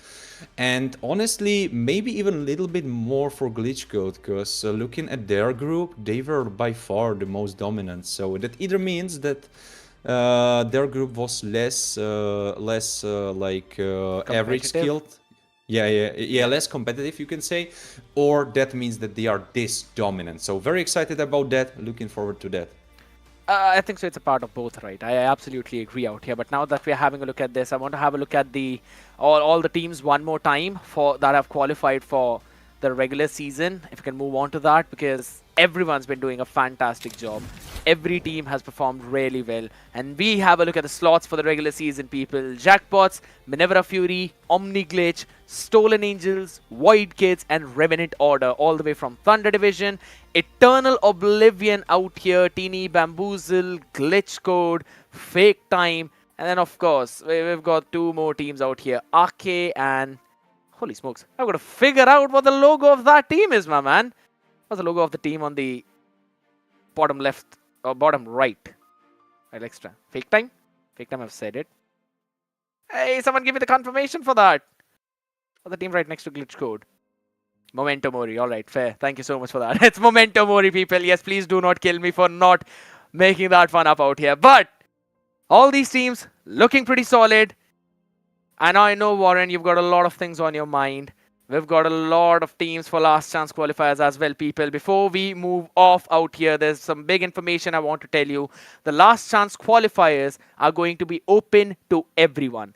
And also, once we move on to the top few teams, it will end up being a double elimination best of 1 games. Semi-finals and the grand finals will be best of 3, and only top 2 teams from there will advance to the regular season. Only some of the matches will be streamed there, alright, and obviously the ones who will be, that will be on the Surge Europe channel. Once that happens, we will have the regular season 2, 16 teams in total, 6 that came from Thunder Division, 6 from Promotion Relegation, 2 will be hopping in from last chance qualifiers, and the last 2 teams will be invited. It's going to be a Swiss state system with all the matches going in for the best of 1, and the decisive matches will be best of 3, just like that happened in the EMC. 3 wins, you move forward. 3 losses, you are eliminated. Top 8 will advance to playoffs. All of that action you will catch in Surge Europe channel. Make sure you hit that subscribe button. Share the stream to as many people as possible. It was an absolute pleasure to be on this desk. And Warren, it was super fun to be your partner one more time. Before we hop off, any last few words from your end? Well, I think everything important was said. I think the regular season will be so much hype. I think last chance qualifier will definitely be hype as well, because that will round it up. Yeah. And maybe the last chance for Metal Black, if they don't disband, to hop onto the train, or maybe we will see Jurek in a completely different team. So very excited about that, and looking forward to that as well. Of course, regular season will be a blast, and was very happy to be casting with you as well. It was super fun. And again, a shout out to the entire production team, Sokol as well, Cardinal, every single referee out there, Lemon, and all the people, Nish, Synth. So it was immaculate to see all of you here. Kronos, my man, a huge shout out to you too. Now, hopping back, ladies and gentlemen, make sure you tune in, make sure you hit the subscribe, make sure you follow as well all of our socials as well as the Surge Europe, so that you get updated about everything. It was amazing to be here. We'll catch you guys for the next one. Till then, bye bye, stay safe.